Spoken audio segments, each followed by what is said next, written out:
2021 has been such an extraordinary year. We've covered several motorsport series and seen some truly great racing. Several of the championships even went down to the last round of the season. Hello everybody, welcome to our Christmas special. Over the next 7 hours, yes it's a long one, we're going to show you replays of the title deciding races that set the scene for this year's World Championships that we covered. We'll be covering Formula E, IndyCar, W Series, British Touring Cars, MotoGP and the big one, the Formula One World Championship decider in Abu Dhabi. All that to come as well. We'll start off though here for our Christmas special with the Formula E race that took part in August at Berlin. 14 drivers went into the last round of the season with a mathematical shot of clinching the title. It was dramatic from lights out. Alongside myself in the commentary box was Edward Hunter.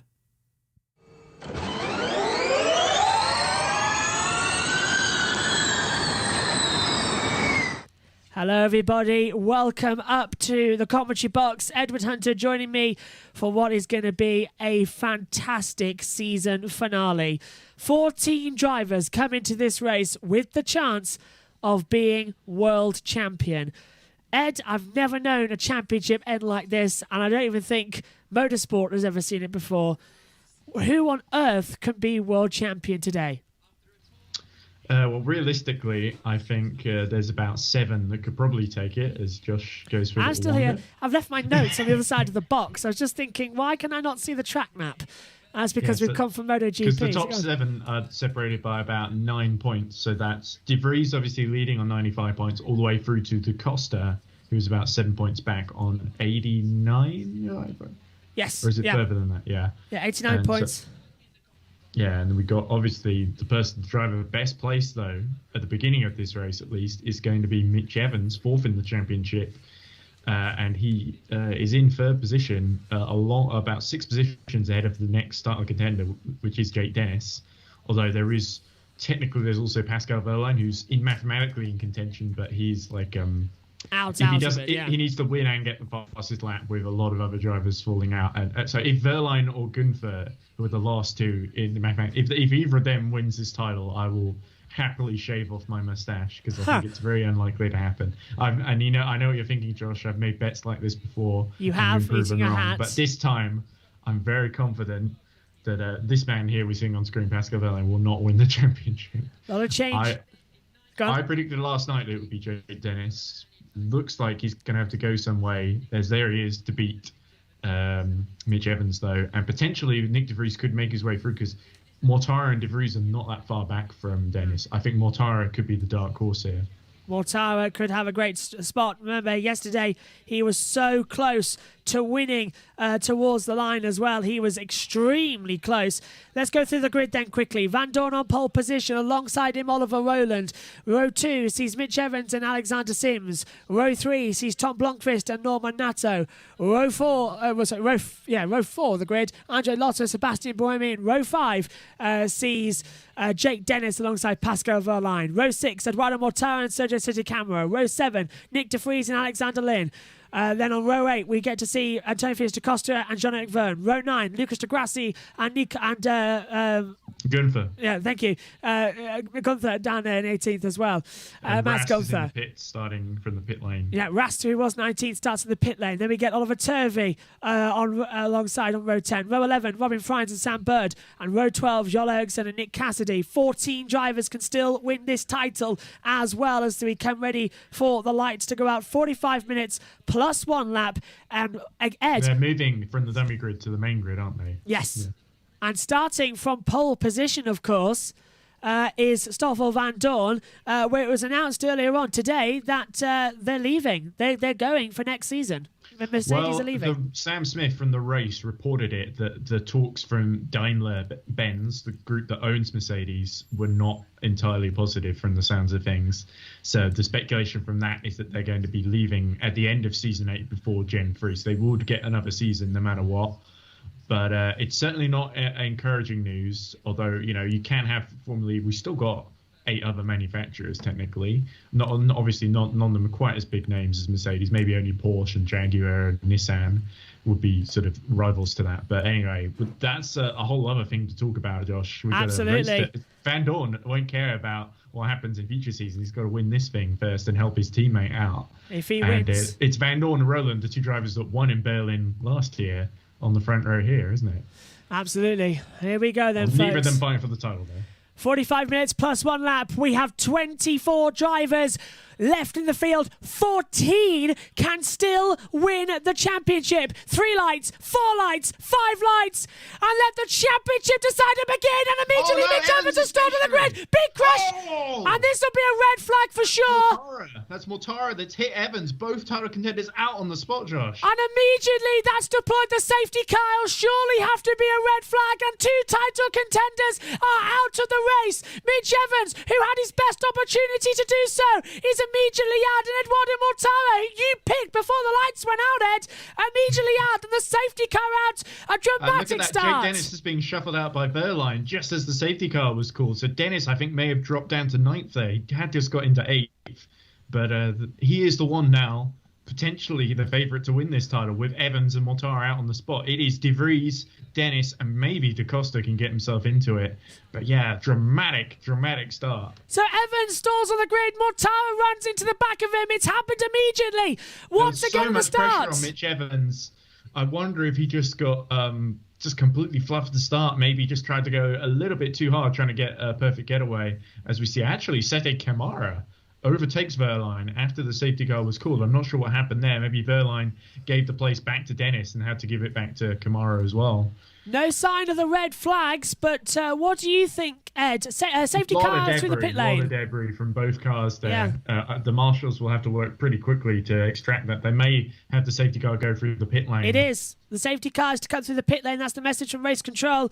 There it is, safety car and convoy through the pit lane. So 2 out already. We're left with 12 drivers in contention for the championship. Mitch Evans, who started 3rd on the grid, had an absolutely fantastic super pole in qualifying. He got through from Group 1, eliminated by stalling on the grid. Jaguar, all that Ed. hard work, Josh. And red flag. The whole season, he would have been a very deserving champion, but there we go. Red flag, Ed. Thrown away right at the crucial moment. Red flag. Race stopped. So the last race of the year has now been suspended with 42 minutes and 59 seconds to go. Too much debris and presumably no extraction. Car for Mitch Evans or Eduardo Mortara to jump into. Let's listen. So, nothing from Scott Elkin at the race director there. Oh, he's a bit stunned by that. Yeah. So, a staller... So, how is this grid going to park for road condition? So Sims is up to 3rd now, is it? And if you need to consume repairs, you go into your garage. So red flag condition. Out of the garage. The marshal just kicking Mortara's wheel arch out of the way. So, it's going to be a complete restart. That is why they're not lining up in the fast lane. They have lined up in their garages. It is going to be a complete restart to this race because it was effectively in that one. Not making that restart, Josh. I don't know about you. Well, it's a question of how long this red flag is going to be out. But this really opens it up for Nick De Vries, doesn't it? Because as long as Jake Dennis doesn't get too high into the points, De Vries can hold on to this, can't he? Second race of the year to be red flagged. The first was back in Diriyah, race 2, after Alexander Lynn decided to take flying lessons. Look at Evans walking disconsolately away from that Jaguar. Right, let's take a look. So he gets the start, but then just completely stalls, and Mortara's blindsided by Gunther and smashes into the back of him. No, by Dennis, sorry. Yeah, it would be Dennis, because I think Gunther's a little bit further back. There's Gunther in the foreground here. And it's just an absolute smash. And that is the worst feeling when you're stuck on the grid. Yeah, and it's even worse when you get hit from behind because you don't even get a chance to recover.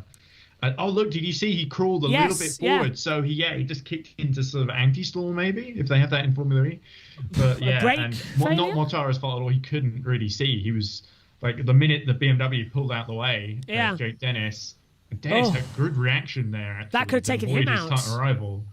That could be the moment that wins Jake Dennis this title, potentially, if he can just survive this race and get a bit higher up into the points. We didn't mention too much, actually, but big shout out to Tom Blomqvist in qualifying. There we see Dennis trying to go around the outside of Buemi just as the safety car is called. I hope he gets to keep that position. And De Vries! Wow, he touched the wall! De Vries having to thread the needle there between Mortara's Venturi and the inside there of the pit wall. Unbelievable. Oh, look at this on board. And we're about to have a big hit, and the camera feed hits because it gets so shaken up by the impact from the Venturi. And grief on the figures at Jaguar. They can't believe what they're seeing. Gonna have to drink more of that Coke to get through this one, I think. Big Coke bottle in the foreground next to James Barkley. But there's Evans returning to the pits, and it's over for him. There's no repairing that car. And he goes into his little cubicle, and it doesn't want to be bothered. And who can blame him, really? No, and that's his tide. He will leave here feeling utterly defeated and literally smashed up as well, because he had a great start. Let's listen. Walking back to the garage, but did you get the chance to speak to him on the team radio? I mean, do you know what happened to the car and why it didn't start? Yeah, no, unfortunately we'll need more time to diagnose it. Yeah, for us, just an absolute shame. But as a team, we put ourselves into position to fight for a Drivers' and Teams Championship today. That's what we're most proud of. And just a shame it's ended in this way. We'll get to the bottom of what the problem is. But yeah, most importantly, we have to look at the whole performance from the team this year, and to be in this position today was something we work towards. It's a shame, it's motor racing, it's sport, it happens. It's how you recover and move on. Hugely disappointing for you and the team. Interesting comments from James Barkley there. They're still leading the team's championship, so Sam Bird really needs to get into the points somehow here. He's moved up to 18th, Yeah, he did have a horrible qualifying, but he has moved up a few places, at least 2, with his teammate and Mortara out. But and this is absolutely dreadful. As Evans, thankfully, both of them are out of the car and okay, which is great news. Last thing we wanted was anybody getting injured at the last one, but how London 2015 was that? It's happened straight away at the start. 2 of the title contenders crashing. 16, sorry, 16, smashing into each other. I remember, I was there. You were there, yes.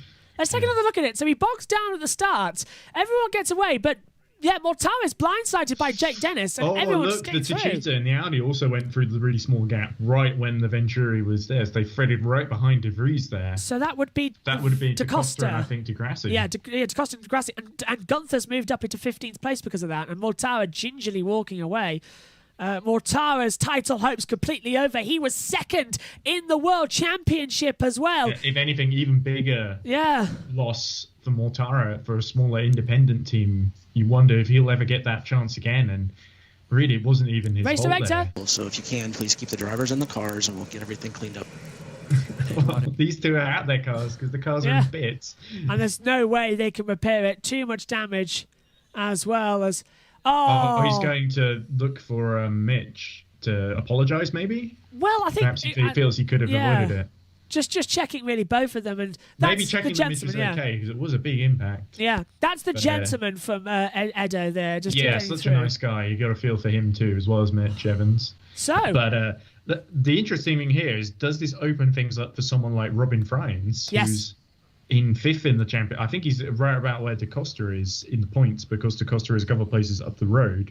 And Freins has now got to somehow clear Sam Bird, Turvey, De Grassi, Gunther, Da Costa, and get into the points here. Because if he could just get a few points, he might be able to get into contention. But he's got the likes of Dennis ahead. It's Dennis who's really in the box seats right now. It really is sort of turned from a 4-horse race into a 2-horse race, hasn't it? Yeah, and this is where it gets interesting, as you say. Dennis P8 started down there. Let's hear from Mitch Evans, actually. He's down there with Nicky Shields. Well, Mitch Evans, there was so much promise and potential at the start of this race. But first of all, great to see you walk into the garage. Are you okay? And what happened in the car? Yeah, I'm fine, thanks. We seemed to have some sort of failure after the launch. So it went, and then I had an alarm, and the car basically just stopped. So, yeah. And then obviously Edo had nowhere to go. I feel for him as well. But it was over before it even started, which, is obviously just not meant to be this year. Emotions obviously are very raw right now. What's kind of running through your mind? I don't really know, to be honest. Obviously, I'm gutted for the whole team, for myself. Just to not even get a run at it is tough, you know. Just I've never had that issue before, and obviously we'll analyze it. But yeah, obviously it's going to take a while for the pain to ease. But look, there's not much I can do right now. All right, well, it's great to see you're okay. Thanks very much, Mitch Evans. That's great to hear. Yeah. Exactly, and interesting comment there. He said there was a launch failure, some kind of a technical. He said the alarm came up. It's almost like you want to start your car and then the car alarm goes off. But yeah, we did see what happened as we look at the impact again on the replay. We did see what happened to Sam Bird yesterday, where the car shut down mysteriously after impact, and I wonder if that's a flaw in the Jaguar. They've been fast all season, but their reliability has been a little bit fragile at times. And not helped, of course, by sometimes Bird and Evans getting into incidents. But it's a shame. We've seen some great moments from Mitch Evans this season. Remember Monaco, that pass at the top of Beau Rivage into Casino Square. Oh, what the move of this season, I think, wasn't it? Yeah, and such an outstanding moment, even though he didn't end up getting the win that day. He ended up being pushed back to third. But some great performances from Mitch Evans this season. So even though it's not going to be his driver's title this year, I think he can still hold his head up high with some great performances. We look at Jev. He's taking the helmet off just to get some cool air in. But, yeah, looking like it's really opened up now, hasn't it, with all that happening. Suddenly, these drivers that were several points back, as we look at flatbed trucks pulling away the Formula E car. I hope those are electrically powered, but they probably aren't. Be, yeah. What I'm thinking is, are we going to have another standing start? Because I know in Formula 1, when the race is red flagged, we have a standing start. I'm not sure what the procedure is for Formula E, because they changed it, of course. And then the race that got red flagged earlier on this year wasn't restarted, with Lynn having to be taken to hospital. And now look at this. As it stands, De Vries and Dennis are level on points. You are right. That move from Jake Dennis to avoid move of the championship, maybe.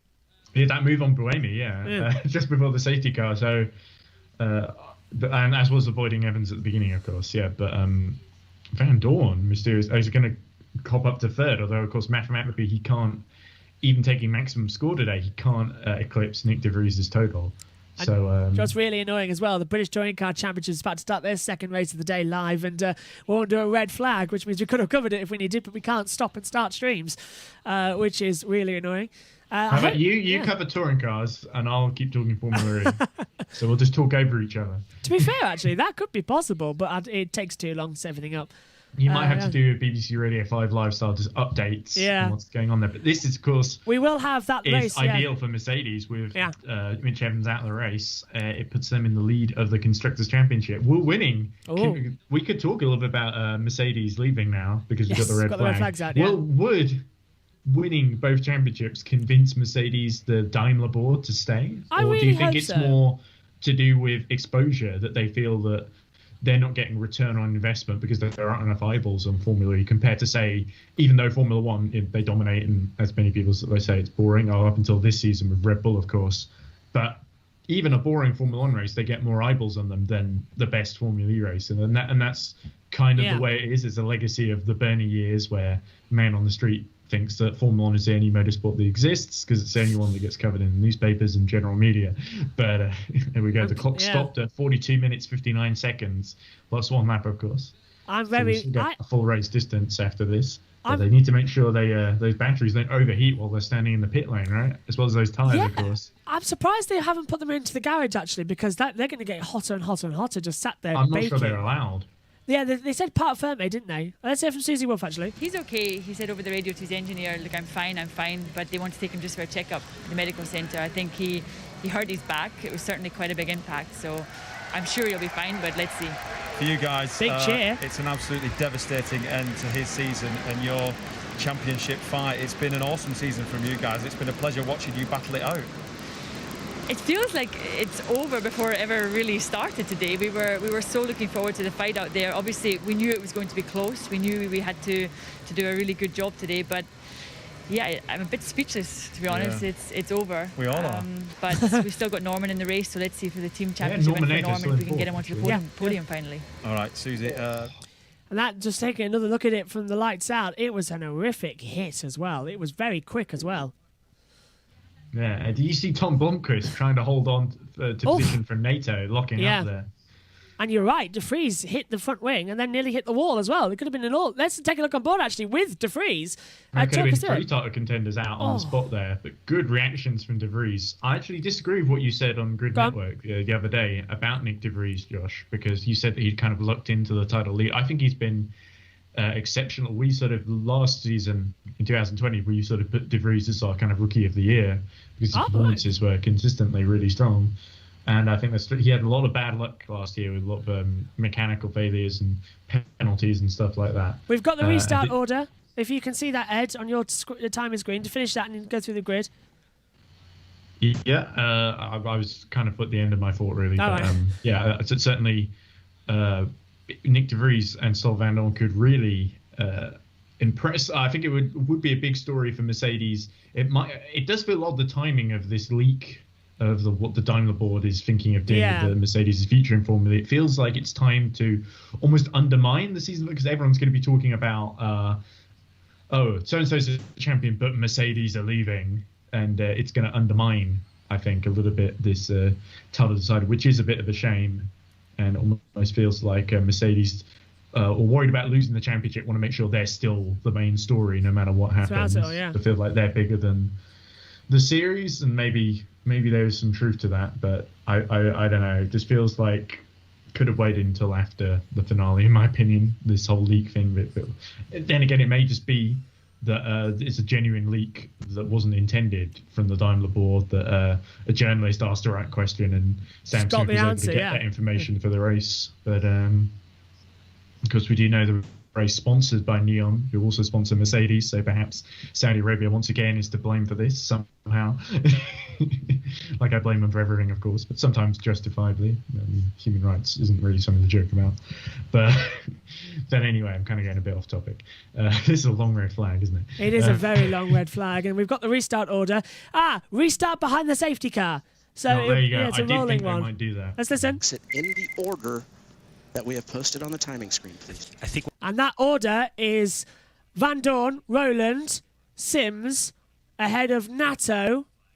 Then we get Blomqvist, Lotterer, Buemi, Sete Camara, Verline, Lynn, De Vries, Vern, Da Costa, Gunther, Degrassi, Turvey, Bird, Friends, Ericsson, Cassidy, Rast. That is the restart order.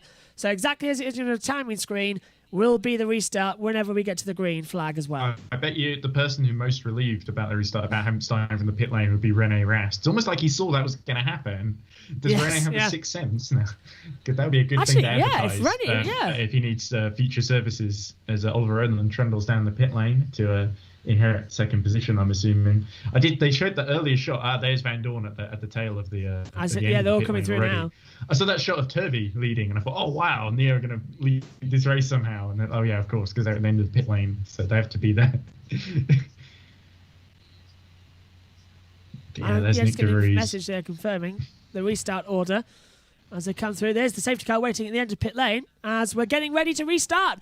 The race will go green, so they will leave the pit lane now as Vandoorne, Rowland, Sims all starts coming out, and the red flag that's been out for around about 20 minutes can get this race restarted. Brilliant. Let's get this one going. Apart from the title fight, we've also got Oliver Rowland fighting with Vandoorne. They were very close in Superpole. I have to say, it's Rowland's last race for Mahindra. For Nissan before he moves to Mahindra. There's a Mahindra right behind him, which is probably going to be his future teammate, Alexander Sims, unless they decide to keep Lynn at the last minute and break contract with Sims, which seems a bit unlikely. Do you think Oliver Rowland's going to risk it all just to win this race and beat Vandoorne? We have seen them collide in London, and Oliver Rowland has had his fair share of fights before. If they collide, do you think that's going to hand it to Sims? I think Rowland has got to go for it. He has got to. It's his last race. He's not going to be picked up next year by Nissan.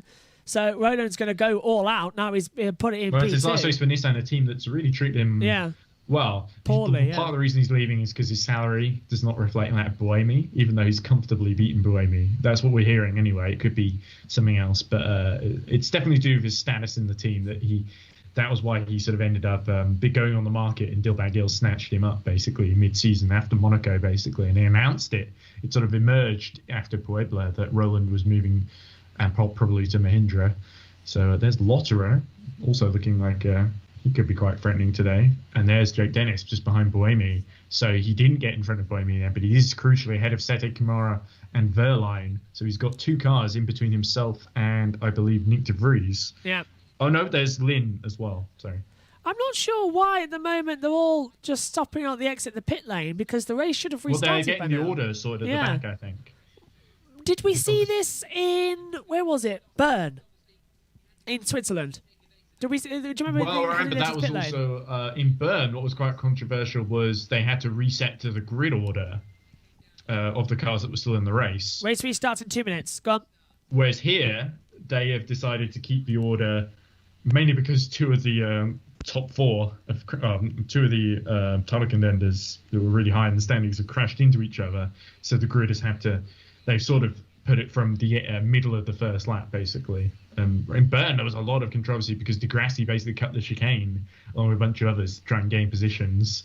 And they all wanted to keep those positions. Race Direction said no, and ended up having to reset to grid order because it was such a mess. Whereas here, it's a bit more straightforward, isn't it? Yep. As race director? Stand by. Okay, slight delay for some reason. Yeah, slight delay to the restart time. So it's just a standby. Well, this is just... That's not good for these batteries. No. All these drivers are going to get a bit hot and bothered. Are they going to be switched on as well, the batteries? They'll be switched on, won't they? So they can't just stop the car and then restart the car. So this could get even worse. And actually, there's a safety car out in the touring cars as well. It's bad for the cars at the front, not necessarily for the ones at the very back. Yeah. Who are just getting in.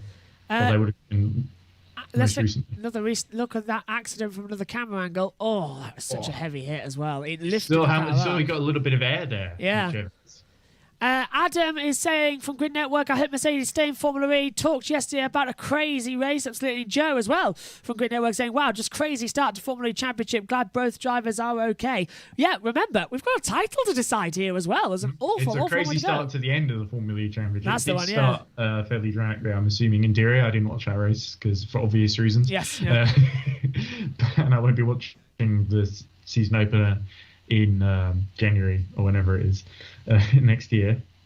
But right, so really, I do think the only person who could potentially get the cat among the pigeons here, if he has an amazing race, is Robin Freins or Da Costa.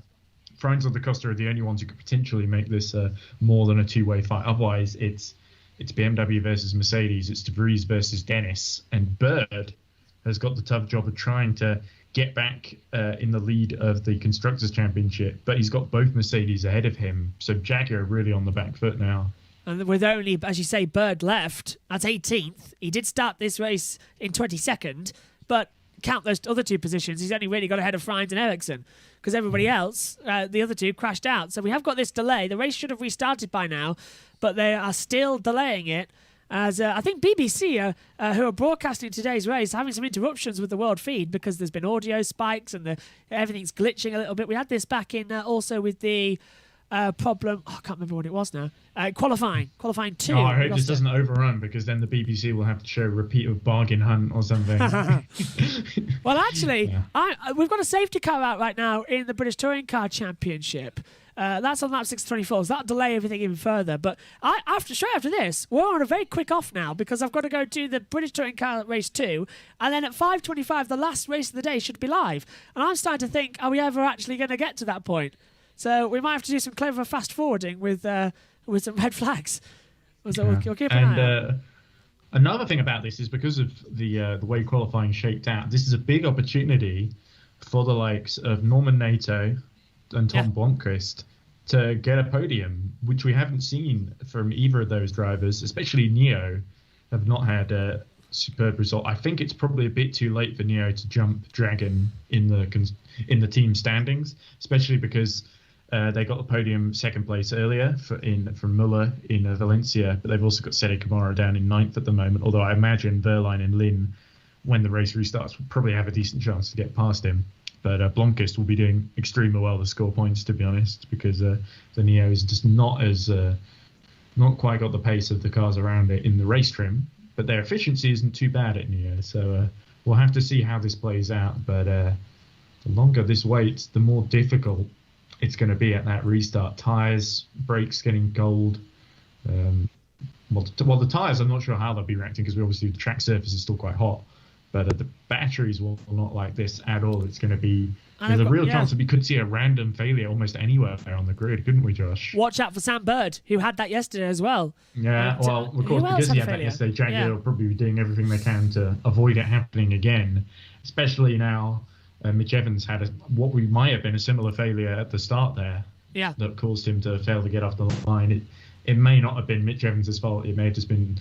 We've seen it before in Formula where sometimes the driver has everything set up, press the button, and then almost nothing happens. The car just dies, and it's not. It does always look like it's the driver's fault, but you don't necessarily know unless you've analysed exactly the sequence of events. It sounded like an alarm went off, so I'm not sure that's necessarily Evans' fault. Was it Sarrazin who had that in Putrajaya in a Cheetah? I think it was. No, it would have been season 2, season wouldn't 2. it, when he was driving for Venturi? Yeah, something. He stalled on the grid, didn't he? And it delayed the start procedure. Yeah, he was on the front row as well, and then he ended up having a great race. Finished fourth in the end. I think just missed out on catching Roman Frones. That was a race where Frones got his first podium for Andretti after he hit the wall and damaged the rear suspension and was crabbing down the straights for the last 3 laps. I remember it was pretty insane. I just got that race as well, because Formula E moved it, didn't they? 3 hours forward, and it was on the middle of the night for the UK. Early in the morning. Yeah, so late at night, I sort of stayed up to watch qualifying as well in that time. Never again. I'm not doing. No, I'm not doing that again. But it was so close because I only learned about it because I woke up during the middle of the night and I looked at my phone and it said it gave an alert. I think Jenny Gow tweeted that the race had changed, so I had about 10 minutes to get down to the. Where was the commentary? Yeah, downstairs at the time, where the commentary was. So I managed just to get there in time and wake everybody up a couple of hours early. So they really hated me for that night because it was supposed to be 8 o'clock. Lethargy is set in Berlin. Yeah. Everyone looking a bit like they're about to go to sleep now. I know. The red flag now been out for half an hour, and this is unusual when everyone's just sat there waiting. They're going to be hot. They're going to be sweating. What's annoying is we've not had, in typical Formula fashion, we've not had any explanation for this. No. Because the cars are out the way. Everyone's at the exit of the pit lane. Some of the cars even on track, actually. But they're all stationary behind the safety car, waiting to restart. Could there be a problem with the safety car, Josh? Well, if there was a problem with they would charge it up before, wouldn't they? They would. If there was a problem with the safety car, wouldn't they just change it to the BMW that's also there? They'd swap it to the BMW. I'm surprised it's actually not the BMW for this one. Considering it's BMW's last race, and I presume they're pulling the safety car out as well. And the race gets restarted. The safety car has officially been deployed, and the last race of the year will go green. Eventually, it's comical on the timing. We have Van Dorn through to Verne just stopped, and then everyone else in the pit lane, which is quite funny. Oh, there's a message from race control there. It was absolutely nothing as well. It just came on as quickly as it went. The race restarts then behind the safety car. The clock has started again, 42 minutes and 40 seconds. We will have a rolling restart behind the safety car as well after the red flag. Joe as well saying 10 drivers left for the championship. Did someone park their car on the track? What's going on? Yeah, it took a while, didn't it? Mitch Evans actually registered down at turn 8. That's where his car has ended up. He travelled a long way, considering he didn't get off the starting grid. Yeah, it's got down That's there. probably where the flatbed truck has gone with his car. Well, that would be the back of just the back of the paddock in the Jaguar area, the pit lane. So that should go. Safety car in this lap. So we'll get this race restarted. So we're going to get underway pretty soon, and we won't have to have a potential second start crash, which is a relief. As everyone tries to get those tyres and brakes up to a decent temperature ahead of the start. Look at Jake Dennis and Camara and Verline just swirling around down the straight. And this is the straight, of course, where Van Dorn made several overtakes last time we were here last year. Won't have to do that this year, of course. He's already at the front. And it could be a second victory of the season for Stoffel Van Dorn. But Oliver Rolander hasn't won yet this season. He's not had the brilliant in qualifying, but not had the results he would have wanted as we get underway, Josh. Green flags are out, and after a 32-minute red flag period, the green now is on in Berlin, down towards turn 1 as well. Who's going to have the opportunity? There's a car going very slowly in the middle of the pack because there's yellows already further back. Block up by Who's on the wall? Is that Jake Dennis in the wall? It is! It's Jake Dennis out of the race! He's broken the rear suspension! And Jake Dennis, the championship contender, is out at turn 1! They're dropping like flies here in Berlin! He just got the braking wrong. Is that a consequence of the fact that we're sitting in the sun for too long? Could have been, yeah. The pressure just grew. He knew he was in a great position. He tried to get past Buemi again and has found himself in the wall. That is terminal for Jake Dennis. I don't think he can get that thing going again. Unbelievable. As now... to the very back regardless. And so we've got a yellow flag out then as well. No sign of the safety car. The 27's out. He's into 10th as well, so 96 points will be his total now, and all his rivals dropping off the road, but De Vries keeping a cool head here, and that could be what decides this. So De Vries might actually get a chance at the championship, as there's another yellow at turn 10.6. So what's that? That's the last corner. Why is there a yellow flag out there? We knew there was one at turn 1. Why it's the last corner at turn 10? No one has seen dropping down. Point for De Vries, because he's just set fastest lap of the race, as Verline holds off Sete Kamara. Just gets past Sete Kamara for 8th, actually. Dennis is out of the way. Yeah, Dennis, I think, is he still there? Has he got? No, he's still there. No, still stationary. He's not been told to get out of the car yet. Full course yellow. Full course yellow. So that's the call. So Jake Dennis is out. So distraught. And he was both our pick for the championship. So Sims locks up. And did he really run? Behind. Yeah, he was right. I think he made contact with the back of Buemi. Oh, was it Buemi? Yeah, yes, it was Buemi down in P8. So let's take a look on board. Yeah. So Buemi on the inside. De Vries sort of looks to the outside. Dennis comes up. Turn 1. No, he locks up. He locks on the rear completely. Yeah, there wasn't the grip to slow down in time, and into the wall he went, really. Oh, no. So now that's 9 left in this championship hunt here in Berlin. Yeah, but you know what? Even though it just ended in pretty dramatic fashion there for Jake Dennis, you have to say, as a rookie, to be within a chance to the championship in the final race, he's done an amazing job this season, winning 2 races. He'll be back next season. I'm sure he'll be better having gone through all this experience. So he'll be hurting now, but I think in the long run, it's going to be the making of Jake Dennis. And he's out completely. So suspension broke, car out. This might have to be a full safety car, though. He's at the bottom of the track. Jack Nicholls, despite being in the commentary box, is still tweeting. Oh, he's so frustrated. Big hand slam down as well, with I presume the big F word being there, not formula, out of the race. And he is so angry. F for forlorn. Yes. I don't believe it. So who's next? Mitch Evans, who was running 4th in the championship, stalled on the grid, got crashed into. I suppose De Vries could hit trouble, and then suddenly it's going to be De Costa's or Vrains. Just to wrap this up for you, Eduardo Mortara, 2nd in the title, out. Jake Dennis, 3rd in the title, out. Mitch Evans, 4th in the title, out. It's now Nick De Vries who leads on 95 points to Robin Freins, who is on 89 points. And Robin Freins is currently down in 18th position. So then you look to Lucas de Grassi, who is on 87 points. De Grassi... Where is De Grassi 15th in the He's running 15th. So far, the championship is going to Nick De Vries. There you go, look. It'll be a Mercedes 1-2. And Eduardo Mortara's out of it. Dennis Evans out. So we now have to turn our attention to Robin Freins is down there as well. Nick De Vries, out of 14 drivers today, could become the lucky one and not have any problems. And if he continues, as you say, at the way he's going, he's moving slowly up the order. He's in 10th place at the moment. Well, he doesn't really have to score any points. No. His total from London, those 2 podiums, those 2 second places, that has really put him in this position where the others have had to catch up, and they've crumbled. They've all made crucial mistakes or had issues that weren't their fault, like Evans and Mortara may have just had the green 2 separate issues there. There we go. We're going back to racing then, and Roland very close behind Van Dorn. And Sims, I think, touched the wall on the exit. Sims had a very slow start. He also had an aquaplane moment on the dry tyres as well. Look, the car looks completely uncontrollable, actually, into the braking zone. He's doing a good job for an uncontrollable car. Yeah, he's managed to get through the corners, but the car's shaking a lot as well as you come down towards turns 6 and 7. Back round the loop section as well. Another 2 kilowatt energy reduction. That's 4 in total as we start only lap 5, and all of them have been led by Stoffel Van Dorn. Okay, so the interesting thing here is now Da Costa was the next behind Freins, I think. So he could potentially come into play if Diacicida decide to play the team game and let Vern, who's a long way down, has only a very remote chance of the championship, if Vern lets Da Costa through. But will he let him through, I wonder? We did see him do it yesterday, and it didn't exactly work out for both of them. I think he'd have to let him through, surely, as Roland's now coming through. Yeah, there we go, as that's Rast getting past Cassidy at the very back.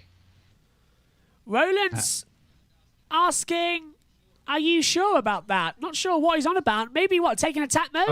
Are you sure about getting overtaking Van Dorn this early in the race, maybe? Yeah, because he'll lose out. Right now, Roland's in a great position to just take the chance of getting the attack mode, which is 8 minutes long, ahead as well. It's getting close out here. It's either about attack mode or it's about track position here, because if he can lift and coast behind Van Dorn, he can potentially save a bit more energy for the closing stages. But, he's getting close, isn't he, at the last corner? Yeah, I don't think he's going to hold back. I think he's going to try and overtake him and then go for attack mode. Nissan want a win in Berlin, and Roland definitely wants it in his last race for the team. Not sure where he's ending up next year, though. Fastest lap for Nato. Norman Nato for the moment. And now Verline. Sims very briefly. Now it's Verline. 1:10.052. Yeah, Verline keeping his remote title hopes alive somehow. Of all the contenders, down in 13th, of all the contenders, he's about the highest place now. That he is. Now. You're absolutely right. As Bird passes Turvey, so Bird to 16th as well, keeping his title hopes alive. But as I said, 3 of them out, and they're 2nd, 3rd, and 4th in the title. As I said, Mortara, Dennis, and Evans. So De Vries gets a little bit of a buffer going to Robin Freins, who's so far not in the points. Attack mode is going to be very crucial in this race. Another safety car as well might just put it. Look at that. De Vries, 97 points. So get 1 for the fastest lap as well, and an extra 2 points on the board. So he'll move up from 95 to 97. Finishing ninth. And Van Dorn would be ahead of Mortara despite having the same points, because with 2 wins to Mortara's 1. So that would be what puts him ahead. But yeah, I have a feeling that Robin Freins is really going to struggle here. He's already stuck behind Turvey now. He's going to defend like crazy because Turvey really wants at least something from this season. But Teams Championship, it's really looking like Mercedes. Not much is going to be able to stop Mercedes, especially with De Vries now moving up into the lower points. I'm starting to feel worried about my mustache and seeing Caroline up in You 8th, are. But yeah, you must be. But can I just say, at least Gunver down in 15th, so that's one I'm not worried about. Are we generally on about the fact that the widest title fight we have ever seen in any motorsport, and both the championships are going to be won by a Mercedes driver? That's just a big middle finger to every motorsport fan. Oh yeah, they can win anything. They've even won Formula E now. And on the announcement, they might retire. To be fair, they've had to deal with a lot of... as Nato goes for attack mode. And it's going to lose a position just behind Blomqvist. But not for long. Yeah, Blomqvist goes back round. Sims now moves up into 3rd. Is that Roland? No. That's me getting ahead of myself. Nato's still getting past Blomqvist. Yeah, Nato. So just behind, but the straight was long enough for him to pull ahead. So now Nato has pulled the trigger first, and he's going to attack Alexander Sims in the next lap or so, and potentially give Roland a bit of trouble as he tries to fight with Van Dorn. So that might give Roland the hurry up to try and overtake Van Dorn. But look, there we go. Van Dorn holding both of them up. Sims is now in this fight as well. And Sims... Could Alexander Sims take a first win for Mahindra here if he plays his cards right? Could too. Roland pulls out. Lotterer going for Blomqvist. Lotterer's passed Blomqvist in towards turn 1, and Adam is saying as well, no, our pick of Jake Dennis winning the title. Joe saying Lucas Joe saying Lucas Degrassi still has a chance. Adam says, very true, Joe, and Joe also then saying this is giving me 1992 Atlanta vibes. And Roland saying, I think we should go now over the radio. He's absolutely going for it as now Sims takes attack mode. He's not has he missed it? Mode, though. That's Sims going for it. Sorry, Sims goes over attack mode. You're right. Right, okay. But it was just the radio message was a bit confusing there. I think Roland he's got Nato now right behind him with 2.5 minutes left of attack mode, so Roland's going to be vulnerable here, at least in terms of track position. If Nato can get ahead of Van Dorn, that would work well. Verline's under investigation, overtook under yellow flag. That's Verline's title hope's gone, so that outside hope's gone now. You see De Vries, he's very close to the wall there. Oh, he's taking it a lot, a little bit of ground to Verline, actually. He's using a lot of pushing and passing as well. He's got to have it up. 10 or 12, just after the long straight, at the back straight, and he just, is that him on the radio? Yeah. De Vries being told to close. Yeah, De Vries just closing up on the front there as well, and also just saying the gap between them. What's happened side by He's side? in attack mode now. That's why he's behind Verline. And he's now going to have an attack as well. At the same time, Roland's coming under pressure from Nato as well. Nato in the attack mode with only 1 minute 50 left. So Ed, I think it's gone back down to 4 minutes of attack mode. So it's 2 uses they'll get of it, not 1. So today... they made that announcement right before the and there race. you go. Roland goes for it rather than being overtaken. So by Roland, Nato, and he Sims. comes out behind Sims. And yeah, it's 4 minutes, so it's 2 4-minute attack modes to be used. Joe saying the 1992 had 6 drivers come into with a shot of the NASCAR Winston Cup Series Championship. 3rd place in the standings, winning by 5 points. 1 extra lap led to give a 5 points bonus. Well, you don't get that here, but it could be very, very close. Nato is about to take the lead from Stoffel Van Dorn. This will be the first lap that Nato's led, as long as he doesn't crash into the back of Van Dorn here, which he was very close to doing at the last corner. Here we go. Is Van Dorn going to defend the inside? Yes, he is, but Nato goes even more to the inside, and through he goes. Fabulous move! And Nato leads now, takes over on lap 10. Can Van Dorn get back ahead? No. Well, not for a while, but Nato's about to run out, so he kind of had to make that move there. But now he's going to be a sitting duck. Sims goal! Yeah, look at that! Wide! Van Dorn made an error, and Sims barged up into 2nd place. So Sims goes to 2nd. And Sims has got 1.5 minutes left, whereas Nato has only got about 30 seconds. So Sims is going to have a minute to try and catch up to Nato, when Nato will be vulnerable, and Sims will still be in attack mode. As Roland now all over the back of Van Dorn. Who's that taking? Really hoping to do this again, to get into attack mode later. Blomqvist takes attack mode, gets out ahead of Buemi, but crucially releases De Vries back to 6th place. Yeah, this is working out beautifully for Nick De Vries at the moment. What a run we've got going on here in Berlin. 29 minutes plus 1 lap to go as well of this fantastic, crazy race. Yeah, I really think Roland now is in box seats here. Just follow Roland, Van Dorn's being told. Just follow Roland. Yeah, and Lotter right behind Van Dorn, despite not going into attack mode either. So Lotter has basically caught up to Van Dorn because Van Dorn hasn't gone for attack mode.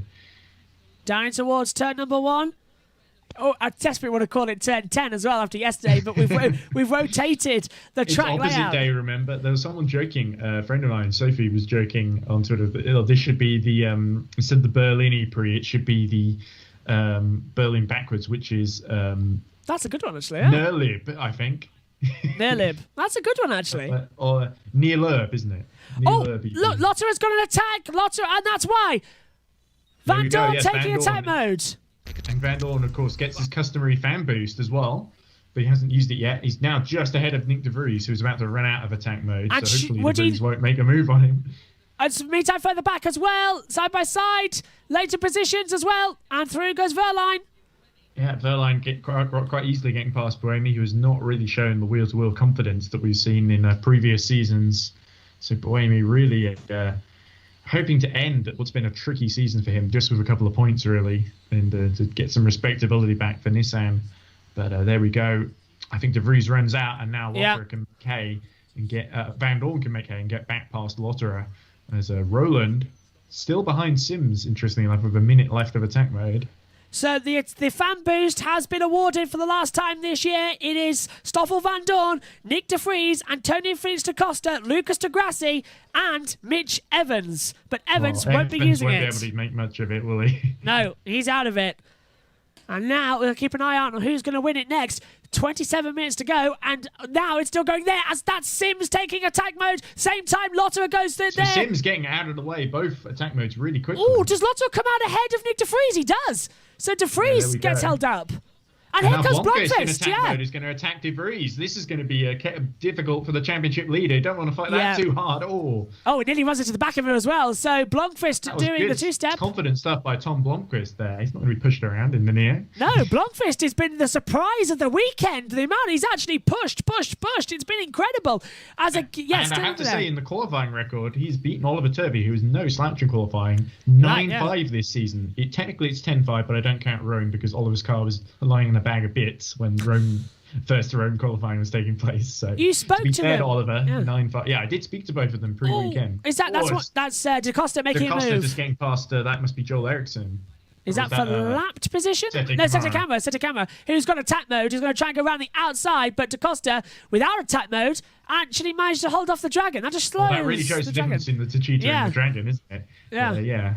Seta Camara just being completely unable to get on song with the Suchita. Only when they get out to high speed down the straights, really. In the corners, Geely's the way better handling motor. Closing up as well. Who next go on attack mode? It's so close as I just set a camera now battling on once again with Da Costa. Da Costa's down to 13th. The interesting thing here is, can Sims get past Oliver Rowland as Seta Camera does clear Da Costa, so Da Costa drops down to 13th. Yeah, the driver tracker was showing it there as well, and just a little bit of positions changing. Remind, if you're watching along with us, there's no safety car. That's just where it's parked. They've removed Mitch Evans' car, though, from the track. Set a camera out of attack mode now as well as we come back down towards turn 1. And Sims looking very racy indeed behind Rowland. But Norman Nato leads this race at the moment, and he's not in contention for the championship, but he's going for a first win. Well, certainly helped Venturi in the team's championship to get a win under their belt. Helped them beat Nissan, which is no big feat. And potentially, there's Jake Dennis. Mahindra might be in range for them too. But of course, with Sims in third and Lin fighting on the verge of points, I think Mahindra might be safe as we look at Jake Dennis explaining what happened to the team. And really have to say that Jake Dennis, sort of inexperienced there, just got caught in the toe Buemi, thought there was a way around the outside, got onto the marbles, and from that point on, there was nothing he could do. But look at this, Rowland defending like crazy from Sims, while Nato beginning to make hay here. Could Norman Nato win at the end of his debut season? Thought we were going to have a... Sims being told try and get past, but we haven't heard that ourselves. That's what Jack Nicholls has just been told. So getting third-hand account there. But still as well, no incident now, no further action for Verline's overtaking him to the yellow flag. So Verline gets out of that one. Van Dorn has run out of attack mode and he's still in fourth position. So he was able to get past Lotterer, but Lotterer now has another minute of attack mode there. So this has really worked against Mercedes, or at least for Van Dorn anyway. So now look at this. Sims desperately trying to go left and right, and that's forcing Rowland to go defensive. He takes a tight line through turn 2 and 3 as well as we head down to the kinks sections as well. Remember, Rowland has got another attack mode, as has Norman Nato. Can Sims... Sims is about to run out of his. Sims has got to have a go now at the hairpin area down at turn 5. Well, he'll get a little bit on the straight, about 30 seconds or so. Here we go. This is going to be his best chance, I think. Now down towards the running. Who's that taking attack mode further back? That's Pascal Verline. Here comes Sims right round the outside into the braking zone. Rowland doesn't even try to defend it. Knows it was a lost cause. Yeah, but here we go. Sims is about to run out in a couple of seconds. Dillbag's happy with that one. Yeah, but it's not. But that's really helped. Rowland's really helped Norman Nato no end there. And what's happened? Norman Nato can potentially go into attack mode and merge in front of Sims. Has Friends taken attack mode? Because he's dropped down my timing order. He's been passed by Bird and Gunther. Oh, he might have tried to, but yeah, Robin Friend's really struggling. There's just not much he can do there. Bird has gone into attack mode and got by Friends. Yeah. Friends in trouble, I think. There we go. Yeah. He's going to fall into the clutches of Turvey and Rast in a minute. So this now puts De Vries on 103 points, and then as well with no points for Mortara. Yeah, De Vries just got by Tom Blomqvist, crucially enough, and I think he's that Lotter ahead of him now. Yeah. Yeah. Attack mode too slow, Rowland said. So attack mode he was claiming it was too slow. So that's an interesting call. Is that Nissan sort of not being able to get the most out of attack mode compared to the Mahindra? Almost, yeah, I think you're right. Almost certainly. Or it could be when they entered attack mode, they lost too much time. Verline up to 7th. Blomqvist and Vern, are they? Yeah, Buemi goes through attack mode. And that promotes them up as well. Da Costa to Grassi. You know, the Mahindra is a really efficient car as Verline now going to go all around the outside of Tom Blomqvist. Just cuts in. Blomqvist has to back out that was a great move as well. Verline not giving anything out there today. The man with the mustache really wants me to get rid of mine. Well, did you say Verline got on the podium or Verline won? I said if Verline wins the championship, I'll show him the mustache. Or if Gunther wins, but Gunther is down in 16th fighting with Sam Bird, so... that's looking pretty safe. But Verline could really get into the top 3 here. Verline stands a chance here. We watch his teammate Sims under a battle now with Rowland. The problem is Verline has been overtaken by De Vries here. He's still got 2 minutes left. He might be able to get back on song with him. But I wonder if De Vries will fight too hard, knowing how far behind Verline is in the standings. I don't think he'd fight too hard. Verline really needs to win this thing. with De Vries like no better than about 8th, I think, in order to win it. Realistically, it's the two championship contenders, 6th and 7th, with De Vries and Wehrlein in the switch around. So, yeah, this is what they're battling with. Vern, I think, is having an attack on Blomqvist at the same time as well. And Blomqvist and him are swapping positions. Seta Cameron and Lynn have passed each other. Ericsson's passed Rast as well. And we're on board with the wrong car because Blomqvist and Vern are the ones to be watching. There we go. Blomqvist passes Vern. And Vern has attack mode. Blomqvist using his second attack mode to good effect there. And he's going to have more of it than Vern. So they're pretty much racing each other with Matt with 235 kilowatts of power each. Blomqvist really just trying to hold on to 8th place here. I think that's about the best you can hope for. But yeah, Sims and Roland. I think Roland's a little quicker out of attack mode, but Sims using a very aggressive attack mode strategy and making it work here. This isn't like the race yesterday where if you got attack mode, we sort of René Rast, he breezed through as we see Lynn fighting with Sete Camera. So that's Lynn up into 11th place, Sete Camera dropping down to 12th. There's the middle part. Through comes, that looks DaCosta, like DeGrassi. DaCosta, yeah. Yeah, DaCosta, DeGrassi, Burch. Camera. So did he make the move? Can't see. Van Dorn's attacking Roland. Look at that. Is that why? Roland's taking attack mode. So Van Dorn goes up there. Roland takes attack mode. Van Dorn moves up the order.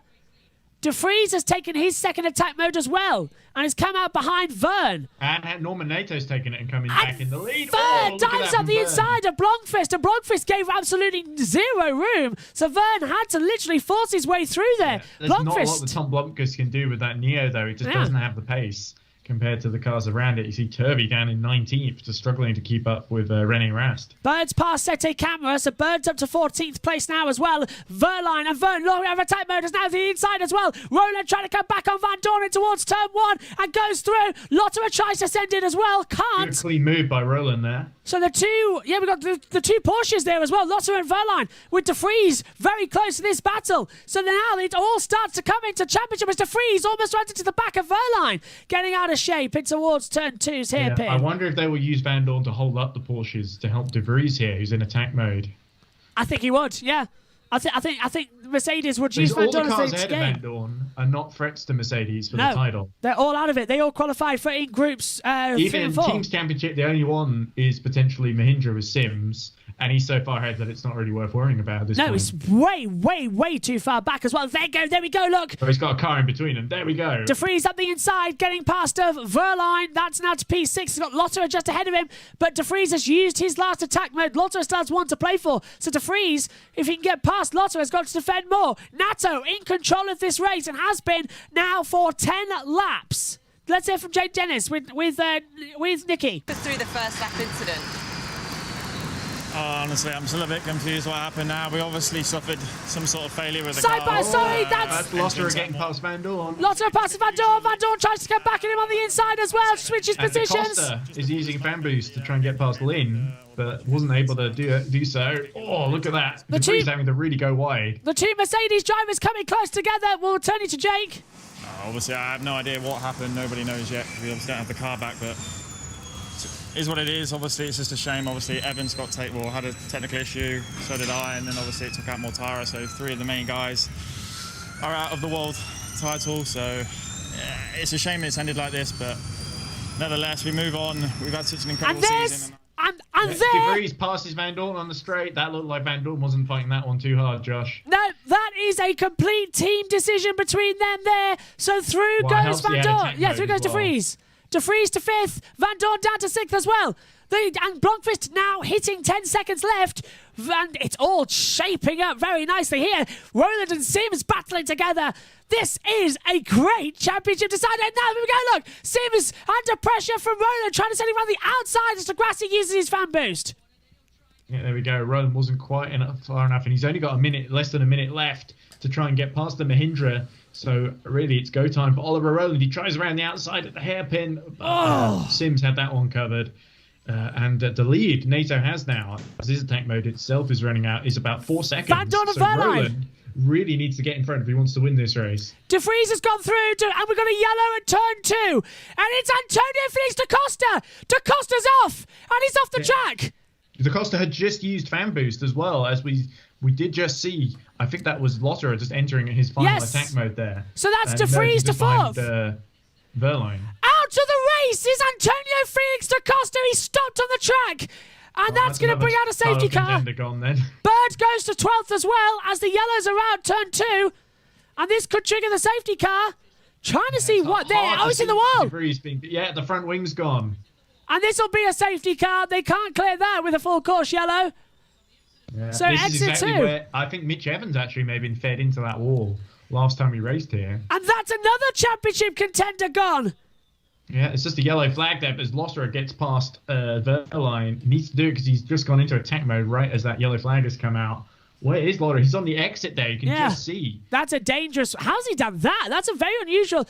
Has he been pushed in the wall, maybe? Because he was fighting with... who was it? He was just behind Jeb, wasn't he? He was fighting with Buemi and Lynn. He was asked on the radio what happened. He said, watch the TV, you'll see. So I want to see a replay, please, directors.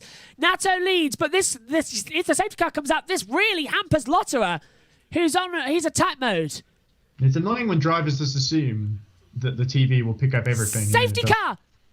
Safety car! There we go, just as Lotterer gets past Van Dorn. That's crucial, actually. It's now the safety car gets called. So the safety car called just after that, so he gets to keep the position, but 2.5 minutes wasted of attack mode, basically. Oh, was it de Grassi? Oh, it was Lucas. So Lucas sells in the dummy down the inside, forcing him into the wall. Yeah, pushed him wide into the wall there. Nothing Da Costa could do. That was dirty by De Grassi. So let's see. After such a brilliant drive yesterday, I don't think he covered himself in glory there. Yeah, maybe. What happened there? It looked like they got locked together. Made the exit of the corner as wide as possible. Yeah. Did they get locked together? I don't think they did. I could see a penalty coming De Grassi's way, so no title for you either. But harsh. Another sad way for a title defence to end, really. Oh, you can't believe it. Well, some of these times either. So let's get this confirmed. We have got De Grassi facing a penalty, but 4 championship contenders are out of the race. He's not under investigation yet. They may not get away with it. But Mortara running second in the title out. Jake Dennis running third out. Mitch Evans running fourth out. Da Costa running 7th out. The championship is just whittling and going down the way, and it's going the way of Nick De Vries, the F2 champion from 2018. Freins has got up to 14th, and if De Grassi gets a penalty, he's up to 13th, but he's still a bit too far from the points, really. Da Costa, got third in 12th, who's stayed out of trouble as well. Da Costa giving a sarcastic clap as Lucas drove by. Absolutely fantastic. That was a very James Hunt move, wasn't it? That is, yeah. Well, James Hunt would probably shake his fist and throw a bottle at the guy. Is he going to punch the marshal that comes to speak to him? Oh, I don't think he's quite that upset, because I think he knew his top hopes were a bit remote, but he's certainly a bit annoying. So if De Grassi gets this penalty that we think it is, that'll drop the top 6 out of it. This would give De Vries the title, surely, for sure. Well, I think De Vries has really had one hand on it ever since Dennis fell out. Yeah, when was that? Yeah. At the restart. You were right. Those 2 second places in London have really helped De Vries, and he's got a hold of it there. Yeah, and he has been impressive in this race. He's stayed out of trouble. He's done what he's needed to do. They've used attack mode brilliantly to get in front of his teammate.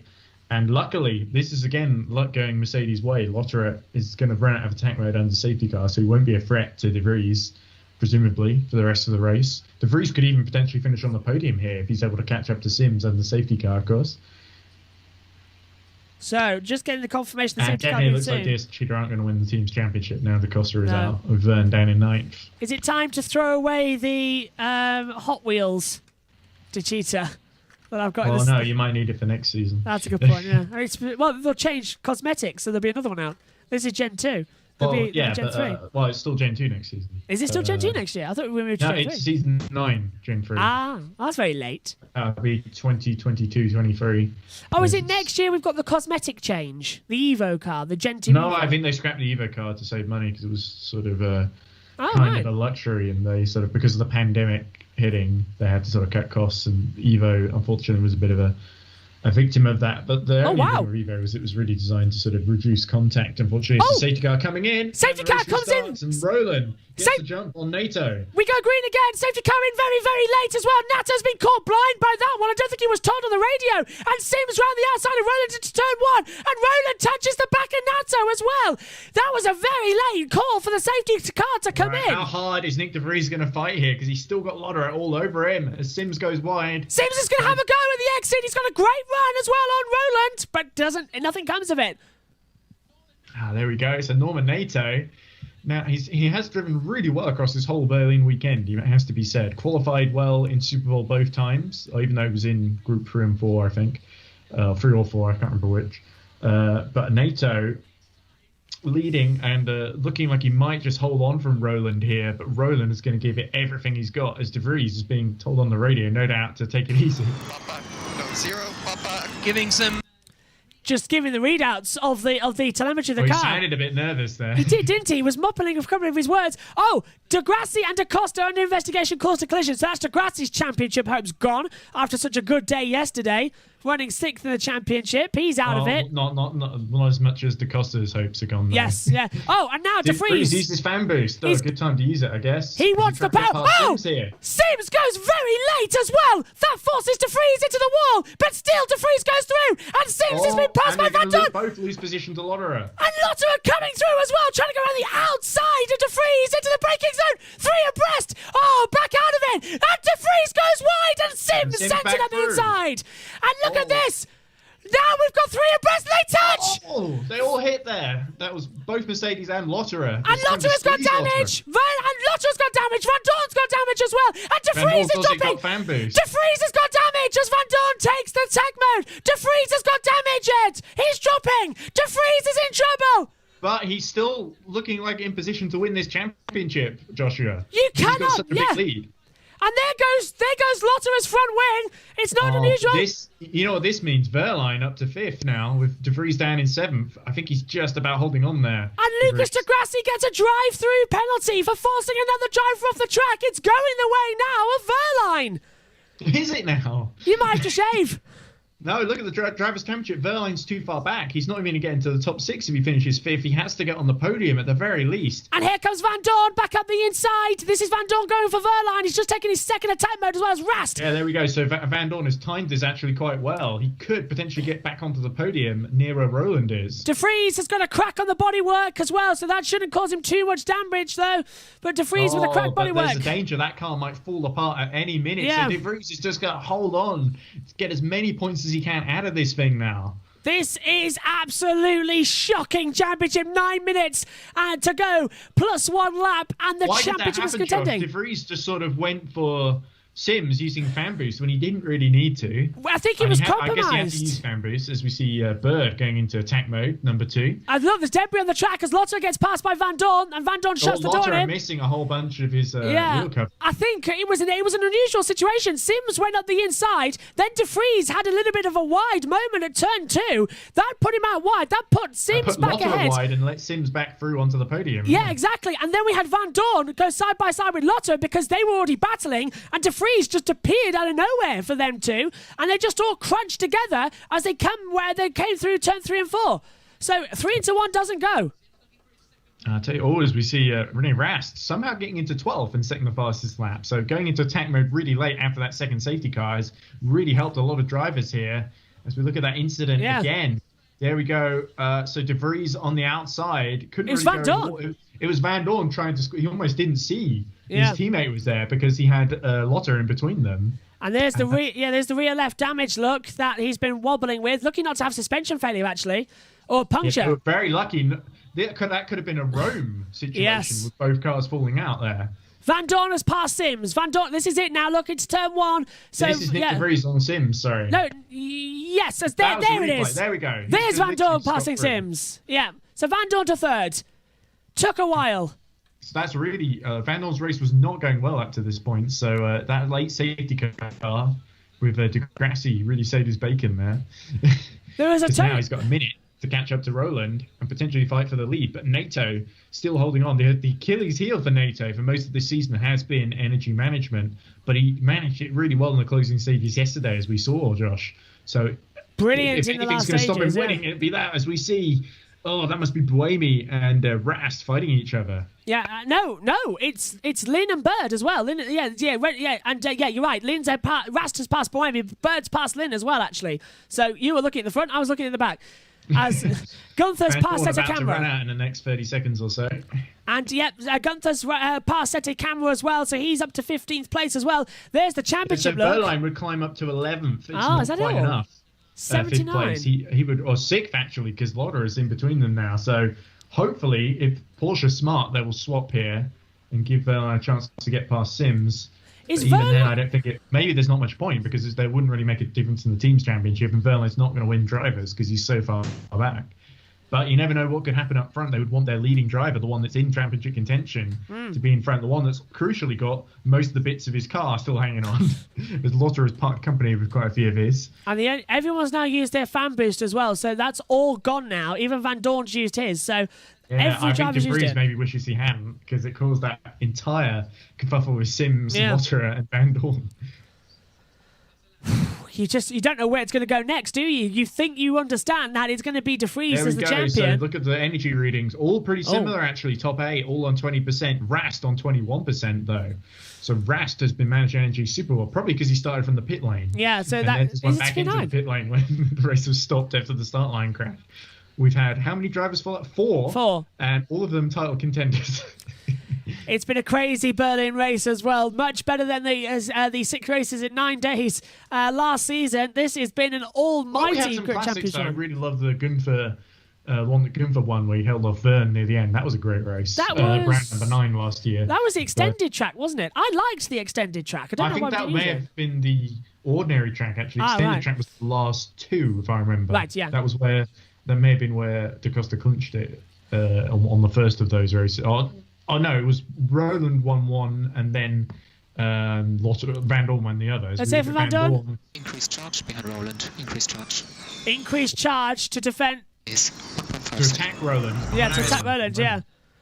So, yeah, So Roland's going to have his mirrors full. I think NATO's got this one, Josh. I think he has 4 minutes to go, plus 1 lap. Well, 5 actually, plus 1 lap. Yeah. What a great result that would be for Norman NATO, someone who's worked so hard to get into that Venturi seat, had to, stay on the sidelines, do all the simulator work, go to the races while Felipe Massa hogged the Yes. seat, and frankly did take a podium, but didn't really show a whole Monaco, lot yeah. of promise. Massa would qualify well, but then always sort of dropped back in the races, not particularly great on energy management, and sort of just got pushed out of the way a lot. But Norman NATO, a much more a driver that's really done his homework, and I think that's a key thing I've noticed this year, that a lot of our rookies like NATO and Dennis have really done their job, Yeah. their homework in the simulator, and that's really paid dividends, and we're seeing it now. NATO just sort of really managed the race superbly, while Van Dorn, Roland and Sims all been fighting each other. He's been able to use attack mode, get ahead, and really manage it to perfection. Really, I think Venturi have been superb with the strategy there. Just realised, actually, as you say that as well, with all this going on as well, this could actually be very, very good for De Vries, because he now doesn't have to score any points, and he can save the car damage that he's got. There's Lotto trying to go around the outside of Sims. Alexander Sims here. This could allow Verline past both of them if Lotto tries his usual kamikaze move. Lotterer, I think, has been one of the drivers this year that he's been always having his front wing hanging off at some point in the race. Yeah, he tends to... he doesn't really know what that wheel cover looks like. No, he doesn't, does He's he? seen too much of it, Well, apart from on the side of the track. He hasn't got the news that the Evo car's been scrapped. Well, I'll tell you something, Josh. In the Lego Formula E video I'm working on, there's one driver that ends up being put in a jail cell at some point for driving standards. I'll leave you to guess who it is, but it might have something to do with what we were just talking about. Is it going to be Lotterer? I've got a feeling it'll be Lotterer. Well, who's to Please say, fasten your seatbelts at the airport as well. I You'll love have to that one. find out.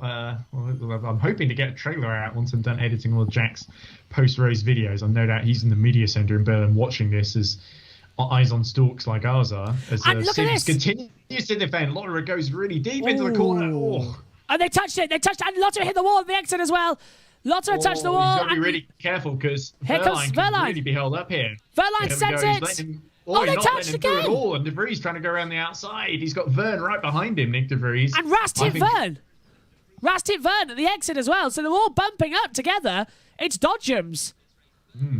Sam Bird, by the way, has done brilliantly to get up to 10th after his horrible qualifying. Started 22nd, yeah. Oh, side by side! Is that De Vries trying to make a move? De Vries trying to get past Verline. Why risk the title? Rival at the moment.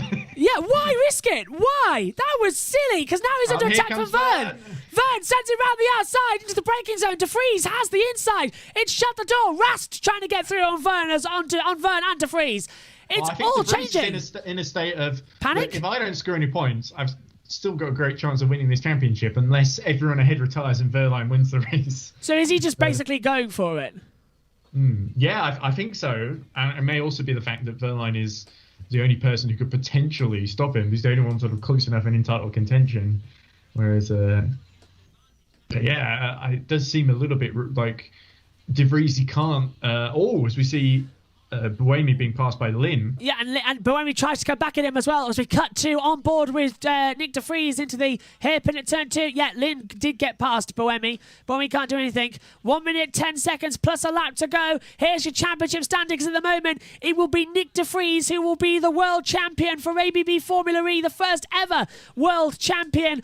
We've had 6 seasons before this. They were all classified as national Euro championship for some reason. But this is the first ever world championship. Against Jeff. Defending against Jeff is the one for De Vries. Yeah, he's got to beat the 2-time world champion to become the world champion, hasn't he? Well, actually, he doesn't really have to beat him, but but it was certainly a lot of pride up for grabs here. I'll tell you what as well. Mercedes will also win the team's championship. They'll do the double. When it was the news broke this morning that they could leave the championship. Maybe, as you said, under the red flag, this could make them change their minds of the championship. 2 laps to go as diving up the inside. Lotterer goes through, and Sims is now banging side by side.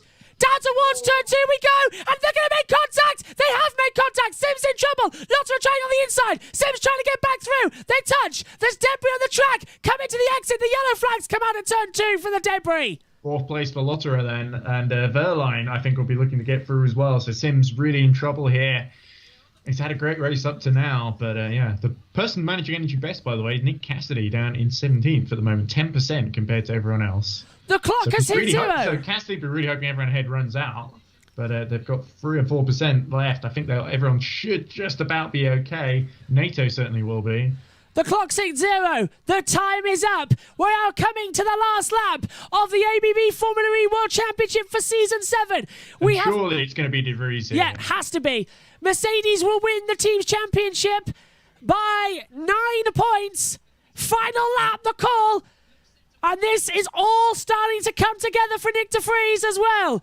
As Sims goes to the inside to try and have a look. On 2% though. I think Van Dorn might fancy a chance at second here. I would go for second. If Van Dorn can do it, I'd go for it. Give Mercedes something else to cheer about as well. And still, this is under pressure again. There's debris in the middle part of the track. This is on board with De Vries. He can't do anything. He's trying to get through on Verline. They're still causing it. Roland's in 1% as well. And De Vries is coming to pressure from Sam Bird. Going really wide. Bird's past Vern and De Vries. Bird's up to 7th. De Vries is down to 8th. So Bird is in there.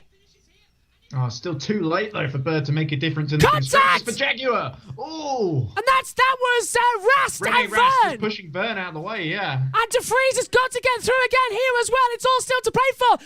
Blomqvist goes up into 10th place, and Bird's going to try and spoil it. But it is going to be the championship run. Out of the last corner, Norman Nato wins for the first ever time in Formula E.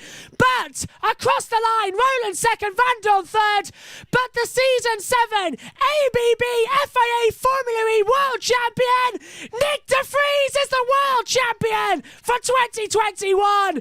And a driver who chose Formula E over Formula 1 is now champion of the world. Well, I think Formula 1 passed him over after he won Formula 2. Roland and Lotte crossing the line with a minimal amount of energy left. They must have coasted over the line, basically. And Verline nearly got Sims for 5th place there, but it wouldn't have made a difference there. It's a shame for Verline because he was the only one really that could potentially have stopped De Vries. But yeah, it was one where this is a race where Jake Dennis, I think, lost the championship mainly due to his inexperience, but De Vries kept his head for the most part. Almost got crashed out with a lot Let's hear for the world champion. Thank you very much, guys. Thank you. Mega job. Really, really well done. Super well controlled under all that pressure. You deserve it, man. You deserve it. Nick De Vries is the world champion. Thank you. He's going to speak with Dario. Hopefully.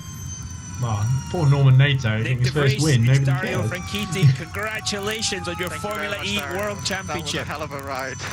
I mean, we've experienced so many highs and lows this year, and to finally clinch it in the last race, obviously, I think the fortune was on our side today with everything that happened. But as you saw, I was a bit of a target out there with great pace, so I think we Little bit of a this, target. and, I'm super happy for the team. There was a big silver arrow-shaped target on him, I think. We got there eventually. Eduardo Mortara and Mitch Evans out of the race at the beginning. A long red flag period. Jake Dennis going into the wall with a brake failure. And it was Nick De Vries who ended up world champion, becoming the Netherlands' first ever motor racing world champion. Something Max Verstappen would repeat several months later. Moving on then to our second championship decider. We go to Long Beach in California for the IndyCar season finale. Into this one as well, 3 drivers went in with a chance of winning the title. Only one would remain victorious at the end of it. Commentary came from myself, and joining me was Megan Burch. And with me now is Megan Burch as you transfer over to live commentary. Hello everybody, 85 laps here at the Acura Grand Prix of Long Beach. Such a historic circuit as well. It doesn't seem fair that we get such a tantalising race ahead of us. Megan, it's championship day. We've had 15 rounds. This is round 16 of the season as well. The championship is being decided between either Alex Palou, Pato O'Ward or Joseph Newgarden. Spain, Mexico or United States of America will take this one. O'Ward leads the championship 517 points to Pato O'Ward, who's 35 points back, 482. Newgarden was 48 points back, but with pole position, he now is on 470, so he's 47 points back. Megan, who is going to win today? Palou, O'Ward or Newgarden? I don't know. If only there was like a sheet where I could just... Oh, I think there might be. Just a little coloured guide here. No, where I can pick randomly from 3 of them. Like a post-it note. A post-it note. Well, I've got a post-it note right here, look, and I'll just take that off for you. And I will write down, because we've got a few minutes till the command, I shall write down in any order. I won't show, I'll show the camera, but I'll put any of them. Look. Oh, let's hear from Joseph Newgarden. The pace car today is meet the field outside of turn 10 where that alternate entrance is there for the pits instead of at the end of turn 1. Okay, copy that. And now that we're just seeing some highlights of what happened in qualifying, Jack Harvey touching the back of hello Cash Nevers as well, and Cash Nevers not happy as well. I just thought of what happens if someone crashes really high speed into that fountain. Well, 3 fountains, 3 championship contenders in this last one. Okay, here it is. Look, just for those of you at home. I haven't seen it. There we are. So, Megan, there you are. I don't plan on looking. Just wipe your hands around and see who you're going to pick, who will be the champion today. Megan's randomizer pick. Look, it's right here in front of us. She's gone with Alex Palou as her number at the top there. So Alex Palou, who leads the title at the moment. And what do you say at home as well? Because as we know, I say hello to the chat with everybody very active, so everyone's looking forward to this. Let's go over here and have a quick look as well. Josh Playz earlier on said, who else mutes the TV and syncs up the commentary for us? Thank you very much for doing so as well. Grid Network, it's go time. The final round of IndyCar side. We are closing in on winter and all series end for the year, absolutely as well. Don't worry, Otto, the race isn't over just yet. You've still got, he hasn't even started just yet. Newgarden got poles and now 47 behind. Adam says it's going to be a good race today in Long Beach as well. Looking forward to this race as Grid Network as well. ILOT is full time next year. We'll go everything throughout here as well. But you have a vote here at the top. If I hit it, it's a vote and a poll going on here today. No one thinks Newgarden. Yeah, who is going to be the IndyCar champion? Is it going to be Alex Palou, Pato O'Ward or Joseph Newgarden? They're in championship order. What do you think? Who do I think? I think it's going to be Pato O'Ward, but realistically it's probably going to be Alex Palou. In this championship as well, You are saying 75% of you right now in this chat are saying it is going to be Alex Palou. 25% of you are saying it's Pato O'Ward, and nobody so far has voted for Joseph Newgarden. Let's go over to Michael Andretti then for the command to start the engines for the last time this year. Hello, Long Beach. That was quite a gap of wind. Are you ready? Drivers, start your engines. I'd be terrified if you started your engine when I was in front of it. For the final. The engines rise up, the anticipation begins to build. We are about to have 28 IndyCars fire out onto the track as well. Who else is excited for this one? I think everyone is. Joseph Newgarden now's got 5% of the vote. Pato O'Ward has got 27% of the vote. Alex Palou's got 68, 35 votes, 22 votes so far. Get them in. The voting will close on the last lap of the IndyCar race. So on lap 85, the vote will close. So get in as well. This isn't the only camera we've got access to today, of course, because as you all know, we love our graphics and you get them as well. This is the race control chat, so any messages that flash up, that'll be there as well. The red indicator on the driver tracker means that the cars are in the pit lane. When they go black, that means they're out on the track, and that's what's happening as the field begins to head out here at Long Beach as well, Megan. They have little islands around it. They do, don't they? It's looking great, isn't it? That's cool. They're all set then. Anticipation begins to rise. The tension begins to rise as well. Megan, who do you think is going to be the champion? You've already said Palou, but is that realistic? Do you know who I honestly kind of want it to be? Who? Newgarden. Newgarden to win the championship. Joseph Newgarden. Yeah. That's a brave call. I mean, he's got the most chance right now because, you know, he's top. So they're heading out on the track look now, as you can see. It says it's Palou, then I'm going to have to put my chances in that. Humperdinck Fangbong says as well, this is Palou's to lose. It really is, isn't it? At the moment as well. The championship getting contended. There's a boat there. Well, somewhere around here at Long Beach, there's the St. Mary as well. What? Yeah, the St. Mary's here as well. Or is it the Queen Mary? Not the St. Mary. It's the Queen Mary, isn't it? It's one of the two. I don't know. It's Queen Mary, I'm being told. I said it in my pre-show, and I forgot it. It's the Queen Mary. Of course, hanging around Was there. that the one that sank? Well, it can't have sunk because it's here. I know there No, it's a big ship. It hasn't sunk.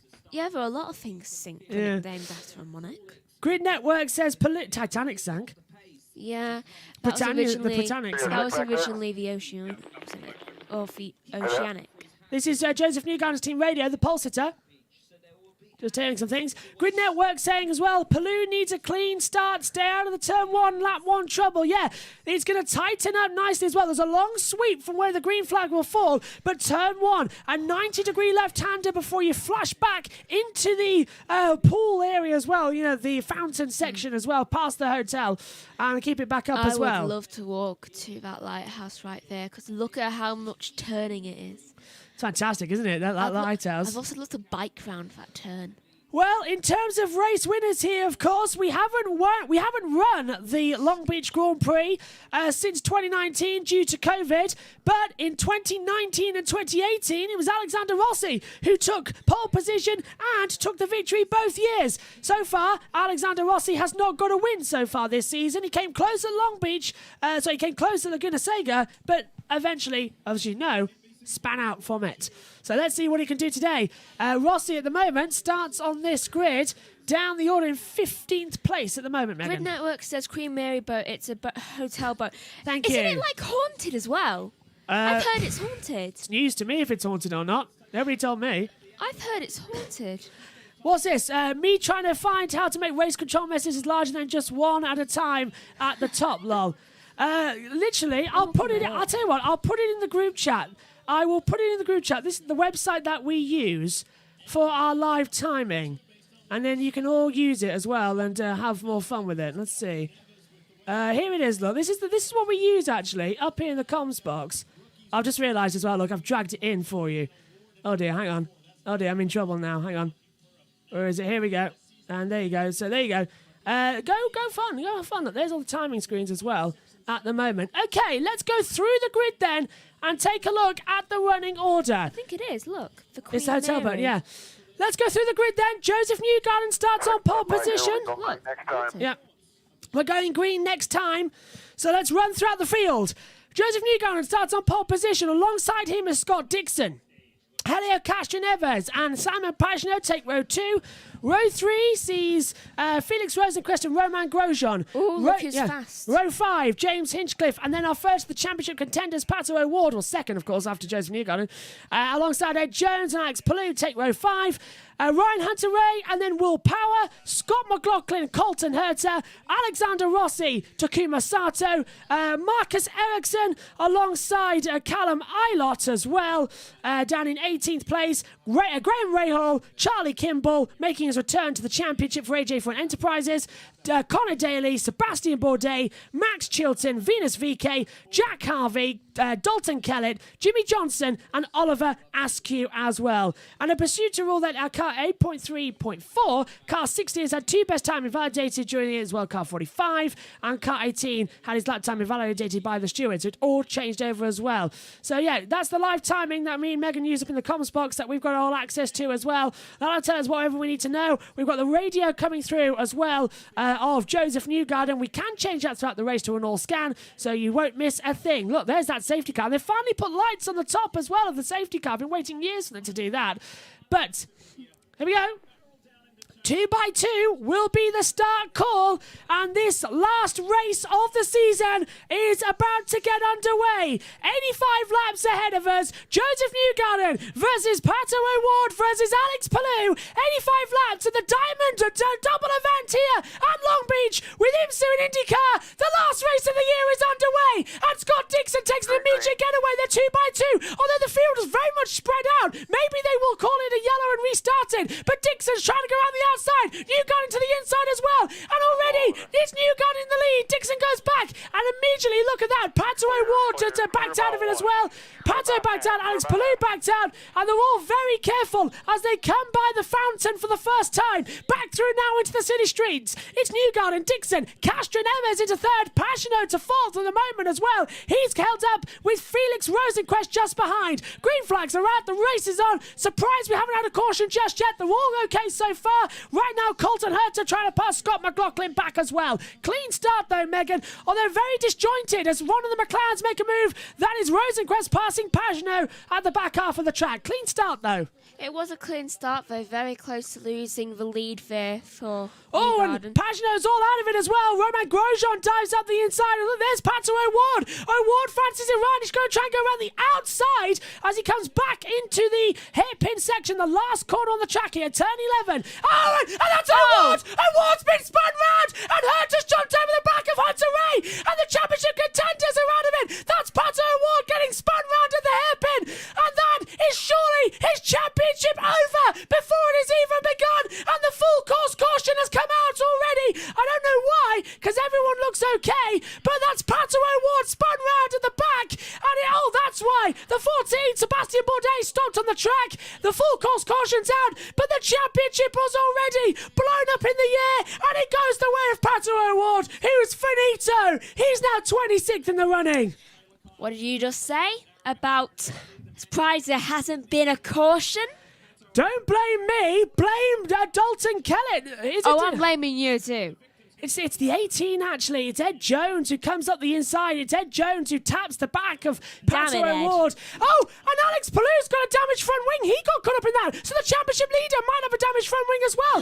So O'Ward's been spun round, and that's Alex Palou, who got hit at the back by Ryan Hunter-Ray, who then also hit the front of Ed Jones. So O'Ward could be in trouble. Let me correct that. O'Ward is in trouble. Palou could be in trouble. So far, Joseph Newgarden could win this. As it stands, the point is Alex Palou will be the champion by just 18 points to Joseph Newgarden. Right now, if Alex Palou fails to finish, for whatever reason, if he's got damage, it will be Joseph Newgarden for a third championship. And that was Colton Herta going for a fly over the back of Ryan Hunter-Ray. All sorts of chaos, and the caution's out already. And Zach Brown, for the second time today, can't believe what's happening. I think Colton Herta was trying to be Verstappen and Hamilton.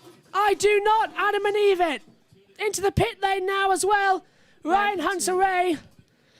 You've got to think, though, it might not be over for O'Ward because it's only lap 3. of 85. Yeah, there's a long way to go. Puncture! Oh, and Ryan Hunter-Reay in his last IndyCar race for now has a puncture and broken rear bodywork. I wonder if that is Hunter-Reay out of the race. They've refired Bourdais. Maybe, though I've got to say, I don't think Herta trying to drive over him is going to be the best thing. Yeah, that didn't help at all, did it? And if you notice how the puncture is on that side. Yeah, so it was a contact side as well. Let's go over to the group chat and see what you're all thinking as well. Right now, Palou is still the favourite to win this title, according to your vote. Josh Playz says, oh my, that was dramatic. I've got everything synced to the stream. It's great, lol. And a lucky caution for O'Ward. Well done for getting everything synced.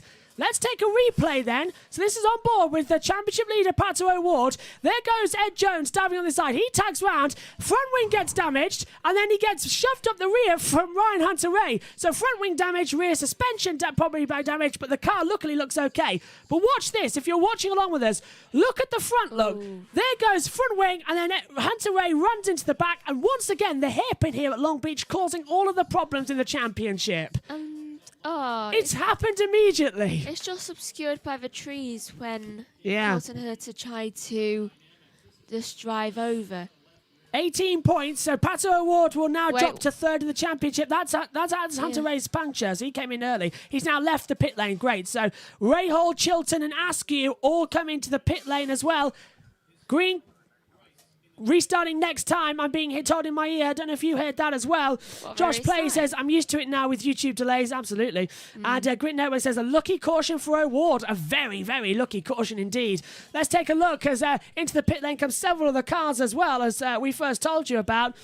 Into the pit lane as well will come Oliver Askew, Max Chilton, and that's Pato O'Ward coming in as well. They're going for a splash and dash. So right now they're putting more fuel in to O'Ward. They need to get him back up there. So he's going to lose some time. But this could be very interesting because O'Ward could come back into it later. Already, Long Beach is delivering, just like Formula One did earlier on in Russia. But poor McLaren, they're the butt of everybody's jokes today. I know. McLaren must be just like, what did we do to everyone to make them want to just destroy our cars? Chip Ganassi Racing has just posted a GIF like that. Oof. I think I need my brown mopping as well, actually. 6 minutes into this race, the two championship rivals have already hit drama. It's Joseph Newgarden currently leading the way. We're coming to the green flag once again here then. So revs are up. We're ready for another start. Then watch out for Scott Dixon. He's fourth in the championship, but he's not in the running for it. It's a three-way fight. Green flag's back out here. There's the green. And it's Newgarden who goes down the start-finish straight as well. Immediately trying to, almost like a whip of the snake as well, isn't it? It's got that launch as Newgarden tries to get defensive down towards turn one. Already Cashin Neves holding off from Felix Rosenquist, who's trying to go around the outside as well. But right now, Dixon has not got the best launch like he did in the previous one. I was just thinking about, do you know how that GIF with the napkin type thing? Yeah. I was just watching an episode of Modern Family earlier on today, and it's the wedding episode. It's the one where they see the wedding video of Mitch and Cam's. Oh, and yes. it's just like Phil sneezing into the napkin and then just Mitch just like picking it up like that. That's what and I thought, that's what McLaren are like today. That's exactly what McLaren are like today. Grid Network says, top off for fuel. They anticipate a caution-free race. The O'Ward team, ? Penalty. Ed Jones. Ed Jones has been given a penalty as well. So that is game over for Ed Jones. Well, I'm not surprised he did just call all of that. Well, every single bit of it he just caused as well. It was what was it? Come as you are, not who you as you're dressed as well, isn't it? Goes into the pit lane. Yeah, so he's taking that penalty now. Look, there he is, diving across. There's very unusual pit entrance here. There's your radio that keeps going through my ears. Sideways, and this is now Herta trying to go through on Palou as well, down towards turn one. That's a very late call on the inside. They nearly touched, didn't they? And closes off as well. Herta passes Palou. And a McLaren gets slightly hit. I don't know whether I'm still speaking or not. Yes, you are. It's mine. Yeah. Go on. Then why can I still hear? I couldn't hear anymore. I had to take it off because I'm having some weird earphone problems at the moment with mine. Oh, yeah? Yeah. Oh, there we go. I'm not sure what's causing it. But right now, the battle's still on between them all. And you have also got to wonder as well, how long is this going to be? Oh, what's this at the top of my monitor? Look, it looks red. Hunter-Reay has entered the pit lane. So Hunter-Reay's entered the pit lane. Maybe we should really put that in, like, orange or something. Yeah, something a bit bigger that you can see. So, yeah, let's have a look. And now it's only 65% as well. So let's go over and take a look at the vote that we've been issuing here today so far. Who do you think is going to be the IndyCar champion? 65% are currently voting for Alex Palou. 31% now to Pato O'Ward. 4% has gone to Joseph Newgarden. There's been 26 votes so far. Keep on voting. Drive-through penalty. He's going to come out right in front of you or close to you. Yeah, keep on voting. The vote ends on the last lap of the race, and that is also Ryan Hunter-Reay serving a penalty. So Hunter-Reay gets out of the way. He's now got a lap down and gets out of the way of the leading pack. Pagano going side by side with him as well. That was a bit close. They come to the fountain section as well. Remember what happened in practice as well with Cashineves. It's difficult. As now look, Palou's got he's got him right there. Palou's got him right there as well. Where do you go in that situation? In that situation as well. So where is Palou? Palou's Pete. Oh, and that's on the inside. Rosenquist going for a move on Cashineves. And that was almost a big accident once again. Coming through down out of turn 8. Now down the hill to turn 7 and well, this is out of turn 7. Yes, it's turn 8 and 9. Rosenquist actually had a little bit of contact with McLaren earlier. Yeah, it's closing. Yes, he did, didn't he? And here comes, look at this. Here comes, big lock up. And that is Rosenquist locking up. How did he not open up in the tyres? A big double lock up there. He keeps on going, but Grosjean now goes to P4. Is anybody going to say that Grosjean could realistically win this race? That is a possibility that Grosjean could actually win this race. Who would have thought of that? I predict him to win next year, not this year. He wants to finish out the season in style, doesn't he? This is the last IndyCar race of the year. This is Championship Day as well. The next race is in February 2022. Herta driving for his life, especially after victory last time out at Laguna Seca. Sort of a bit of redemption. But here's, look, this is Grosjean going to the inside and Rosenquist just pressing the brakes, both of them locking up. He got off the brakes immediately because he was almost going to run into the tyres. That would have been a caution, and a pretty long one as well. Here he is now, look, on sticker red still. I would have red if that had happened. Well, if the tyres bounced back onto the track, you're right, it would have had to have been a red. You are correct there as well. Let's go. Who do you want to hear on the audio channel? Let's hear right now what is being said. I'm trying to find out who from. If you could point me to it, Mex. Give me a driver name. How about Rosenquist? Okay, let's hear from Felix Rosenquist. We've opened up his channel now. If anything comes through on the earphones, you'll hear it as well. So Rosenquist channel is open. I can imagine Matt might have a few questions. Yeah, he's only P5 at the moment, isn't he? So we'll keep an eye out and see what's going. Points as they run. Gray 3, please. Gray 3. See, there you go. That's Rosenquist. After the lock up there. So they're trying to get that. Josh Playz says, I want Grosjean to win. I think we all want Grosjean to win at the moment, don't we? Herta improved. He's up into P7 now. He's past James Hinchcliffe on that last lap. On the 8th, this is lap 8. 77 laps to go, as you see, with the countdown. You can get in touch on Twitter as well with the NBC commentators. Use the hashtag AGPLB. That's the Acura Grand Prix of Long Beach hashtag as they run through. Or get in touch here on the YouTube chat channel. 67% of you now, look, as you can see, if we go over to the YouTube chat, look, while we're under an ad break in America, we don't have proper graphics. It is 67% of you who have so far voted for Alex Palou. Remember, this vote for the championship closes at the end of the last lap. And people are starting lap 9 now. And it's pretty much everyone up. For your information, you have used more overtake than anyone in the field. Still an okay number, but you've used the most. He's right. Rosenquist is down to 155 as we ride with him now. So isn't it out of 200? Yeah. Is that Herta passing Pagano? Yep. Herta's gone round the outside of Simon Pagano down towards turn 1. So that is now Herta up to 6. Car behind is now Herta. He is on alternates. He's done quite a bit of passing. And that's Rosenquist radio as well. Newgarden, Dixon and Power haven't used a single overtake thing. Out of the 200, they have not, have they? Grid Network says Ed Jones, a bit too much on the first lap as well. He was, and he caused championship drama as well. What was that we said yesterday in the pre-show on the Grid Network about are they going to be gentleman drivers? Turns out they're not. And Ed Jones was not one I predicted would causing all of the drama. Adam says as well, I've got Colton Herta winning today. Oh, was that you pick a winner? winner. Where is he? He's P7 right now, but on the computer, Possible. he'll go up to P6. And just as we say that, he gets the fastest lap. So Herta with the fastest lap of the race down as well, with a 109.586 here at the moment. 67% of you still saying that Alex Palou will be the winner. Don't forget, if you're just joining us, vote for your who do you think will be the champion. That is in the poll at the top. That poll will end as the lights go out. Let's have a look then at how it happened. Herta diving to the outside into towards turn 1 on Simon Pagenaud. Wheel-to-wheel stuff. They did touch. And Pagenaud's fault. Yeah, Pagenaud's fault. He turned into him. He had to back out of it as well. I feel like I have to look away from Pagenaud because it kind of looks like a highlighter or like it's a rave. It does, doesn't it? It looks like a big yellow highlighter. I feel like I could definitely find him in the dark. Oh, definitely as well. And I tell you what, under the night races when he runs it as well, it's so bright. Even sat in the commentary box on a screen, I bet you have to looks blink. like a really, really bright highlighter. Yes, he does. It does quite a bit, actually. As well. Let's take a look at the race control messages as well, because we've got Alvarascu saying a new personal best, a 1:10 as well. Dixon now setting faster times. The gap between Newgarden and Dixon is just 0.8 of a second at the moment, so that's coming down now. But we're riding with Colton Herta, if you're watching along with us as well, and he is closing on that deck, isn't he? He's closing in. Herta looks fairly strong out of turn 6 and 8, so you'll have to manage the back straight.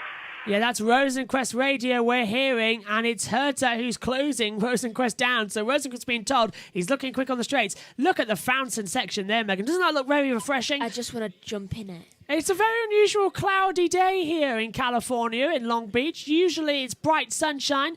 We're moving back to our traditional April date for next year as well on this track, which is great news. But personally, I wouldn't mind a little bit of rain. It will spice things up a bit. But after today's Grand Prix of Russia, I don't think I want any more rain. Is that someone pretending to be Palpatine? Yes. What's this? At Drunk Indy says, you can't be bleeping serious. Black flag for service when pits were closed and his teammate flattened his tyre. Then it's screw this season. Hopefully Ryan Hunter-Ray is full-time in 2022. So Drunk at Indy is not very happy with that one, is he, at the moment? And the fact that Hunter-Ray got a flag for the drive-through penalty because the pits were closed. But he needed to take a service. So maybe they should have a little bit of a leeway in the rules and regulations there. It was either he caused loads of problems for everyone else and possibly blow up a tyre and it hit someone in the head. Or pit. Or pit. Yeah, I would have gone pit every single time. It's not even a question. It would be pit. I would have just gone protest and just stop. Oh, and cause another yellow, like Bourdais. I'd cause a red flag, just stop in the middle of a track, just get out, just like, now no one can do anything. Now everyone, Jimmy Johnson effectively the last one on the lead lap running because everyone below has pitted at the moment as well. So Pato O'Ward, who is 23rd and closing on Jimmy Johnson as well as closing. Now look at this. Oh, look at this. With Alex Palou dropping down to P9 and Newgarden saying keep going faster and faster. The gap now 16 points between Palou and Newgarden. So as it stands, Alex Palou is the champion of IndyCar, but Newgarden could easily find something in this race. 16 points between them. O'Ward, 50 points back. He's a race win back as it stands right now. So Palou has one hand on his championship here, but don't hold off Joseph Newgarden, who's challenging for his third. But how disappointed are you if you're Zach Brown?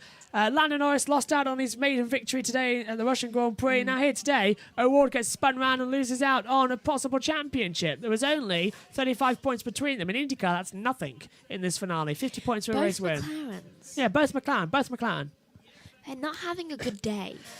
They're really not, unfortunately. McLaren could have a better one, but to tell you what, he was having a better one. It's Colton Herta right now as well for Andretti Autosport. He's running right behind Felix Rosenquist. The gap for 0.3 of a second, 3.5 of a second. It's closing quicker than you can actually say it as well, which is great to see. They're going to try and put on the accelerator, try and find the power as well. But this long back straightaway as well. But down towards, out of turn 8, down towards turn 9 on Seaside Way as well. Before you come into the Firestone turn at turn 9 as well, before you could then round the hairpin, where now we see the race leader, Joseph Newgarden. I want someone to crash. Cautions are frequent, but then again, I remember, what was it? Crash and be out. The 2018 race ran caution-free. Gray one to defend if you need it. No, I'm not having that. We've already had a caution. Yeah, so it's not caution-free. But right now, look, Herta's on the attack as well. The next one to be out. Megan's now doing the prediction of death. Who's gonna crash out this race next? I want to crash out. She's being Matilda, everybody. She's being Matilda. Sky Sports coverage of IndyCar in association. Oh, and Indy. Oh, I've done a double one. Bourdais and Harvey. Bourdais and Harvey. Yeah, because I landed right in the middle. Maybe we'll take it to a round. We're 18 minutes into this race, and Sky have launched their first ad break.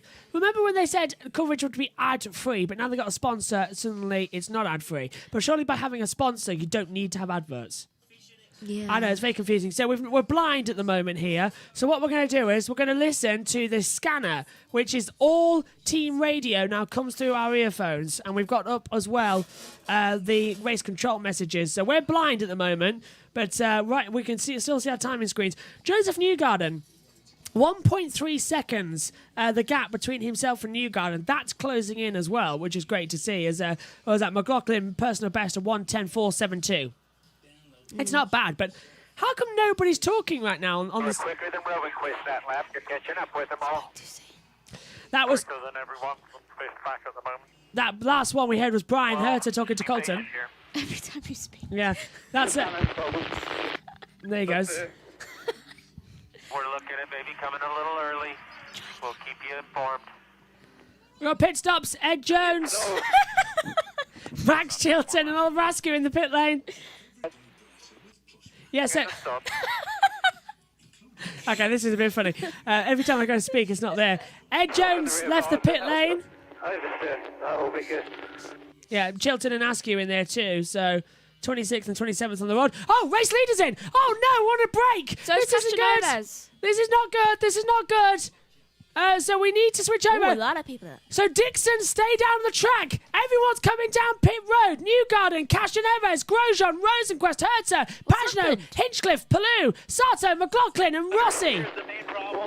And they're all coming in for their first scheduled stops. And Sky, you're on an ad break. Herta, this is a Grid Network. Herta still behind Rosenquist, might be losing time as the red tyres will soon lose speed to the black tyres as well. So Newgarden's out now. Yeah, it's all coming out. Newgarden's back out on the track as well. He's put on new alternate set. In fact, the top six, Newgarden, Dixon, Cashin-Evers, Grosjean, Rosenquist and Herta all put on alternate tyres, which is the red wall as well. Everyone else now leaving the pit lane. Finally, we're back with it as well. But forget the ident. Show us racing, Sky. We've listed a fantastic amount of pit stops. Oh, there's an advert. Yeah, that's not great. That's not great as well. I don't want to see about what we would see as rugby, what you see as football. Chilton and Askew are still in the pit lane, and they were one of the first ones to come in, so they still haven't left the pit lane, according to this monitor. And Newgarden is in again. Yeah, and so is Cashin-Evers. No one's coming in. What's happening? They're all coming back in. What's happened? It doesn't even show that we were in the first place. Well, that's very unusual with 68 laps to go. What the hell is happening? Yeah, hang on. They're all coming in. Kimball pits. Everybody coming down pit lane. We've got now NBC Sports are with with Rutledge Wood as well. Not the people we want to see. Why are we getting told that there are pit stops, but there haven't been any pit stops? Yeah, our timing screens are flashing out. Yeah, everyone's moving up the order. No, they haven't stopped. Ed Jones improves up the order as well, but so far we're getting flashing messages appear in the pit lane of cars coming down pit lane, but they are not coming down pit lane. So far, apparently Bourdais is in there. Yeah, that's very bizarre. Very, very bizarre. As now, here we go. What's this award? It's O'Ward! That's Pato O'Ward! He's slopping! O'Ward is slow down the start-finish straight! And it just gets worse for McLaren and the Mexican! Pato O'Ward is slow! Is he stopping? And Newgarden again saying he's in the pit lane. I'm not sure if that's right or not. And look, right rear suspension failure! Oh, no! He's out! Right rear suspension failure! Pato O'Ward is out of the Grand Prix of Long Beach! Newgarden goes in apparently again. And Newgarden is in! I don't know what's going on there. I think there's a timing glitch. But as it stands, that is O'Ward out of the race and out of the championship contender. And now definitely Herta pits. So this is definitely now Colton Herta coming down pit lane. We are understanding there is a transponder glitch with the race control messages. Herta, Ericsson and Rossi, the only cars in the pit lane so far. Now VK and Bourdais. We understand it's fixed. Johnson pits too. But surely, now that we've got Pato O'Ward sort of stopping, this will be a caution. And another safety car. Where's he stopped? This will have to be a caution. He stopped. He stopped on the racing line. This will have to be a caution now. No doubt about it. No, it's just on the run, I think, towards turn 1. It's just on the racing line. Everyone now taking this opportunity to come into the green flag pit stops. But we're going to have another caution, surely. They're taking their time about it, aren't they? Yeah, look, he stopped. He's right on the exit of pit lane. Oh, my God, you're right. You were right. Look at that. They're almost hitting him. Where on earth is this caution? O'Ward is stopped. And the exit of the fast lane, we've got cars flashing by him. Newgarden pits, so does Dixon, Pagano, Hitchcliffe and Palou. Full course caution. Caution. That took an awful long time. I don't think they knew where he was until we saw it. No, I did. I'm impressed by that because I recognise the fact that it was quite... Yeah. There was a lot of lines, so I thought that had to be pit lane exit. Caution is out because it is, unfortunately, Pato O'Ward with a broken rear suspension has stopped on the track at the exit of the pit lane. It is the championship dream over for the young Mexican who was so good this season. He's taken 2 victories, of course. The second race at Texas and the second race at Detroit. He was Mr. Consistent, but it is, unfortunately, Pato O'Ward out of the running for the championship. McLaren's day just gets worse after what happened in Russia F1. McLaren and now was here. wondering what they did to deserve this. Wow! Caution out again. There's people in bubbles just walking on for... Yeah, I've seen that. There are people in bubbles there as well, yeah. I would love to do that, wouldn't you? Should we listen? Let's have a look. Let's see. Can we get Pato O'Ward's radio? I was so disappointed with this one as well. Let's listen to Pato O'Ward's radio. And if he says anything, we will hear it. Well, now, Pato O'Ward definitely isn't going to win the title. He is our first... Cars are still packing up here, so just sit tight for a second. Just sit tight for a second. It just gets worse. It just gets worse. Meaning this will all be a caution. He won't be able to do a lap. About time, yeah. I'm assuming this broke because of the hit. He's remarkably calm. O'Ward is... Unfortunate, mate. Sorry about that.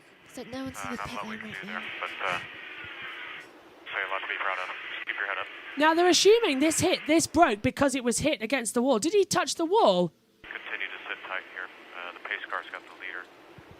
Oh, it just failed at the corner. Cars are still packing up. Okay, so we're having a replay now as you're listening to the radio of Pato O'Ward coming out of the last corner and it literally just failing on him. And look, the rear suspension drivetrain, it's just failed on him. So eventually he's out. One championship contender down in the form of the young Mexican Patrico O'Ward. For Aaron McLaren Schmidt-Peterson, he is out of the race as well. So now it becomes a 2-horse race. Alex Palou leading this championship as they run by 37 points to Joseph Newgarden. Newgarden has to win this race with Palou out of the points. I've got to say, people must love that he stopped in the pit lane exit right now. It's easier to pull him in. Thanks for all your work this year, dude. 48 points. Yeah, that's where we got hit. Yeah, I told you it would have damage later on. It's just the lightest of touches from Ed Jones. I tell you what, I would be, if I was Ed Jones, I'd be very careful because I'll be having to duck punches in the face from Pato O'Ward and Alex Palou. Palou could also run into danger later on because he got hit from the back from Hunter Ray. So it's not over yet. It's not exactly safety yet, is it? Hunter Ray and Ed Jones should be running right now. Yeah, I agree. I completely agree with you.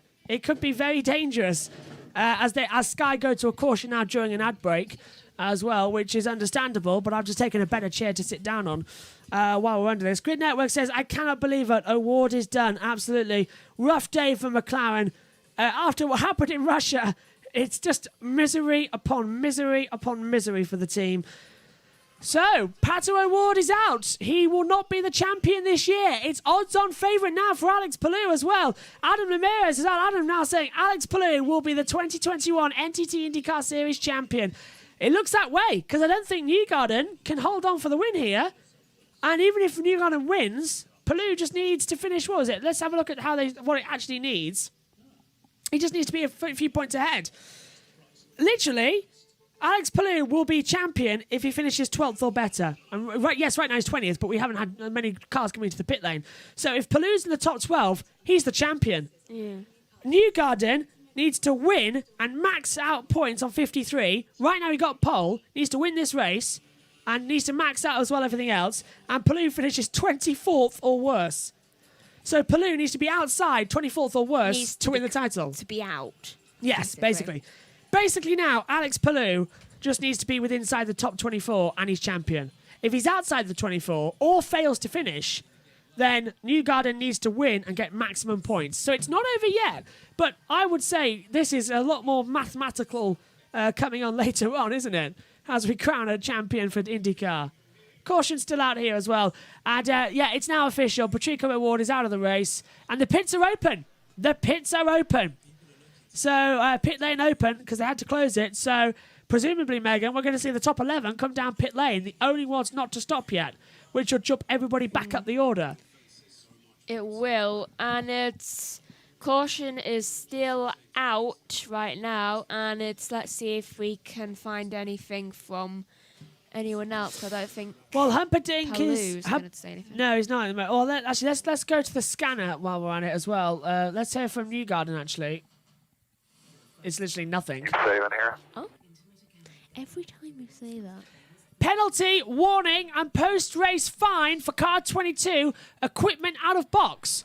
So that is Simon Pagenaud, who has got a penalty, and it's a warning and a post-race fine for having equipment out of the box. So that is Pagenaud getting a penalty.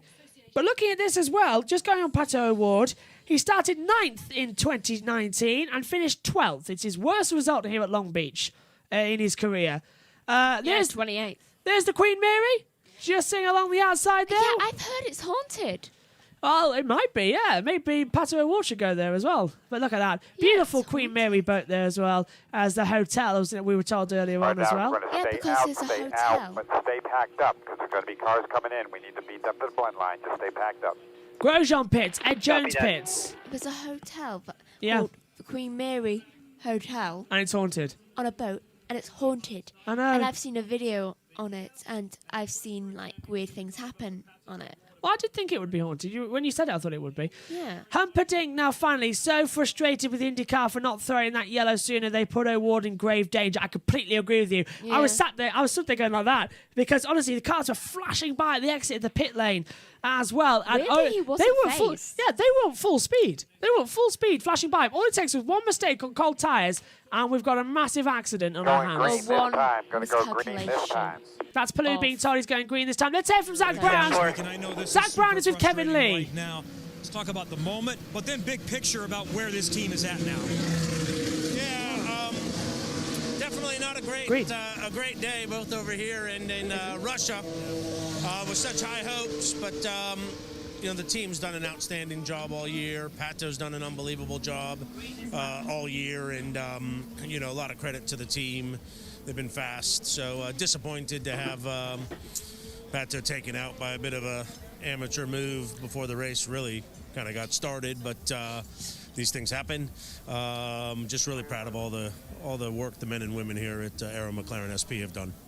That's lovely to hear, actually, from Zach. It's been a tough day for him, but we're coming to the green flag as well. The caution is out as well, or in, I should say. Green flags are back up and running, and the Grand Prix of Long Beach starts yet again. This time, Helio Castroneves leads them to the green flag. The Indy 500 winner for Maya Shang Racing accelerates and leads the restart here at Long Beach away from Felix Rosenquist. Maybe he can salvage something for McLaren here today with victory. Sato, McLaughlin, power the top 5 at the moment, but race lead effectively is Joseph Newgarden at the moment. He's down in P12 at the moment. In fact, no, even though that, Dalton Kellett has the net lead of this race as well. Big lockup. Was that Callum Eilert coming a bit too hard and heavy as Ray Hall gets ahead of Dalton Kellett further back as well? So it was all a bit drama. So, yeah, the top 9 have not pitted yet. Ray Hall has actually pitted, but it needs to stop again, according to this monitor. So far, Castanova's, Rosenquist, Sato, McLaughlin, Power, Ilott, Kimball, Daly. Who else? Harvey. Kellett, Ray Hall. Hold on. Yeah, ending with Ray Hall. They haven't pitted. Yeah, so, yeah. It's top 11. Yeah. So that's also something to watch. So that promotes, you're right, that promotes Newgarden then. Oh, no, Ray Hall has pitted, I think. Yeah, so's Kellett. That's what the computer's saying, but I'm not sure. And Harvey pits. Yeah. So Harvey comes in. We've got a race. A cycle. We've got a race of 2 halves going on here, and that's exactly what's happening as well. Yeah, the pit stoppers are having a race of their own, while the rest just have their own race. Yeah. That was who's in front of Palou there as well. That could have been. Who's in front of Palou? No, it's not Herta. That's not Herta. Yeah, it's Herta. Can't be Herta. Is it? It It is Herta. You're right. It's Herta. Herta nearly kicked the curb, although it doesn't look like. Behind Herta. Doesn't look like the back of Herta's car. No, it doesn't. It doesn't even look slightly like Herta's car. It could be a lapped car. Oh, full course caution. Why? Oh, it's Marcus Ericsson. It's Marcus Ericsson has hit the wall. And he's gone into the tyres. Don't worry, he'll be okay. He's got the aero screen. But a full course caution again out here. And Marcus Ericsson is out of the race and he's hit those tyres hard. Well, I did say earlier I wanted people to crash. Yeah, but this much? We were only green for 2 minutes. I'm me. What do you expect me to cause? Fair point. Full course caution again. And you can see on the message boards. Let's see what happened. Oh, Rossi up the inside. Did he touch with Ericsson? Ericsson turns in. Oh, he didn't touch him. Ericsson just ran out of room at turn 1 and just skidded into the tyres. Yeah. See, wow. On board with... This is on board with Rossi. Yeah, just run out of room. Yeah, never touched. Never touched once. And just Ericsson... Oh, look at that balloon. He got touched as well. Just slam into the wall. So another full course caution then. As the safety truck goes out. Now, I wonder, is he actually out of the race? Because if he hasn't damaged the suspension, I mean, miracle if he hasn't. But I would say he's out. If he's just got front wing damage, they can drag him. Look, they're looking at him now. If he's just got front wing damage, they can drag him. Yeah, but he's messed up with tyres. Well, they'll have to fix theirs as well, so it could be a bit of a lengthy caution. 3 to 4 laps or so. But there's only 59 to go. I still think it's a tiny bit dangerous that the speeding cars right next to those people, and one little mistake and they could all just be squished, wiped out like bowling balls. Exactly. No, like pinballs as well with a big bowling ball. Exactly. Another yellow that came out incredibly quickly, actually, that full course yellow. Yeah. Which was interesting, and didn't expect that one. So you crash, it comes out early. Now a chance for the top 8 to pit, ideally the top 10 to pit and change tyres, because the pits are still open. Let's listen. They still have to come in twice. We're currently P19. They're going to have to be coming in the next few laps. So don't worry about them. That's Alex Palou. Yeah, no, it's Rossi, P19, currently P19. Well, so it's Rossi. That was Rossi's radio. They're not Palou's. But Palou, yeah, that was Rossi's as well. So he's going to have to go back through there. But we're on board with Alex Palou now. He's our championship leader, Scott McLaughlin. Alex, we're going to be staying out to stay packed up. We believe this couple of those cars will be coming for their first stop. Rosenquist, Sato, McLaughlin, Power, Ilott, Kimball, Daly, Kellett, Chilton, and Askew all pit. So that's going to change the lead massively right now. Watch this, look. The championship running order between the two of them are just going to bounce quicker than a bowling ball down an alleyway as well. It's really starting to roll and cook now, isn't it? Bounce higher than a basketball, I was aiming to say, but I was just talking about pinballs. But who could be the pinball wizard? Can it be Alex Palou or will it be Joseph Newgarden? This is the chance. Here comes Will Power then. Changed over from blacks to red stickers. Look, here they come. Look, that's Rossi getting out ahead. So Rosenquist goes out ahead. Sato, McLaughlin, Power, Ilott, Kimball winning the race off pit road. So far, the only one who hasn't pitted right now is Castanova's. That's Dalton Kellett and Max Chilton side by side at the exit of the pit lane here. Now Chilton's ahead, so he should be able to get out ahead of them and does so. Race off pit lane. Harvey, Kimball. No, race off pit lane, it's Harvey. It's McLaughlin ahead of Sato, Power, Rosenquist, Ilott, Kimball, Daly, Chilton, Askew and Kellett. Leading off pit lane as well. Yeah, Castanova's hasn't pitted and he's the only one. So he's the only one in this entire field not pitting now, as he now takes it. Ray Hall did stop, but he hasn't stopped since lap 3. I think he's looking to... Yeah, he's on a long fuel stop, isn't he? So they're going to take it through now. Another caution then here.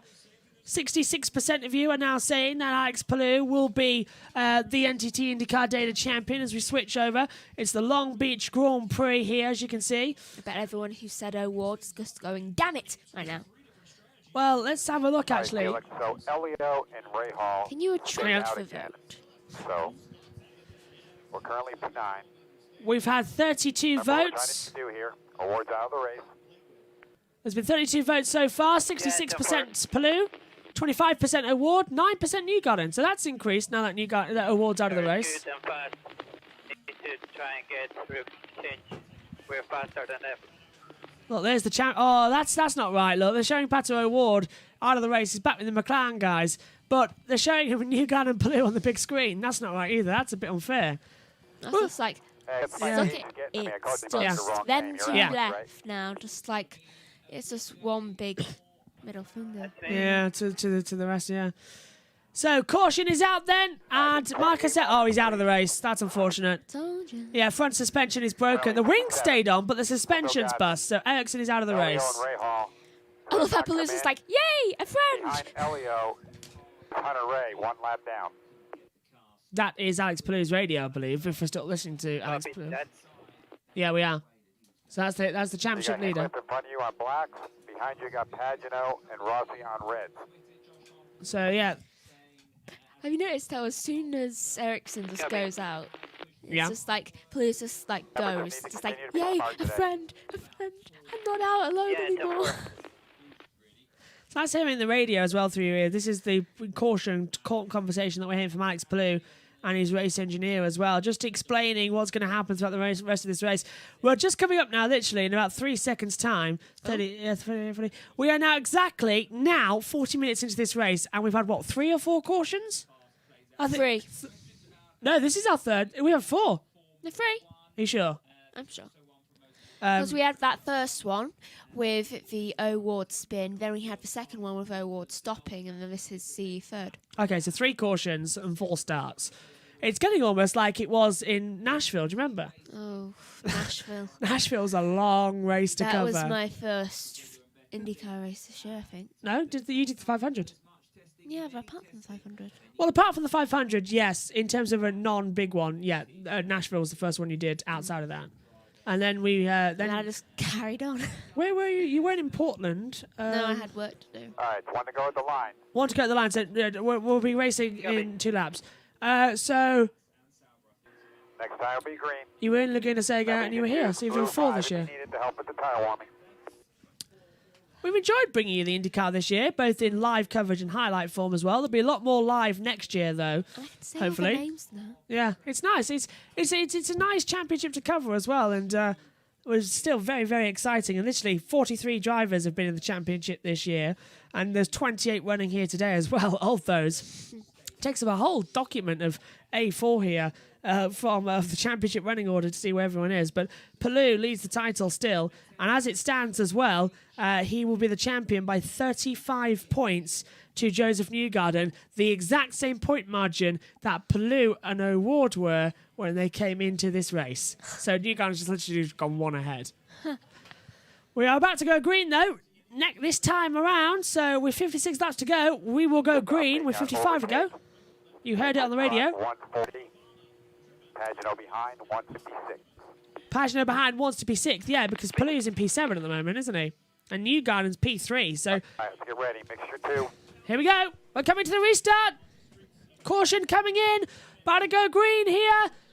And it's all down now to Helio Casneves having to do another restart. Graham Rahal just behind him, but that's Hunter Ray, who's out of the mix in the running order. So he's got to get out of the way. He's a lapped car who needs to move aside for the rest of the field. Green flag back out then here at Long Beach. There's the confirmation. Green, green, green as they come down now towards turn 1 once again. And because we've got Hunter Ray sort of in the gap there, Helio Castroneves has got a 1.2 second gap, but it's still not stopping Colton Herta trying to go around the outside of Scott Dixon into turn 1. That was almost another accident into the wall. Careful, guys. Yellows breed yellows, and we know what Herta's like. He's a bit of a hothead. And we're only on lap 31. And we've got 55 to go as well.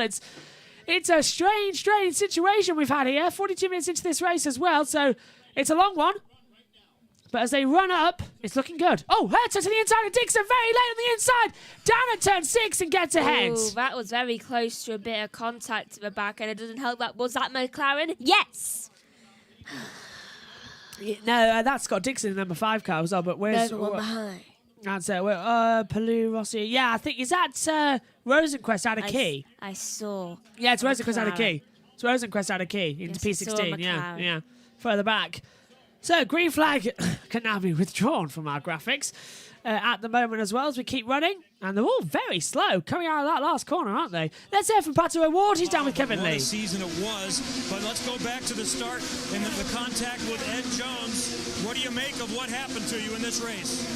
Yeah, it's not the first time he's hit us. It's not the first time he did something stupid all season. So I just wish he could use his head a little bit more. At least respect the guys that are fighting the championship. Just digging into it. Yeah, I don't know what else to say, man. I mean, look that at Herta. Corner is kind of just respect the guys that's in front, and then maybe you get a run. I mean, I'm not telling him not to race me, but yeah, don't be stupid about it. Big picture now. Your first IndyCar wins, multi-wins, championship fight. Where's this program at now heading into next season? Man, I think we've had a great season so far. I'm proud of the team. I'm proud of myself. Obviously it wasn't the perfect of seasons, but I think that's just how it's gonna be. You have to learn from the little mistakes that you might have made, and then I feel like that gets you stronger. And yeah, I'm looking forward to next year, and I think we have a great baseline to start off from and see if we can get some more wins and challenge for another title. Thanks for the passion and entertainment this year. And enjoy the Formula One test. He's got that coming in December. Thanks to Zach Brand, who's right behind him there. Wow, that was a move by his... Yeah, absolutely. And do you see that move going further back as well? Herta's past Newgarden. Herta up into 3rd place as well. So that was quite quick. He's now on the back of Rahal. So Colton Herta flies past Newgarden. And that, Megan, is for the net lead of the race. While we were hearing that conversation, it is. Here it is again. Look on the inside. Down in towards turn number 8 as well. Down into turn 9, a Firestone curve up the inside. Newgarden on the outside. Tried to turn it. Didn't know he was there. And that's Herta right there as well. As they come through as well. What a fantastic move. Herta, net lead of the race. Looking good. As they look through at the moment now. 45 minutes into this one as well. And really, that's the net lead. But he's closing in, was it? 3.7 seconds between Herta and Rahal at the moment. So he got held up ever so slightly. So we'll keep an eye on and see what's going to happen next. 4. You can go to 1 anytime you need it. So, with this lap 33 already 5:52 to go here. Let's have a look at the chat. Oh, radio. 28 laps on this set. 18 to 22 laps on this set. That's Herta. 18 to 22 laps as that's a move on the inside. Max Chilton trying to have a go on the inside. I think that would be on Callum Eilert, nearly making contact with each other as well. Down the back straight away. Grid Network saying this might be a long race. It is going to be a long race as well. We got drama already, side-by-side action. Multiple cars down towards the inside of turn 1 as well. That's so close as well. The 20 car as well of Connor Daly and Charlie Kimball racing side-by-side almost down through turn 1 and 2. As they come down. This might be another caution. And that is the number 11 of Charlie Kimball, who I was just talking about, who's gone off the track. Is this going to cause a caution? Yeah, no caution. Well, it's actually the 77 car, my apologies, who's gone down the order. So it's the 77 car of Callum Eilert who's gone off the track, according to my monitor. So it's not, although apparently it was Charlie Kimball. Whatever the computer says as well, because I'm getting two things. And new leader, why?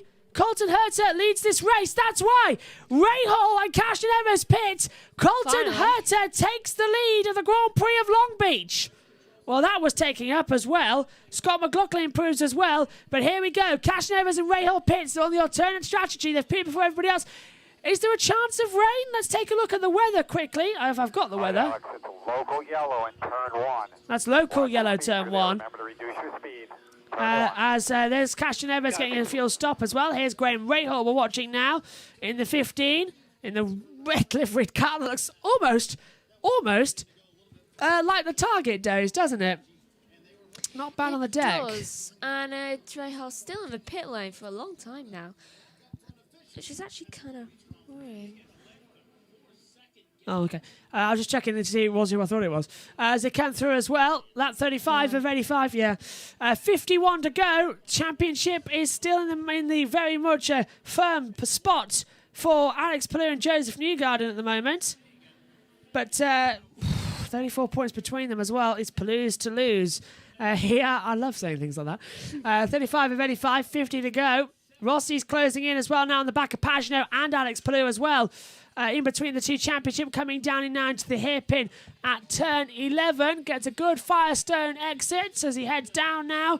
Underneath, taking the start-finish line that used to host F1 starts, and even Formula E have raced here as well with the Long Beach GP.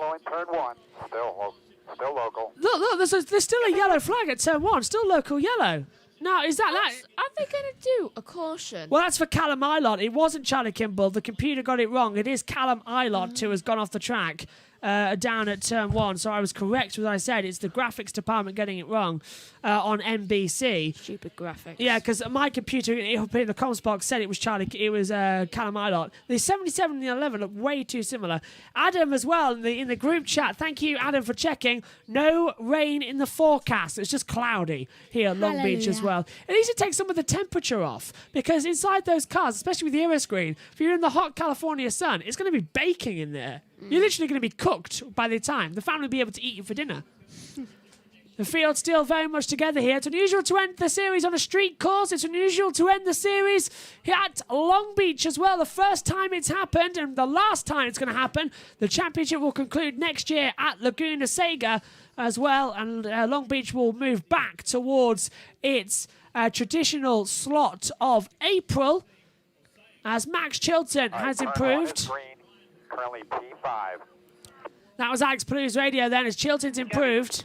Chilton's now to 21st place, so he has passed Jimmy. He's passed Jimmy Johnson. Actually, Chilton's up to 20th place, so Chilton's improved even further with 49 laps to go here of the Long Beach the Long Beach Grand Prix as well. As you can see, I've got Formula E on the brain, can't you? At the moment, as other people that do watch-alongs of the Russian Grand Prix but do backseat driver things have just launched theirs. We did it live and had it out at the time as well. And this race also live coverage of the IndyCar. Hey, we've got someone active in the voting panel as well. Let's see what it is. It's still 32 votes, actually. It's 66 for Palou and... it's 25% Palou, 66% for... I'm getting confused. It's Alex Palou on 66%, Pato O'Ward on 25%, Justin Newgarden on 9%. Don't forget you can vote as well if you haven't already to see who's going to be the champion. At the moment, the computer and you yourself predicting it's going to be Alex Palou who will be the champion. No caution, says Josh Playz. Nope, no caution. It was a local yellow that we got green for. Yes, it was a local yellow. Is the leader. That was for Callum Ilott going off the track. Can you imagine if... Do you remember when a water pipe burst and that... At Nashville. Yeah. I just suddenly got that thought when I looked at the fountain. Yeah, I don't know why. What, if that water pipe bursts as well, Yeah. and then you just sort of all sort of done and dusted, and, well, it'd have to be shut off at the main, wouldn't it? And that'll take time to find. It's a bit like what we had there. Venus VK has entered the pit lane as well, so VK is just coming into the pits, as you can see on your screens, hopefully in a second. Here's James Hinchcliffe, the 2017 Long Beach winner. He's led 25 of 85 laps here. Has he? That can't be right. He hasn't led 25 laps of them here today. What's wrong with the graphics today? Pagano and Hunter Ray and it's Rosenquist, Power and Kimball all pits. Yes, and that is true, actually. They have actually come into the pit lane. You can see them diving off into the pits now at the exit here. So they're all switching over as well. Coming up then, lap 40 coming up. This is lap 39, 47 to go. Rosenquist is in the pit lane, Megan, as well as Power. You are correct in that. Pagano dives in from P6 as well.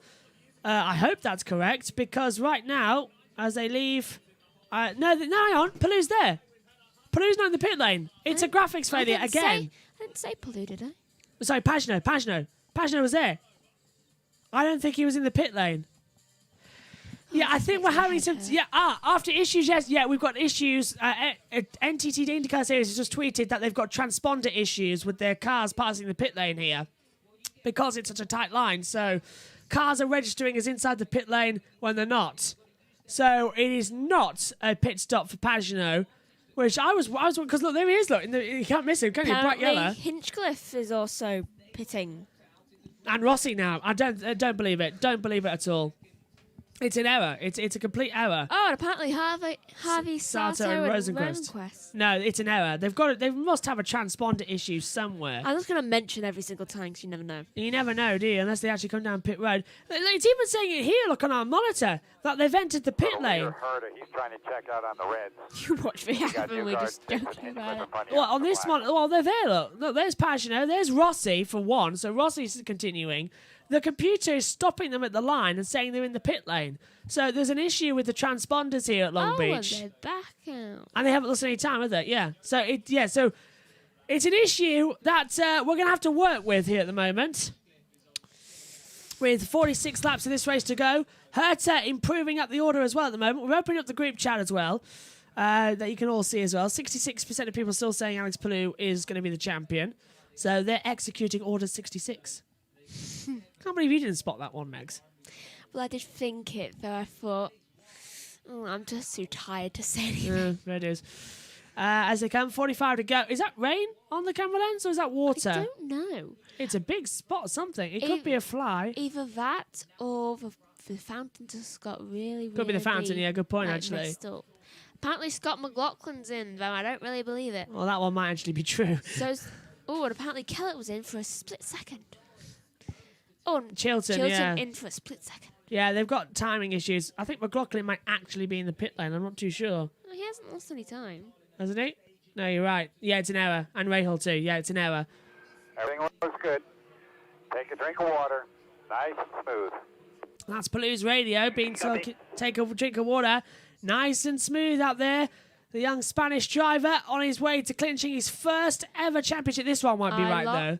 You can't really tell if no, he's too far down the order to even tell if that's in sync or not in sync. Exactly. If he is actually going to pit. Tuesday, if you're there, LA Brera as well for the NBC on Tuesday as well, if you're in America and want to watch that. Looks quite dramatic, actually, Megan. It's it collapses and then wakes up back in time, looks like. I don't know what that show's about, but it looks good. Well, I kind of want to watch it. Yeah. Well, to keep an eye on that one. Helio Cashineves is now down the order as well. Here's Takuma Sato on the board. Who's sorry? That wasn't in. He was? No, he wasn't. He was. He's just left the pit lane, look. No, it hasn't said he's got another pit. Oh, good spot, yeah.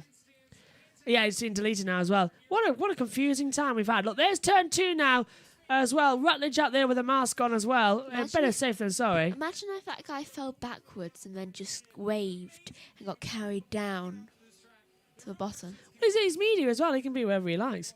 There's Ryan Hunter-Ray, look out of sync of order as well. Grid Network saying Newgarden needs the lead for any chance at Palou. He absolutely does. And right now, he's got Herta leading from Newgarden, and the gap is 6.4 seconds. So right now, Newgarden's actually falling back into the clutches of Dixon, Hinchcliffe, Palou, Pagano, Rossi, all those lot as well. And it's really closing as well. Luke Smith saying Long Beach is hecking cool, isn't it? Yeah, it really is, isn't it? It's a nice little track as well, and it's providing us a lot of mentality to try and work out who's where and how, and all that. Life could be sweet. As they come back through as well. Lap 43 to go. We're halfway in the Grand Prix of Long Beach. Only taking us 6 minutes. 57, sorry, but we're there. I don't know why, if I want to crack this arm, but I also feel like there's something wrong. Don't then. No. Well, we're halfway there to crown the champion. Right now, Palou will be 34 points ahead of Newgarden as well, so they're closing up on that one. As I heard that over the mics as well. Look at this Herta. Look, he's just checked out. He's doing what he did a week ago in Laguna Seca, checking out at the front. The gap now was it 6.634 seconds. And what is it? Wasn't it Herta and Newgarden 7 days ago as well? Down at Laguna Seca. It was, wasn't it? So they're still closing up. This is a fantastic battle we've been witnessing today as well. across IndyCar, British Touring Car Championship, Formula One. We've been treated to some great racing today, especially actually Formula One and IndyCar. They've given us some very dramatic moments, especially for the titles. They have, and it's right now. I'm just going to say the top 5. So far, the top 5 are Herta, Newgarden, Dixon, Hinchcliffe, and Palou. Actually, I'm going to continue for top 10. 6th is Pagenaud. 7th, Rossi. 8th, Grosjean. 9th, Bourdais. And it's rounding out the top 10 is Ed Jones, the one who started all the drama of the cautions off. Michael Andretti is in there as well. Just watching on. Halfway, we're being told now as well. But look, there is Brian Herta. Brian Herta now just talking on with Colton, his son, and they've now just got their foot, look, on a hard set of tyres, the black primaries. So how much is he going to wish that he's going to put that on? It's like, should we put this one on? I don't know, maybe put your foot on it and reduce the risk of a puncture. Amazingly, their last stop was lap 18. It's lap 44. And I know we've had cautions in between that, but that is amazingly close. It is. So it's closing down now once again here. It's also impressive how long that Castroneves went without pitting. Oh, we got to hold on until the champ. Ready or not to receive his crown. Oh, get ready for the crown. Yeah, well, we will be on here to hear from Palou as well. We're not going to go on a quick off with it being the end of the IndyCar season as well. We will be on just a little bit longer than normal, just to see the champion crown and all that lot, and talk through it as well. And half an hour after the end of this race as well, just me, not you, you can tune into the Grid Network along with me, Joe, Ben, Kobe and Adam for all of the analysis and wrap-up of the action from IMSA, IndyCar, Formula One as well. I was going to have my pre-nap after this. What's that? I'm going to have my pre-nap after this. I thought you were going to have a cornetto or some gatto after this as well. Well, that too. You're just going to eat while you sleep, a big bowl of chocolate gatto. You know what I'm like? I need food, otherwise I will literally come downstairs while still asleep and eat it, which is the only time I've ever seen to actually move while I sleep and don't look like I'm dead. Yeah, fair point. By the way, I love the American outfit you've chosen today. Works quite well, doesn't it? Yeah. It's works for America and Russia. It's a very strange hashtag this race, by the way. The hashtag AGPLB as well. It's the Acura Grand Prix Long Beach that the hashtag works for as well. Josh Playz. So Grid Network says Newgarden will be on reds and Herta will be on black tyres after the next pit stop. That could be big if we go green all the way. Thanks for the information there, Joe. I absolutely agree. So. Yeah. We could now see as well they're going to be on alternate strategies, so Newgarden should be faster than Herta, and if there's a caution coming out any time, it could change the balance of power once again. Newgarden could still win this race, and watch out as well, because we know Palou had contact on his front and rear suspension. We already see what happened to Pato O'Ward, so Palou could be a ticking time bomb. Go on. Those transponders. Why? Are they still saying in the pit lane? Yes, they are. They all are. Isn't that the way as well, Pia, as we come back up to main comcam? Yeah, was that the weirdest thing I've ever done? Hang on 2 seconds. Replay. Romain Grosjean on the inside of Alexander Rossi. Rossi gives him turns in, no space. Ooh. Grosjean does give him space, and they touched. Ooh. They bumped wheels. They got no power steering, so they would have felt that right through their wrists as well. Who's at fault there, Megan? I think it's Grosjean, personally. For diving up the inside? Yeah, he didn't give him any room. But should Rossi have closed him in that hard into turn one? Yeah, though he couldn't. When the wheels touched, it was Grosjean. Right, okay. I would agree with that point there. Yeah. Do you know me walking downstairs while still asleep and then getting food from the fridge? Yeah. Was that the weirdest thing you've ever seen me do? Yes, because it was like you were properly awake. But well, you were awake, but you don't have any memory of it. Yeah, though I usually sleep like I'm dead, don't I? Yeah. We'll be back after the break on NBC if you're watching in America. If you're watching in Sky F1, stay with us because we have all the access for you with 39 laps to go. They're going quite quickly now. You can hear more about my weird sleep patterns. Yes, absolutely, as well. As they come through. And Chilton has passed VK for P20. So Chilton now P20 for Carling.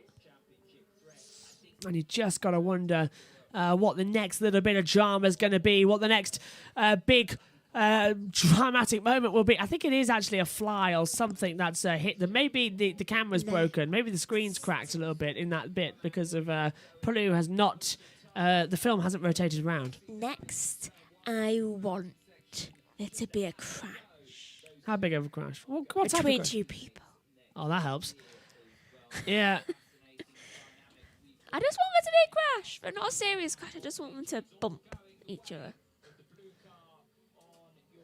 I know it's strange, but still. It is a very confusing one, yeah. As the track goes through. So, it is. We're very lucky, actually, that we can still see this race, actually, and still talk about what's going on, because we've got a train forming here. Newgarden, Dixon, Hinchcliffe, Palu, Pagenaud are all sort of closed up together. Because Newgarden is on slower tyres. And Hertz has checked out because he's on the reds and go a hell of a lot faster. He's got 7.8 seconds now advantage over Newgarden on that monitor. So already you can see that it is coming thick and fast. Is this an actual pit stop coming for Palu and Pagenaud? I'm not sure. That's right. Oh, right, Hunter Ray's in trouble. Hunter Ray's got a puncture. Hunter Ray's, look, it's gone. Look. Oh, same side. Something's cut. Something has cut. Right, Hunter Ray's tyre, and there is now smoke blistering out of the back. So this is not good news at all for Ryan Hunter Ray, who is smoking down the back straightaway towards turn 9. May I just say that's the same side that burst, tried to just jump over. I think the floor is actually cutting the tyre. That could burst big time. Look there. Yeah, Big line. Yeah, there's two big lines. So the floor is cutting into the tyre, and now with a puncture, he gets into the pit lane, so avoids a big caution. It's like when you put a load of rubber bands on a watermelon. That's what it looks like. Yeah, just shrinks between them. The NASCAR Cup Series. Las Vegas tonight, 7 p.m. Eastern on NBCSN as well. We're on here 6:30 on the Grid Network quite quickly so that we don't interrupt the NASCAR coverage for everybody watching. Newgardens still has a chance at leading the most laps currently, so he'll still get some more points. That's from the Grid Network. Amazingly, though, we've remained caution-free after Ryan Hunter-Ray had a puncture on the ad break as well. Hopefully we'll see that in a second, but if he didn't, it was literally Hunter-Ray into the pit lane with a problem, and this is Pato O'Ward getting back in the car, Megan. Rahal gets a fast lap, and why is he getting back in the car? He's way too far down on laps. Points, maybe finishing second in the championship, depending what the attrition looks like. So he'll get in right here, and he'll go back out, try to finish this race and see if they can salvage anything as far as championship points are concerned. Right now, they stand pretty good margin still, 26 points behind Newgarden points as they run.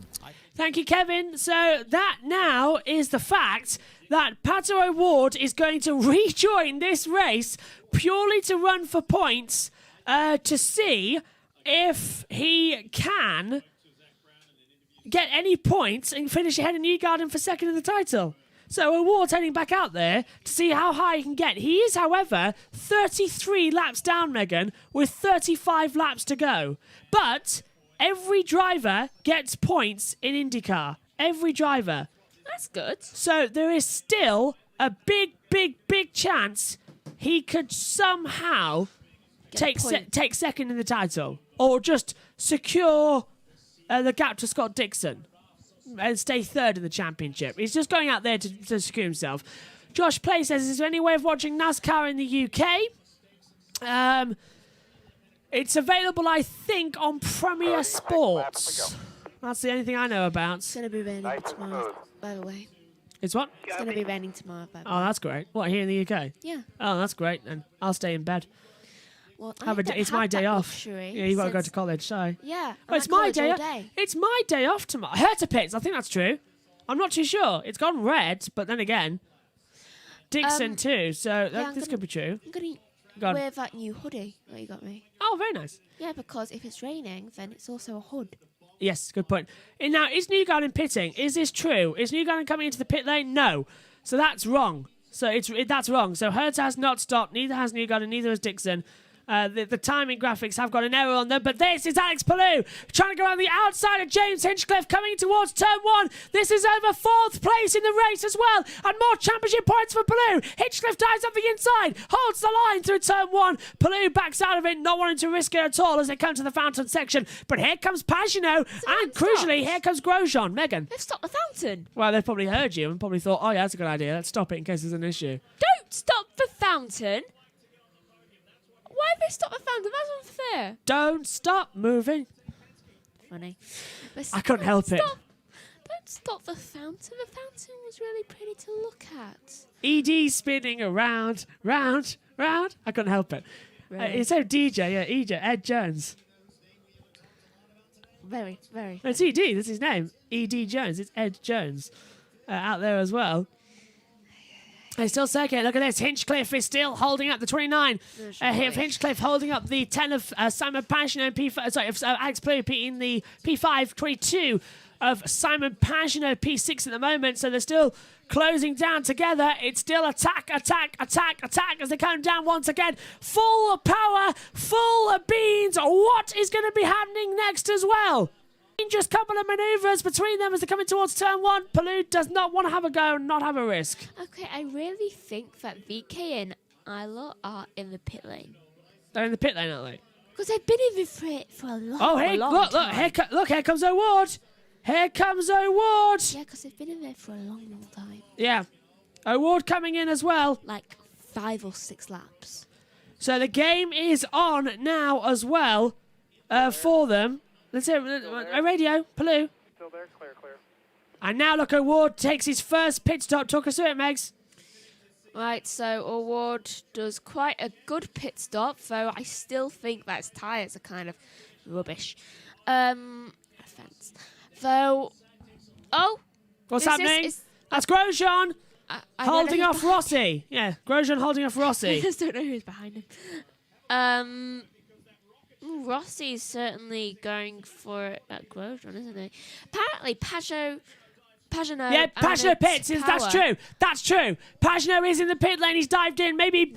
Yeah. I just saw him dive in. So Pagenaud pits as well. I think Will Power's pitted as well. Because I swear I saw him go down at least a little bit. I'm just hearing as well. Yes, it's true. So, brand new sticker reds go on for Simon Pagenaud. Then he'll jump down the order. A lot of fuel going in. 33 to go. Let's just be smart here. And power is in too. Sticker reds. True for once. Remember what we're trying to accomplish. Hey, the messages were true.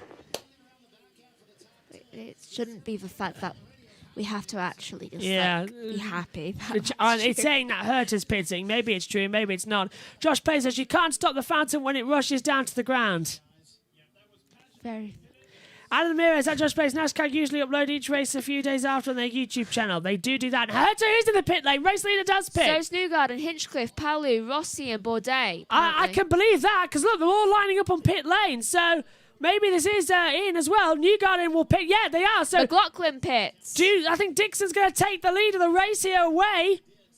Because Newgarden's dropped in 4th place. If this is right or not, I'm not sure. But here comes Herta. Yeah, Dixon leads this race, so it's true. Grosjean to 3rd. Oh, it's a bad stop. It's a bad rear stop for Colton Herta. Newgarden has a perfect stop. Palou's in 2, but it was a slow stop for Herta. 7.7 seconds. Newgarden at 7.2 seconds. Hinchcliffe, he's long. 8.5. Palou, a lot of fuel going in as well. Away he goes at 7.6. Rossi. Oh! That's Palou coming out side by side with James Hinchcliffe, and he's ahead though. Rossi's time 7.1 in the pit lane, and now Palou can get out ahead of James Hinchcliffe. Dixon leads from Grosjean, Ed Jones, Harvey, Sato, Rosenquist. The top 6 not pitting. Daly, yes, Kimball, Ashkew, Kellett in the top 10, and was that car going straight on there? Dixon takes to the pit lane. Apparently, I think that O'Ward's still in there. Grosjean and Dixon pit. And Pagenaud is side by side. He dives up the inside of James Hinchcliffe. So that's Pagenaud making a move now as well. Dixon, the race leader, comes in as well. So he's at Grosjean too. So that's Ed Jones now taking the lead of the race. Oh, seriously. O'Ward's just like... Yeah, I want it. And look here, that's Pagenaud. Pagenaud up the inside and making a manoeuvre. No. timing screen's not updating, so it can't tell us who it is.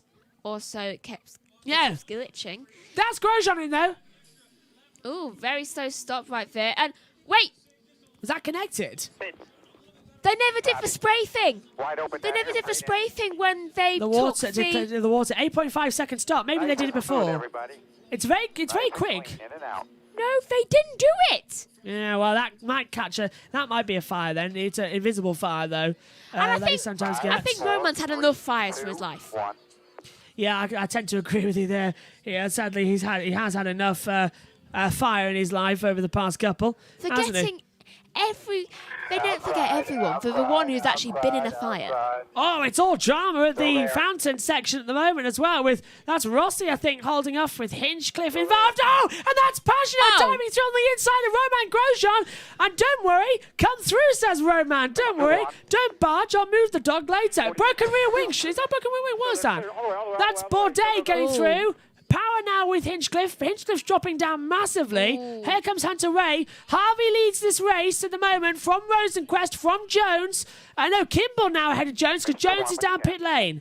Apparently in the pits it's Jones, VK and Eilert. That's correct as well. It's Jones, PK, yes, Jones, VK and Eilert as well. Hinchcliffe gets passed now by Will Power as well. So they change over positions out here on the circuit. Lap 57 of 85. There's 29 laps to go and it's all drama kicking off in the second pit stop action as well. Okay, so are VK and Eilert actually in this race or something?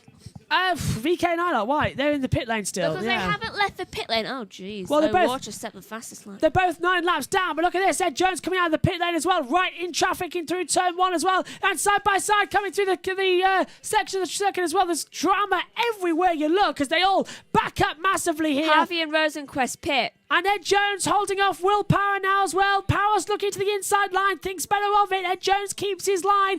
As I'm aware, NBC have just gone to an ad break. Kellett and Kimball also pit. And now that's going to promote Oliver Askew. Oliver Askew takes the lead from Rahal, Letterman, Lanigan Racing at the moment. Then here, all action breaking loose with 28 laps to go. Is it weird that O'Ward's the fastest lap? That's Scott McLaughlin diving through there on Ryan Hunter-Ray. Penske on Andretti. I think it's weird. Weird what? That O'Ward just set the fastest lap. Yeah, what is it? 109.141. That's bonus point. Yeah, he's really going for it, isn't he? Though I'm serious about VK and Eilert. Because they're confusing me. They've been in the pit like forever. I think they're out. I'm not sure where they are. Yeah, VK and Eilert. I think they're both out of the race. To be fair, so that's why they're down on the decks now. But that is Roman Grosjean. So they're 21 and 77. I'm looking for them on here. That's 51 coming in now as well. So that is 21 has stopped. Roman Grosjean and Chilton pits as well. Grosjean's in Megan as well. They've got damage. Grosjean's got damage. Look, they're having to put the air jack up. Roman's got damage. Maybe they can spray the water on now. Well, I think that was the problem, actually. I think there's some form of... I think he's got a puncture or something. Because look, they've taken off the rear tyre and they're checking the rear brakes as well on the right-hand side of the car. So the right rear... Herta pits. Yeah, having some change. Oh, he's just come in, so that's wrong. Herta's already stopped. We've seen him stop. So that's another error. Because he wouldn't be stopping Apparently, again. Casanovas and Newgarden also pit. They've already pitted. Exactly. So does Palu and Pagano. That timing. It's the last race of the year. We expect some glitches, don't we? But this is a bit debris. ridiculous. That's debris on the main straight. They'll have to throw the caution for that. They're very particular about Apparently debris. A lot of people are pitting right now. They're very particular about debris on that back straightaway, so they might throw a caution, just to get it out of the way. Oh, and apparently we only have 23 drivers now. All left on the race. Oh, they're back now. All 20. Yeah, all 28 back now. There is caution. There is debris on the back straightaway. As side by side, Will Power now blasts around the outside. That's Power trying to get ahead of Felix Rosenquist and does so. Rosenquist now under pressure from Scott McLaughlin as they come around turn 1 as well, with Hinchcliffe right there and even coming and joining the party as well. Oh, and here goes McLaughlin. McLaughlin dives through on the inside and gets ahead. So through he goes, and Oliver Askew takes to the pit lane. Megan. Hopefully it's true. Apparently Herta's in there again. That's not right. Ordinary Joe, an NBC drama. That's on Monday at 10 p.m. and 9 p.m. Central as well. On Monday on NBC. It seems interesting. Join us for that. It's going to be fun. Do you know what that actually kind of reminds me of from looking at it? The City of Long Beach, what? No, that show that we just saw. Oh, what? Original Joe? Yeah. Yeah. And look, Grosjean's in. Now, as this is a replay. We think Grosjean's touched the wall. Yes. Oh, it was the lightest of kisses. Look, we're on board with Rossi. Look, it cuts the corner. And look, Grosjean just lightly kisses the wall, and he's damaged the rear suspension. So Grosjean is down and practically out of contention of this race. They're getting back out there running, but Romain Grosjean out of running to win this race or even score good points here today. Alex Palou now leads this title by 42 points over Joseph Newgarden. As things stand, with 26 laps to go, it is Alex Palou who will be the IndyCar Series champion as well. Like I chose. And I don't know if Askew's coming into the pit lane or not, because it keeps saying that, so we'll keep thinking. What, sorry? There's been more votes. Check. 68% now. We'll check that in a second. Let's listen. Think of the big picture. Big picture. Yeah, think of the big picture. Just think of the big picture. Okay, think of a big picture. Starry Night by Van Gogh. That's a big picture. Oh, very funny, Megan. I can also think of a sunflowers he painted. How about some Monet? Megan getting right there, isn't it? Picasso. Oh, how about the Mona... Oh, not the Mona Lisa. That's actually quite small. Oh, they started the fountain again. That's great news, though. They heard my hatred for not having the fountain on. Yeah, I just want the fountain. Now, at the moment, Ray Hall is officially leading this race. I've checked it twice. Ray Hall leads Herta, Newgarden and Dixon and Palou to the top 5 as well. So they're closing in there. Driver's right, watch out as well. Check the... Oh, yes, let's check the chat then. 68% of you are now saying that Alex Palou is going to win. We've had 34 votes. Alex Palou now takes 68% of that. Pato Award 24. Joseph Newgarden 9%. So the 68% of you think that it's going to be Alex Palou to take this race win. To take this championship. I think it's kind of guaranteed right now, unless he crashes out. By 41 points, yeah, and even if so, Newgarden would still have to win this race, get the fastest lap, take pole position. Well, he did pole position, didn't he? But he'd have to win fastest lap, and Palou score absolutely no points at all. So it was a tall order anyway. Yeah, but with Ericsson back in. Yeah, that could throw... Well, Ericsson's having... Caution! It's who's that? The Who's 20. That 20. Yeah, it's If you just stop doing it's Connor Daly, Megan. Oh, there it is. Oh, that is also the 45. Oh. And that is Oliver Askew. Oh, jeez. Oliver Askew has gone straight into the wall. Well, I said I wanted a double off, and not like this. You got a lot of guys out there making mistakes. Nice and smooth. Well, yeah, you can hear it now. Look, full course caution is out. So no kidding. Is this contact with... Yes, it's Connor Daly down in towards turn 9. Daly on the outside, but it's lock up, actually, for Oliver Askew. And, oh, look at that. So I want 2 people to go off when it happens. That is Connor Daly narrowly missing the tyre wall, but Oliver Askew massively hitting the tyre wall. Now, they can push him out, Megan. He might not, because he went in straight, he might not have damaged the suspension like Ericsson did. Look, Connor Daly can get going again in the number 20. Yeah, but right now it's it is like Ericsson, though. Yeah, it's a difficult one. We'll see what happens to Oliver Askew. But another caution that bunches things up. That helps Newgarden. And who's going to pit as well? Pits are open, I'm being told. So pits are open. I don't know, because VK and I have been pitting for 15 laps. Oliver Askew in the wall after contact with Connor Daly, and that has brought out the caution once again here. Apparently Grosjean's out. Make sure it's 6. You can go back to 4 or 1 whenever you need it. And the chat saying, why did I ask you to crash? Sorry, not sorry, he says as well. Full course caution out then here. There's the race control messages as well. No sign of anybody changing over positions. Full course yellow, full course yellow. You got a car in the run-up at turn 9 and another car in the tire somewhere. It's under Stewart's... At turn 9, believe it or not. Yeah, it's under Stewart's review, by the way. That accident is under Stewart's review. So there could be a penalty coming the way, presumably for the 45, for forcing Carpenter off the... for forcing Daly off the track in the Ed Carpenter racing. And be heads up when you get to turn 9. So it's 23 laps to go here at Long Beach, and the action is still coming. Join us look, he's got going again. The 45's got going again. So Askew will continue in this race.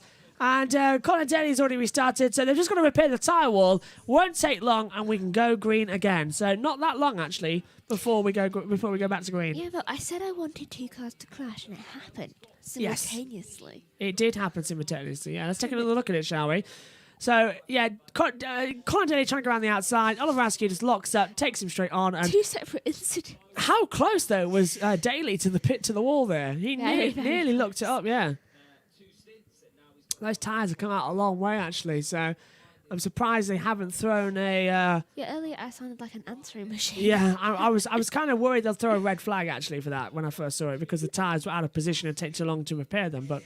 Oh, that fun. Front wing needs changing, suspension needs changing, but send him out there, still get points on the board. It's been a miserable couple of races then for Oliver Askew in the championship. Can we find where VK and Isla are? Because I don't think I'm ever going to sleep peacefully again without knowing if they're in the pit lane or not. Oliver Askew did racing as well in the second race at Detroit and the first race at Road America, and then came back as well for Portland, Laguna Seca, and Long Beach as well, and has so far not had some great results. He's only got 52 points on the board, though, compared to the 517. Megan. Apparently VK's in the pit lane, but I don't know where Ilot is. I think VK and Ilot are out of the race. They're both 16 laps down, so I think they are both currently out of the race. When did that happen? 16 laps ago. I know, but we never... Rahal pits. It was never broadcast. Rahal pits, and I think that's going to be Herta leading. Not too sure if that is true or not. No, it's not. Oh, it is true. Who knows? We've got cars in the pit lane. Hunter Ray, O'Ward, Rahal, Askew into the pit lane. I'm sure at some point VK and Dixon, you, Pagano, Rossi, Harvey on reds. Remember? Rahal definitely pits. We're seeing it now. So this is Rahal definitely in the pit lane right now. What's the overtake on these guys? Tired Newgarden and Dixon. Almost running over Dixon 100, Pagano 43. Stick of reds going on there, the front Rossi there. behind Pagano 89. We think Rossi has a problem with the car. But, so that's Alex Palou being told there's a problem with Rossi's car. So Rossi's got a problem with his car. See, that's the things you learn over the team radio. Josh Playz says, I saw you trying to hide your chuckles, Megan. Yeah. We're going ready then.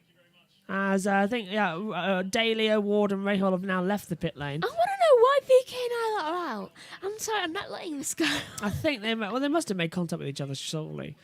What was it? Both out on lap 47, so VK and Ilot down 25th and 26th place. I swear they're out as well. Caution coming in. We're going green this lap. And is O'Ward in the race or not? Stay out. Stay out. Penalty. Fall to the back of the field for car 45. Emergency services in the pit lane as well. He can't get any more back of the field than this. Yeah, right. Colton Herta leads the race from Joseph Newgarden in second. Scott Dixon is third. Then it's Palou fourth. Pagano fifth. Caution's back in. And the green flag is back out. The races go here again at Long Beach. And who's going to have the attack down towards turn one? Well, Herta's got a great restart as they pass the green flag line as well. I think they're all going to be a bit cautious as well. They don't want to cause a yellow and have another bunch up because the tyres will go too cold. Rahal came in. Now P4. This radio is still coming to you from Alex Palou. Copy that, he says. Right now he's championed by 38 points as well. Look how close, actually. Actually, look at that. Newgarden's falling back. He's already a second behind Herta, but he's only 3/10 now. Look, Dixon is coming straight through to attack on Newgarden. And Palou as well just behind. He's closing in. Pagano is in 5th place as well. It's an amazingly good, strong race result we've got coming on here as well at the moment. It is. Yeah. Between the two. Green flag still out then here at the moment. And yeah, I think VK and Ilot are definitely out of the race now. Going green this time. Yeah, it's either that or I'm going to go insane. Car 45 is Command Blue eligible. So that is a blue flag that has been eligible now for Car 45. That is, of course, Oliver Askew, yeah. Yeah, and I don't think that Oliver Askew can really get any more far down the order apart from 2 places than he already Oh, do you want to see him is. try? He'll try. He'll do something. He always does. Just goes behind Ericsson. Oh, and now Rossi's under attack as well around the outside. Jack Harvey trying to find a way through. Hasn't worked out. Rossi stays P6 as well. Harvey trying to find a way through. And this is incredibly close now as well. Harvey from Meyer Shank Racing and Alexander Rossi and Andretti Autosport racing together as well in 6th and 7th. But Herta, 1 second lead actually over Newgarden. Now 9/10 actually. So Newgarden's fighting back this lap actually, which is nice to see. He's got that accelerator back under control. He's found out, Megan, which is his left foot, which is his right foot. He's decided to press his right foot hard to the floor. It's like, okay, time to race. And go. And he's immediately been slung back into the back of the helmet as well. And he's only realised this. He was sick. 67 laps in. He was sick so much, he's lapped it. They came back through then, crossing the line. And Newgarden's had a bad last sector. Now he's only 4 turns behind Dixon. Dixon's closing in. Of course, if Palou passes Newgarden, then it's championship over, effectively, isn't it? Already. Because we know that there's a chance Newgarden can still get this win if Palou falls back. But if Palou passes Newgarden, it is game over. He's the champion. It would be game over. Radio. Right now, 14th for second place. Keep an eye on that. So that's Newgarden. That's Newgarden as well. Explain the point situation at the moment and where do you go, how do you go. And look at this, as they stand, Palou is on 5.49, Newgarden on 38 back, he's on 5.11, and Pato O'Ward is on 4.87 and 62 points back, but he will finish 6 points ahead of Scott Dixon. So that's the reason O'Ward's gone back out to get some points on the board, because he needs to be ahead of Dixon for 3rd in the championship. It's unusual for Dixon to be this far out. Last year's champion Dixon as well, he is so far off the ball. And Newgarden going for his 3rd championship here today. It hasn't gone his way, is it? It's going to be a new champion going for the Astor Challenge Cup as well. And it's going to be the Spaniard, Alex Palou, who's going to take victory as well. And Alex Palou, who took the first race win of the year back in Atlanta, he's only had 3 races, Atlanta, Road America, and the Grand Prix of Portland. He's going to win here today as well, it seems. There's one board with Newgarden coming into turn 1 as well, down to 75 miles an hour, full throttle. Now just 20% of the braking, back on the throttle, 100% now at the acceleration engine. RPM up there at 11,600 RPM as well. And he's just swinging it down, up and roundabout, isn't it, at the moment? It is. He's falling back into clutches, sorry, Dixon. Herta leads so far with Newgarden. You're right. Yeah, it's just I woke up early. Oh, right, yeah. It gets to you, doesn't it? Yeah. It's only 10:15, so it's long. This race has gone on longer than we thought it would. That's why I'm because of the napping caution. after this. Yeah, because of the cautions, this race has gone on longer than we thought it would. 17 laps to go, though, so not that long left at all. Herta is 1.2 seconds ahead of Dixon as well, so that is still closing in on this battle. But what a fantastic race. It's 1 hour 30 minutes into it as well, this race. And there's another about half hour to go, actually, so this should finish on time. Hopefully. Yeah. I might finish a bit early, actually. What is? Yeah, it might do. You predict it, don't you? Yeah, I do. Hold on, I'll predict right now what it is, because I usually go by the amount that's like furthest, so I'm guessing 110. Just telling you as well, Eamon Grosjean set a new personal best. So he's back out on the track as well, a 109.849. So Grosjean improving up the order then. Here, Palou on board, having an attack. And let's listen, actually, to Alex Palou. Down to turn 6. Drops down, 64, 5 miles an hour. Rises up, 80. Full throttle, 126 miles an hour. Back down to 75 miles an hour as you round turn 8. Down now, the back straight away as well. The seaside way before you come into turn 9. Firestone turn. Break down the gears as well. Drop down.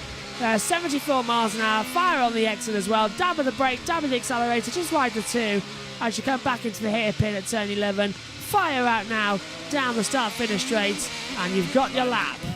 Not a bad run there at the moment, is it? Right. As we hit it with Palou. So it's going to, according to my calculations, it's 99 minutes and it's... So an hour 10.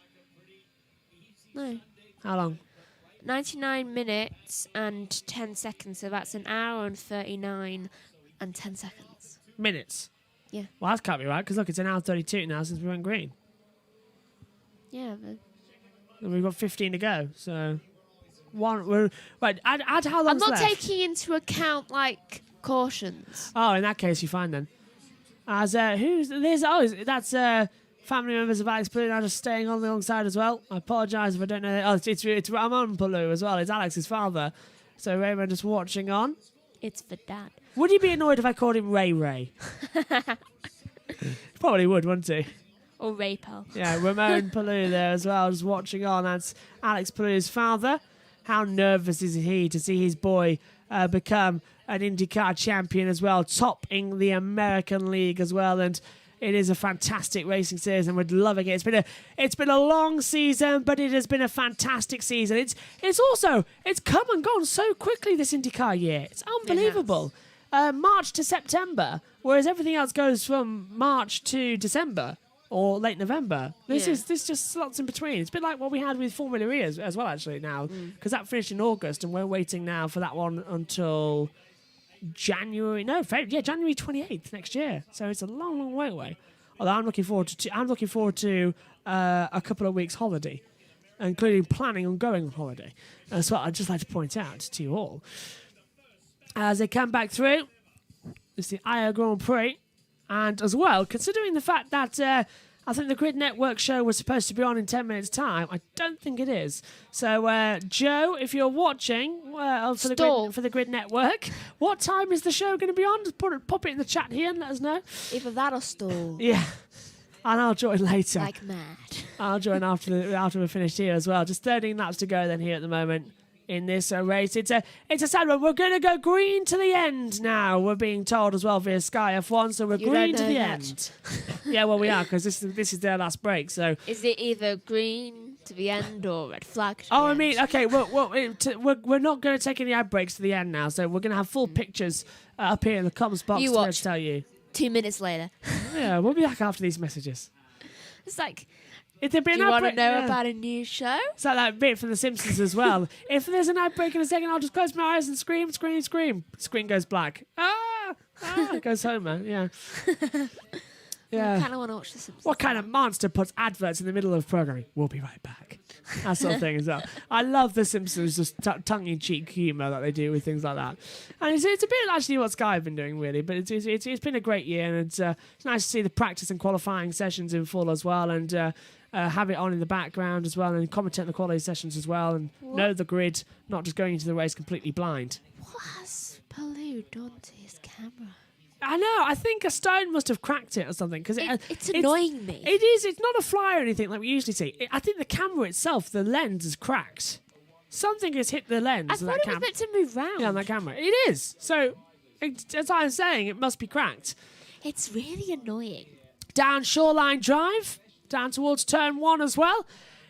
It's been cloudy all day. Adam said it wasn't due to rain. It has not rained at the moment. Reminder that you've got 12 more laps until the poll ends as to who is going to be the IndyCar champion. Who do you think it's going to be? 68% of you at the moment say it is Alex Palou. You can get voting for that. The poll closes at the end of the race on the last lap as well before we crown the champion, which presumably is going to be Alex Palou because he's, 38 points ahead in Newgarden. Unless something really strange happens in the next 12 laps. Oh, yeah, the camera's back. Anything can happen in the next half hour. This sort of thing that can go on.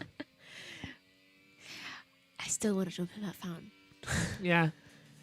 Back with us here on NBC Sports in America for the Acura Grand Prix of Long Beach. There is 11 laps to go, and as it stands, Alex Palou is going to be the IndyCar champion for 2021.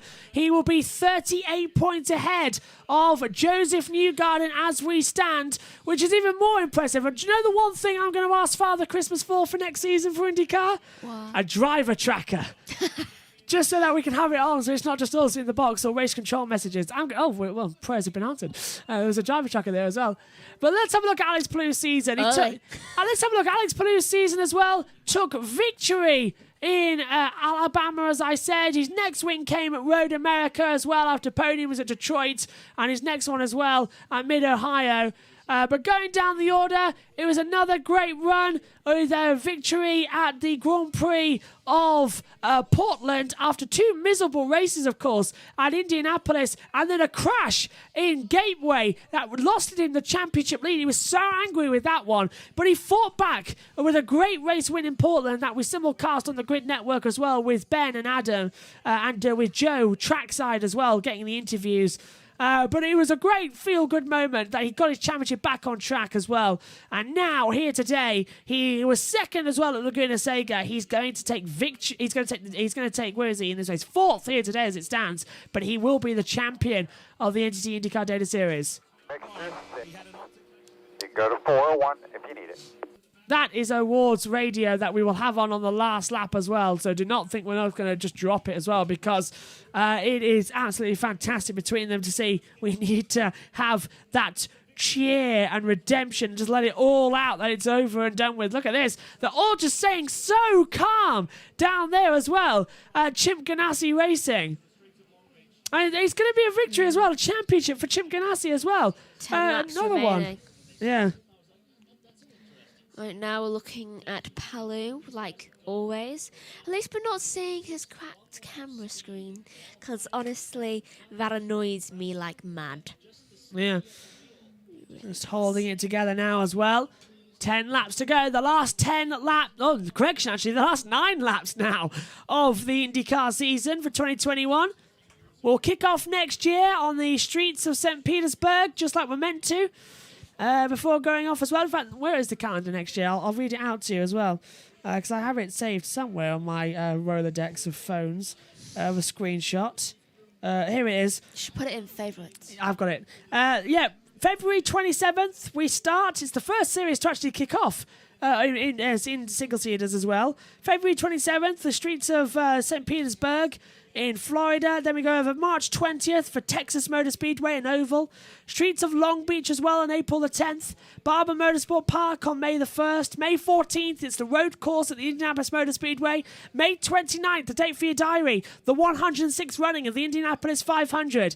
June 5th, it's one race at Detroit at the Raceway of Belle Isle, just a single race there as well. June 12th, it's Road America. July 3rd, it's Mid-Ohio on the road course as well. July 17th, we're back to Canada for the streets of Toronto. Iowa Speedway makes its return, and we get a double header on July 23rd and 24th. On July 30th, we're back to the Indianapolis Motor Speedway for the second road course race. August 7th, the same day it was the year previous, we're on the streets of Nashville as well in Tennessee. And then, of course, on August the 20th, it's Worldwide Technology Raceway as well for the Oval, the last one of the year. September 4th, it's the Portland Raceway for the last track. And then on September 11th, as well, the season will conclude at Raceway WeatherTech Laguna Seca as well. Exactly a year since the last race at Laguna Seca. But that is it. With 8 to go, Palu is going to be the champion as things stand. And Castor Neves, I think, is pitted. Megan? Apparently he's in the pit. Yeah, I don't think he was. He's just come out and he hasn't lost any time, so that was an error again. Look at this. Battle for first is still brewing. Herta versus Newgarden. Newgarden spent the last lap closing up. There's now 4 or 5 tenths between them. 0.566. So much of this race is actually driving me crazy. Just little things that's happening throughout it. Though it's impressive to see Colton Herta actually leading right now. I've just had a coughing fit, sorry.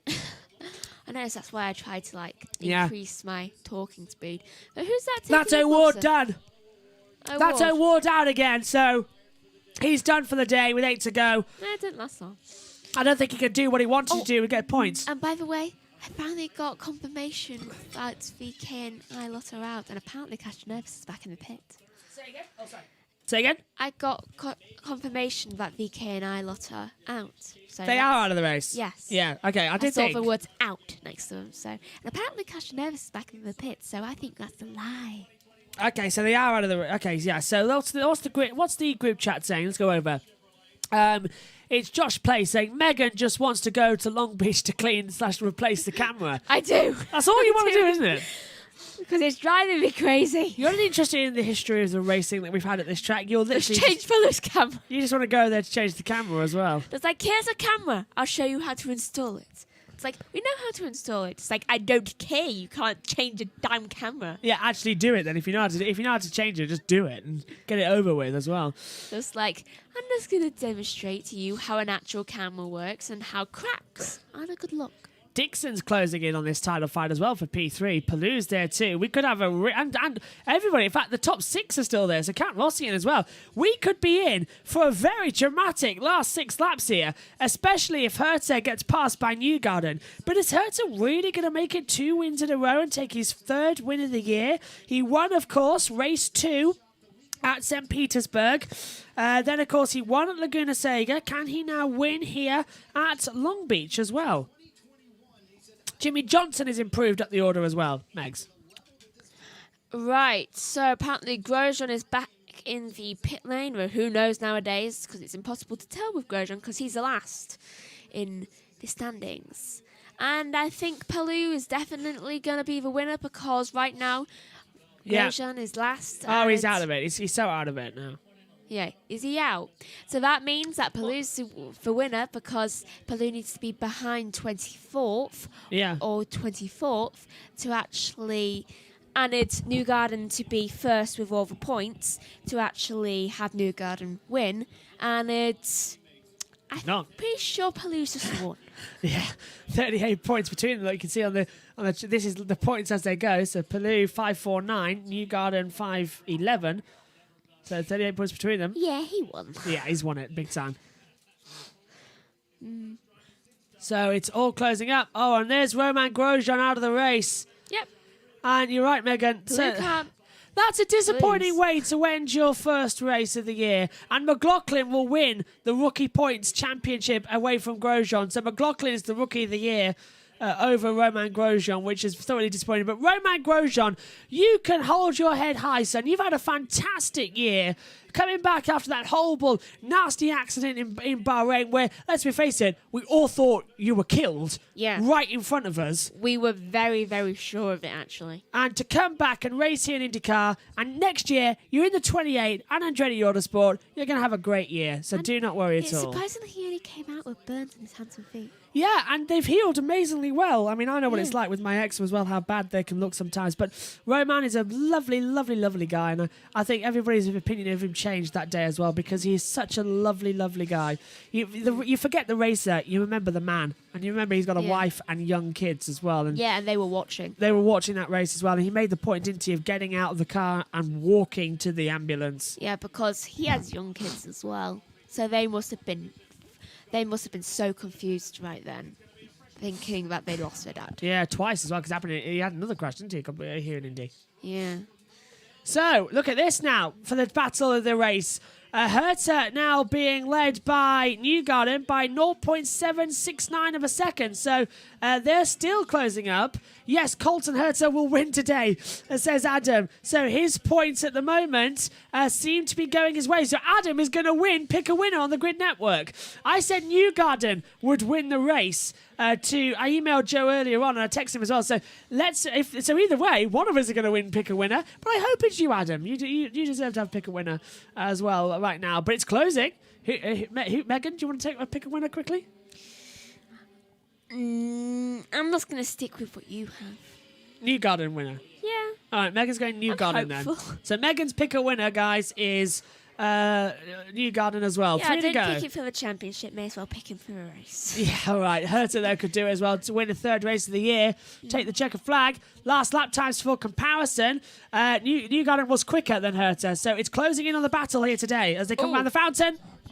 I'm just gonna say quickly who has the passing things. Yeah. People who don't have it anymore. Push to pass. Push to pass is Ed Jones, Rosenquist, and it's Dalton Kellett. Yeah, so they've all run out of push to pass. Who has the most? Crucially, Kurtz has got 71 seconds of push to pass. Newgarden's only got 45 seconds of push to pass left. So that could be different as well. Hunter Ray has 130. I'll tell you what, does the Grid Network know something we don't? They've just crowned Alex Plehr as the champion 3 laps before the end of the season. I mean, Newgarden's still in the fight, guys. What? Anything can happen. Not really. it really can't happen anymore because remember, Palou needs to be 24th or below. Yeah, but Palou could crash out at the moment. Oh, hang on. Is everyone... Oh, we got lapped down. He'll be 23. Oh, with Grosjean out of the race. Yeah. Oh, so he's the champion. So Alex Palou is already the champion of NTT IndyCar Series. So great spot there, Megs. So yeah, because with Grosjean out of the race, that puts it now with only 23 cars left in, which means there's nothing at all Newgarden can do. He's just going to race to win ahead of Colton Herta, which means you are right, Megan, and it is Alex Palou who is the 2021 IndyCar Series champion. We'll call out as they come across the line as well, but can Joseph Newgarden catch him as well? So we'll end the poll there then. We'll press it now, look. The poll has ended. The results will come in just a second for the results as well. They'll be posted in the chat. Oh, Formula One's got an invest action. Yeah, where it is. Here it is. Look, I think, here we go. Who is going to win the IndyCar Championship? Alex Palou got 67% of your votes. Pato O'Ward got 23% of your votes. And Joseph Newgarden got 8% of your votes. Poll was complete with 34 votes. And it was Alex Palou who has taken the championship already. As we are on now to the last lap.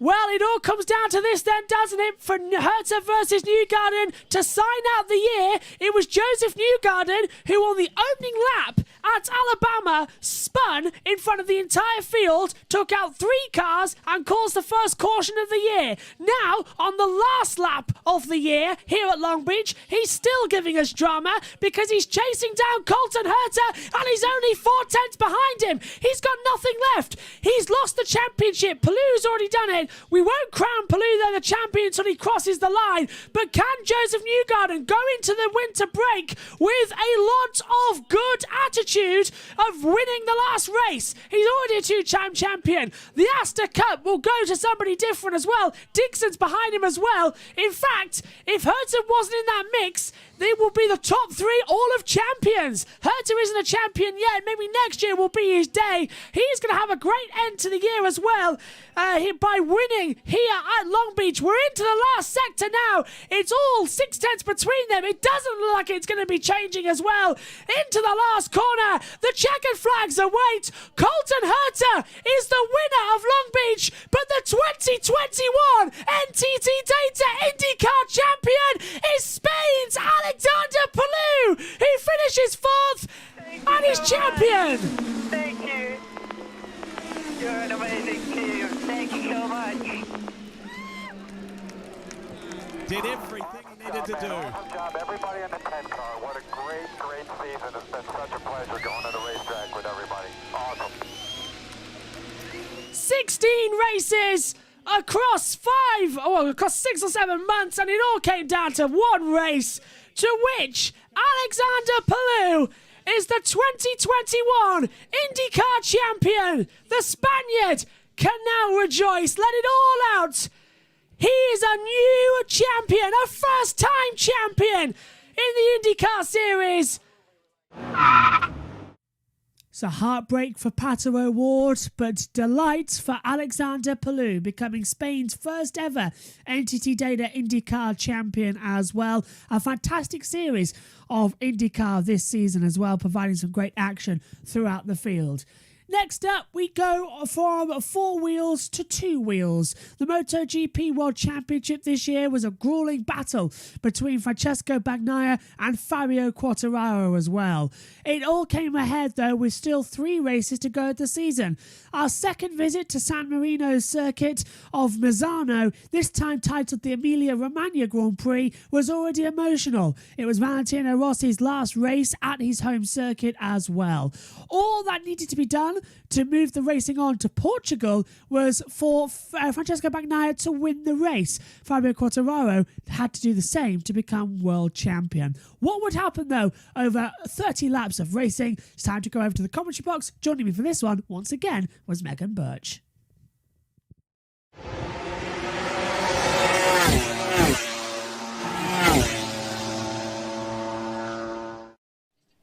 Hello everybody and welcome up to the commentary box for the MotoGP World Championship Emilia-Romagna Grand Prix as well. The last race here in Rimini for Valentino Rossi, the 9-time world champion, 7-time MotoGP champion. Look at that, the Sky VR46 team with Luca Marini, Valentino Rossi's brother, starting third on the grid. Grazie Vale at the back there. Quartararo in 15th, starting medium front, medium rear. The two Ducatis at the front of the field, Bagnaia and Miller. Hard front, medium rear as well. Megan Burch alongside me in the commentary box once again.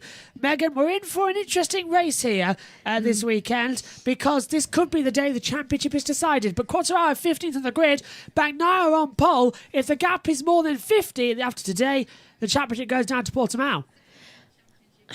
It is very good. It's going to be a very exciting day. I mean, in every single sense of a word, due to all the other things going on as well today. Though also, I'm kind of wondering why they've got umbrellas over them. The sun is shining. The rain is in the air. The Emilia-Romagna Grand Prix is about to get underway. So those are like parasols.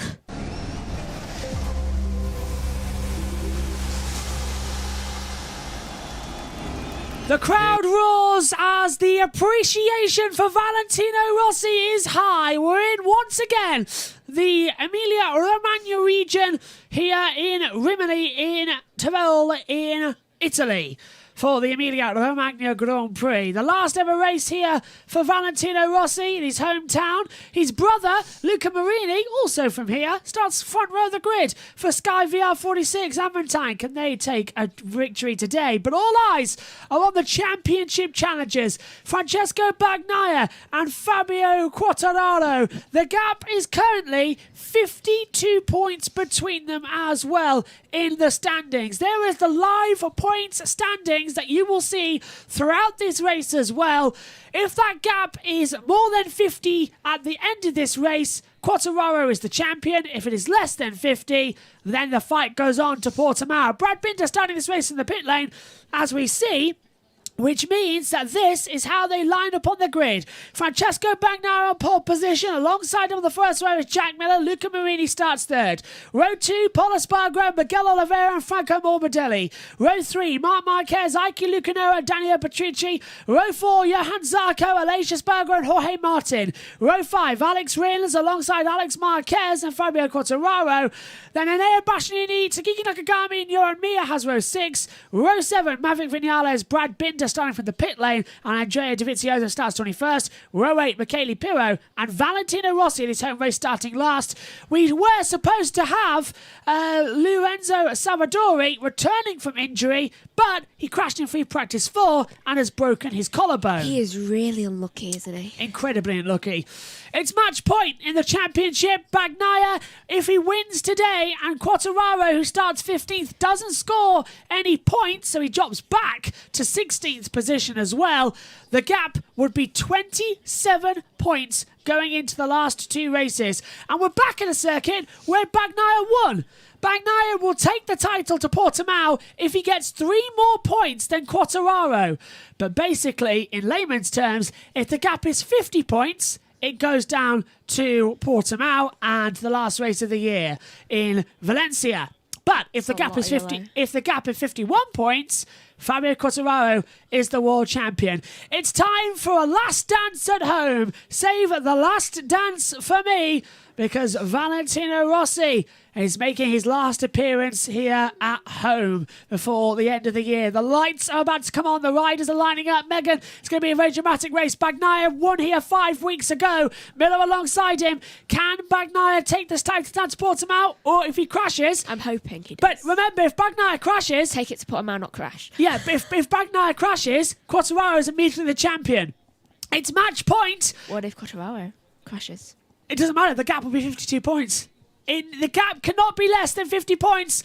Lights on, lights out for match point. And the Emilia-Romagna Grand Prix has already had a great start with Jack Miller and Pepe Bagnaia side by side in turn 1 as well. Paul Espargaro diving up the inside as well. One of the KTMs has made a fantastic start. Miguel Oliveira has really fought back up to the front as well. He's in P2. Bagnaia leads. Mark and Paul are making a bit of a battle together. The track is so dark out there. It's still damp in places despite the hard conditions.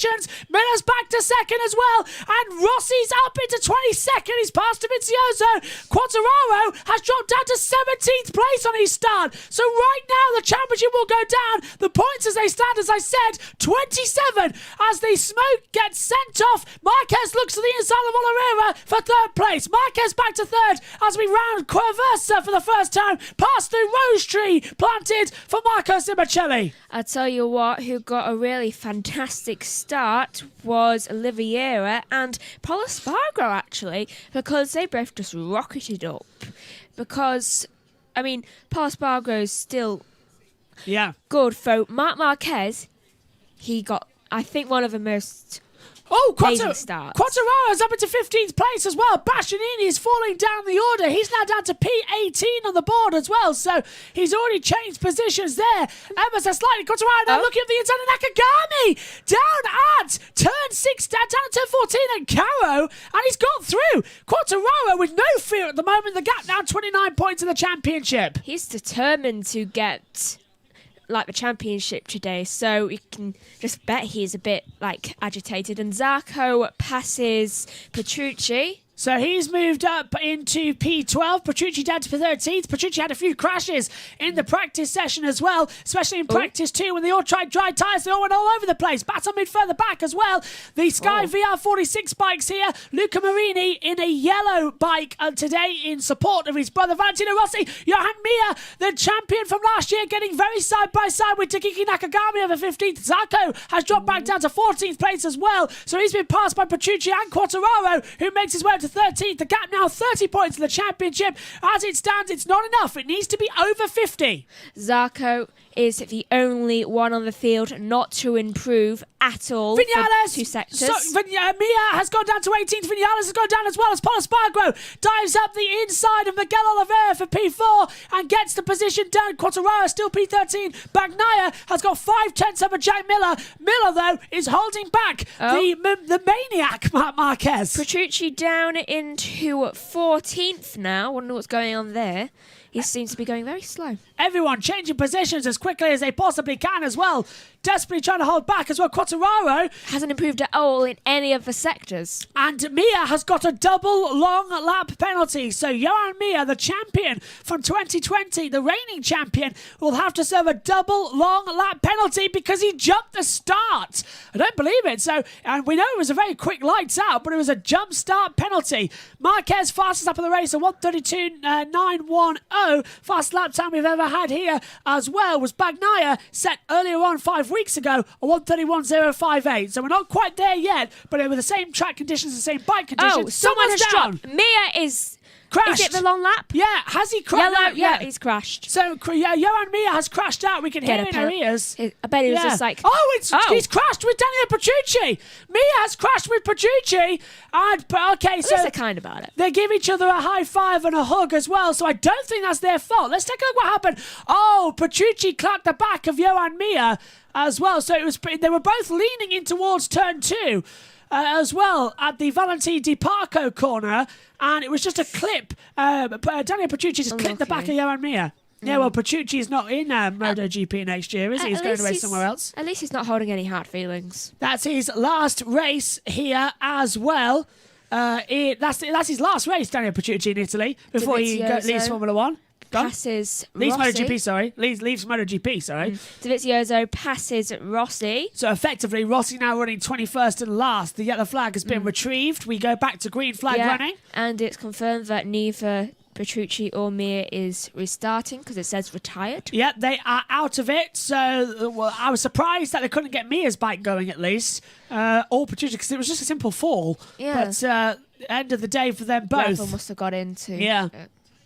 So, Bagnaia leading. We've got a three-way fight for the lead here. Bagnaia, Miller and Marquez. The latter two are trading fastest laps.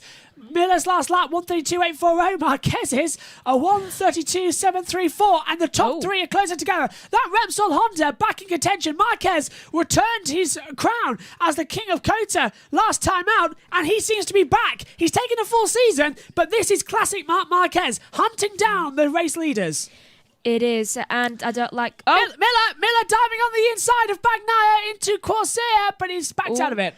I don't like how close Marquez is getting to. Yeah, it's very much pack racing for MotoGP at the moment, isn't it? We're not used to this pack racing. It's a sea of red. Yeah, look at this as well. Look at this. That is Jack Miller really stepping the bike up midway through the track. That was down at Tremonto at turn 10. Now they're going down towards turn 11. Fifth gear, 275 kilometers an hour. Flick the bike towards the left and the right, coming through Carvone before the braking zone as well. Marquez all over the back of Jack Miller. Miller is being a fantastic wingman. He is letting Bagnaia go through. Fastest first and third sectors for Peppo. Heart rate, yeah. Davide Tardozzi, there he is. Oh, he's down! Miller's down! Oh! In a big accident! Just like we saw an hour ago with Raul Fernandez down in the last corner. It's Jack Miller who drops out of the Emilia-Romagna Grand Prix. He's furious. It seems like a lot of people are going down this time. Though, that was bad. He was literally just turning it. It looked like he was just like being Captain America. Front turned in. Let's take another look at it off board. So into turn 15. This is turn 16 now at Mazzano. The front just dropped on him. The front wheel went. No chance of saving it. That's a nasty accident. And that's over 195 kilometers an hour.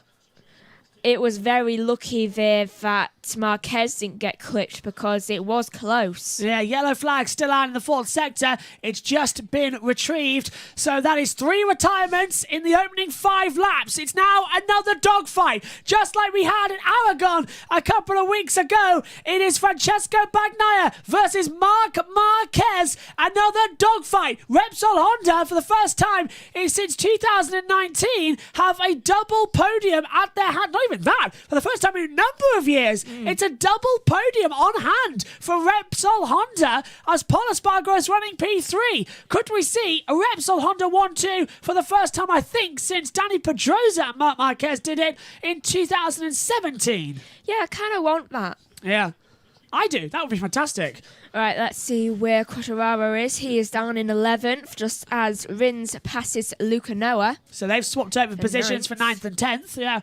As they continue challenging. Marquez, here we go. Play the Jaws theme once again because it's part 2 of the Bagnaia-Marquez battle that we saw back in Aragon. Marquez grunted it a bit too late through turn 1. He's trying everything. He's hooked right back on to that Ducati. It's unbelievable. I don't like how close he is. I don't. One little brake manoeuvre wrong and you're going over the top of the handlebars. Marquez had a fantastic save in qualifying yesterday, in qualifying 2. You saw it in the highlights that we showed just before the start of this race. Down now out of turn 7 on the run down towards turn 8 at Quersa. And he's got to go on the inside line. He backs out of it. That Ducati is so fast in the braking zone. It's unbelievable. Nakagami is trying to make a move, I think, and Nakagami, yeah, he's having a go at Zarco. I don't know if he's got through. Oh, and Quartararo. Oh no, Marquez has passed Nakagami. So Marquez passes 13th, Nakagami to 14th, but Quartararo passes Luca Noah and goes into 10th place. He got through at Quersa before coming into Tramoto at turn 10. Now through Carvone. I tell you what, the Marquez brothers are really going for it today. Luca Noah's dropped down to 12th place. Zarco's got through him as well, so they've switched over positions once again. It looks like Quartararo is trying his best to get up there, though he's not faster than Rins, so that's... No, it wasn't, was it? Yeah. It's not looking good for Quartararo. There's Jack Attack, who thanks the marshal with a high five and gets back in. Oh, that suit is just like... ripped and dusty. Yeah. Early bath for Jack Attack, and let's take another look at it. So this is on board with Marc Marquez, the angle we were watching with, down then into the last corner, and the front, it just buckles on him, and away. It was actually coming through turn 15, so... That's an even worse corner to crash off at. It's a very unusual one, but it came very close to that bike hitting him because there was also debris coming off it. Yeah, the few of the end plates and the winglets came off the side there. Back to the battle at the front then as well. Marc Marquez seems to be back to 100% fitness. It's taken in the entire season. He has won 2 Grand Prix. He won the German Grand Prix in mixed conditions, but he absolutely dominated at the Circuit of the Americas last time out. Binder track limits warning just as Alex Marquez gets past Luca Noah. So they've changed over once again. Marquez is now holding on Bagnaia. For Bagnaia, he has to win this race to stay in contention for the championship. But as Marquez was a little bit wide there through turn 13 at 14 and Caro. Yeah. Nakagami passes Luca Noah, so Luca Noah's really not having a good lap because he's get passed by 2 people. Binder further down the field, something weird just happened with the timing screens. Yeah, Binder's to 15th, Bastianini to 16th. Sorry, I thought I heard someone down in the earphones. I thought I heard scraping. I think it must have just been like a little battle between Luca Noah, Binder and Bastianini because I saw all their things like glitch. Yeah, you know when something's going to happen because you can hear the scraping on the floor as well. Because we've got the commentary from BT Sport very little because we can hear the bikes more than the commentators. So it's handy for us to hear as well. We can't have it on during the Formula 1 though, otherwise it sends us all headache here because there's 3 of us. Yeah. But right now, look at Quartararo. His bike got completely out of it, down towards turn 1 as well. He had to wiggle the bike to getting back into motion. I don't know why, but I get the feeling he's a little bit tired. Yeah, I would say that as well. He had a lot of arm pump issue earlier on in the season as well. Do you remember? He struggled later on in the race. And he's struggling to get past Rins. And usually when he's trying to get past Rins, he's like really going for it and he's there. He's not right now. Yeah, he's not used to this, is he? Being in a mid-fight pack. He's used to running at the front. He's exactly this isn't great for Quartararo as well. At the moment, he won't clinch the championship today. It needs to be more than 50 points. The gap is only 33, because 25 on offer with 2 races to go. So 25 times 2 is 50. The gap is only 33 points, so it will go down to Portimao when he can be crowned champion. It's very unlikely it'll go down to Valencia. So Valencia in November will be a dead rubber race. Rossi's 19th now, ahead of Dovizioso, so he's got through on the pass there. Dovi just getting ready. He's on the 2019 bike, so he's not even on the 2020. He's on a very old bike as Rins slips up the inside now and gets ahead of Jorge Martin. Quartararo nearly touched the back. Quartararo had a bike slide and nearly touched front wheel to wheel with Jorge Martin. That would have been a big accident. We don't want another Petrucci Mir accident. The one thing as well we don't want happening is what Kenny Roberts did, Junior, with Colin Edwards as well. Was Kenny went down and Colin Edwards fought him for the title back as well in the Superbikes as well. So it's very close between them. Because this championship could still be lost by Quartararo. If Quartararo crashes out and breaks his leg, he's out for the rest of the season. Bagnaia only has to win the next 2 races and he's champion. And that's easily done, look, because he's holding his own. So track limits warning, and these first sector times are coming in now. And all 3 fastest. Yeah, the top 3 are just like the fastest of all.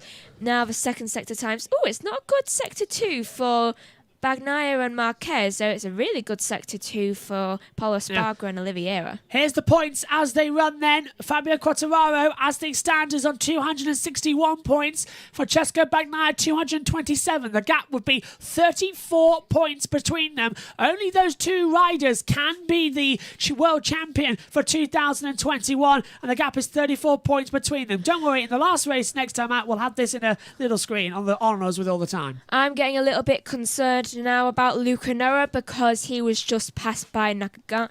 Was it Nakagami? No, it was Binder. And then Bastianini. And that's been happening a lot this race. He just keeps getting passed quicker and quicker. And Nakagami's crashed. Nakagami, he's going down on the timing rods. I don't think it's transponded because he stopped at sector 4 and we have got a yellow flag. He has crashed. Yeah.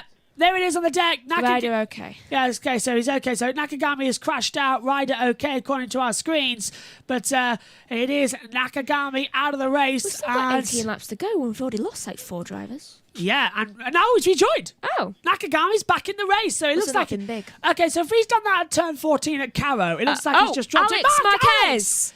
Alex Marquez is down. That's brought out another yellow flag. He's dropped down to 19th place and has stopped on the track in Sector 1. So Alex Marquez has crashed, but Nakagami has rejoined the race. And it is Alex Marquez who has stopped on the track. So has... Okay, Nakagami's got going again, but yeah, Alex Marquez has stopped in the first sector. 5 people that have crashed. Yeah, the yellow flag is out once again. It came in for Nakagami rejoining. It's come back out for Alex Marquez. I think it's just going to get confirmation on here in a second. It's only lap 10. Look how low that helicopter gets as they cut through Carvone at turn 11. 299 kilometres an hour, flat out. It's the braking zone. Marquez stopped with technical issue. Oh, okay. So Marquez so the bike's cut out, basically. We've gone green, so we're all okay. But Marquez, Alex Marquez, that is out of the Emilia Romagna Grand Which Prix. is sad because he was having a really, really good race. And it promotes Quartararo to P9 though, but look how close Mark. Did Mark touch the green? I swear Mark might have gone off the curb and touched the green. If he did, you'll get a warning. Sure. So we'll keep an eye on it. I tell you what, I've only just noticed Morbidelli is doing amazingly well. P5 at the moment as well, yeah. Franco Morbidelli. You see him more midfield. It's like him and Quartararo have swapped bodies. Well, don't forget as well that Morbidelli's now on the factory Yamaha bike. He's no longer on the same one as Valentino Rossi. But ever since Morbidelli came back from injury, Luca Noah's now down 2 places. He's Yellow down. flag. Yeah, Sector 1 he's down. Luca Noah's down. He's retired. Told ya, Luca Noah. I saw him going down repeatedly. No, that's Marquez. That's Marquez. Somebody else has gone down. Yeah, but Luca Noah has crashed out. Yeah, we just heard it on our radio. Told you it's a problem. I told you, didn't I say he was having problems? Front tyre, I presume, went, otherwise it's a failure. But the yellow's out in Sector 1 now as well. So that's 6. Ike Luca Noah has crashed out. Here he is. Look at the KTM rider out of the race. Why is his thing open? Visor. No, the vest. He's probably turned it. He's not on the bike anymore. Let's hope it didn't come off like it did with Quartararo when he was winning that race. I presume he would have done it immediately to get the chest protector out. We'll take a replay. That bike's gone over. Look, it's got wing damage. I really want to see a replay. Yeah. With the yellow flags come in, we're back to green flag running. Still a dogfight between Bagnaia and Marquez. The gap between them is still a tenth of a second. It has been so for the past 5 laps so far. It's lap 11. Oh, and Bastianini has passed Brad Binder. Binder down into 13th place, but it's an amazing race from Brad Binder considering he started it from the pit lane. It is quite a good race. And I've just realised something.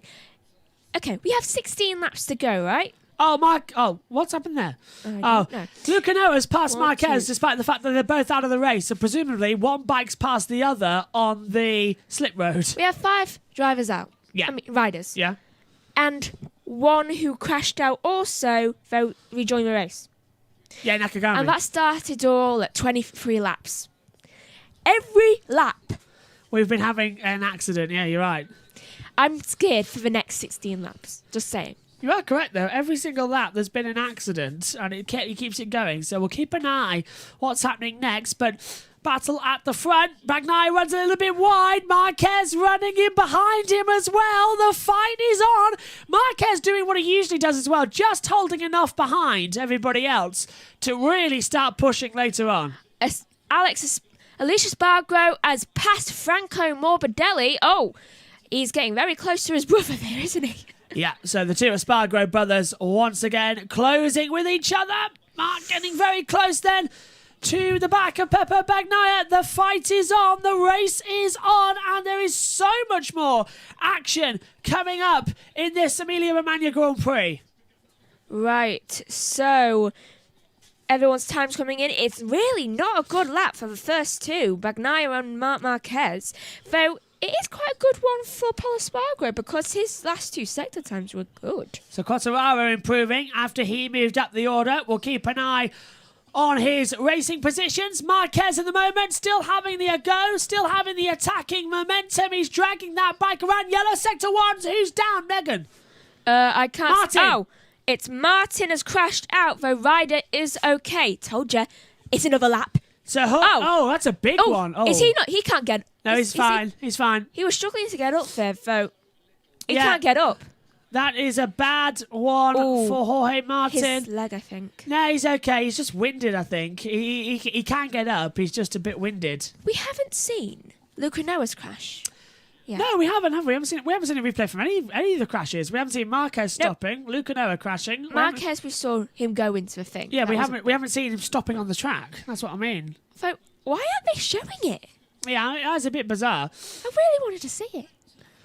Well, that is Jorge Martin out of the race with a big accident. There's still a yellow out at turn 1. And what did I tell you?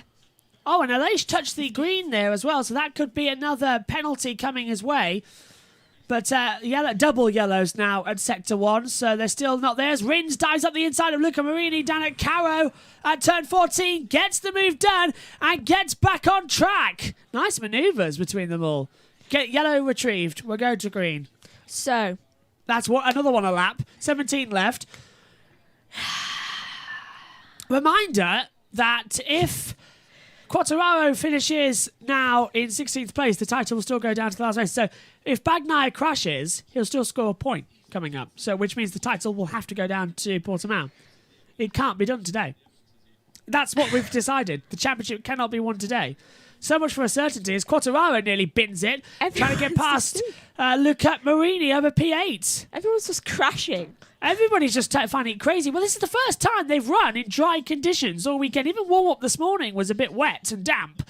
But this is the first time they've run in dry conditions all weekend long. What, they're just being shocked into crashing? Yeah, they're having to use muscle memory from 5 weeks ago when we ran here in dry conditions. And it's costing everybody out there. I feel like Emilia-Romagna is like the worst track for crashes at the moment. Well, it does look like a J shape, doesn't it, as well? So if you look at it on the angle. So, yeah, it is quite hard to race around a J. Oh, my God, it also kind of looks like a crossbow. Yeah, it does look like a crossbow, doesn't it? I was wondering what you were thinking there. Lap 14 of 27. We're halfway in the race. Another 14 laps to go, and it's already drama. We've lost Jorge Martin, Aiki Lucanoa, Alex Marquez, Jack Miller, Daniel Petrucci, and Johan Mir. Rins in a battle as well between Franco Morbidelli, Alex Rins, Luca Marini, and Fabio Quartararo. And Aleix Espargaro sort of a second ahead of this lot as well at the moment. But big fight between Bagnaia and Marquez. 3/10 between them now. That gap keeps fluctuating. It's now 2/10 of a second. Oh, Brad Binder has been given a long lap penalty by the stewards. I told you he touched the green too many times. Game over for him. Morbidelli. Oh, that's why, look, Morbidelli just got forced out wide. Marini went for a dive bomb manoeuvre. Rins followed him through. Rins just got out ahead of Marini, and now Quartararo passes Morbidelli. Quartararo going to the inside now to get ahead of Luca Marini. That becomes the outside through turn 7. They nearly crash down the back straightaway now towards Quersa at turn 8. Quartararo has got the knife between his teeth. On the inside, can't do it. Marini holds back. Zarco's passed Morbidelli as well, so Morbidelli then losing our positions. That's just the timer screen figuring itself out. We managed to get through 14 laps to go, though. Yeah, no one crashed then. Nearly, it was Morbidelli. Yeah, nearly. Look at this, though. They are matching sector times. Bagnaia and Marquez, 25 9s, 46 5s, 11 6s. Binder's taking his long lap penalty now. Yeah, and that's down at turn 9 and 10 at the Tramoto corner. So that's his long lap penalty done. Reminder, straight after this race, in around about an hour's time, we'll be covering the British Touring Car Championship, their second race of the day from Brands Hatch, when the British Touring Car Championship can and will be decided. Let's take a look at the start, Megan. On board with Quartararo. Right, so Quartararo got a bad start, actually, because he was passed by multiple people. Oh, that dropped was a down bit to 17th of contact as well. That was Johan Mir crashing on the inside. Oh, that was close.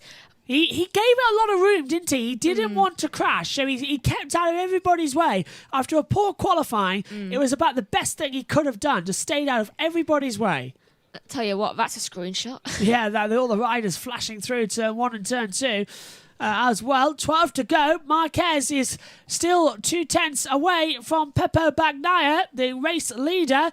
So the race is still on between them. Quartararo now is hunting down Rins. So Quartararo has now, Megan, got ahead of Luca Marini. We haven't seen that on the TV pictures, but he has got it now as we catch up with them. The gap now in the championship is 36 points. It's still not enough. The championship will be decided next time out at Portimao in 2 weeks' time. So who do you think is going to crash next? Binder or Pirro. Yeah. One of those two who are running at the back as well and trying to catch up as well. Pirro is 20 seconds. No, he's only 8 tenths behind Vinales. He's 20 seconds back. The entire field is separated by a minute and 5, but that's to Nakagami. If we take it from Dovizioso, it's 23 seconds. Martin. Okay, so this is his crash towards turn 1. Down to the braking zone, turns it in. Oh, the front just drops away from him. Oh, and look, super slow-mo. Dorna, guys. That's the screenshot, Megan. He should have gone like that.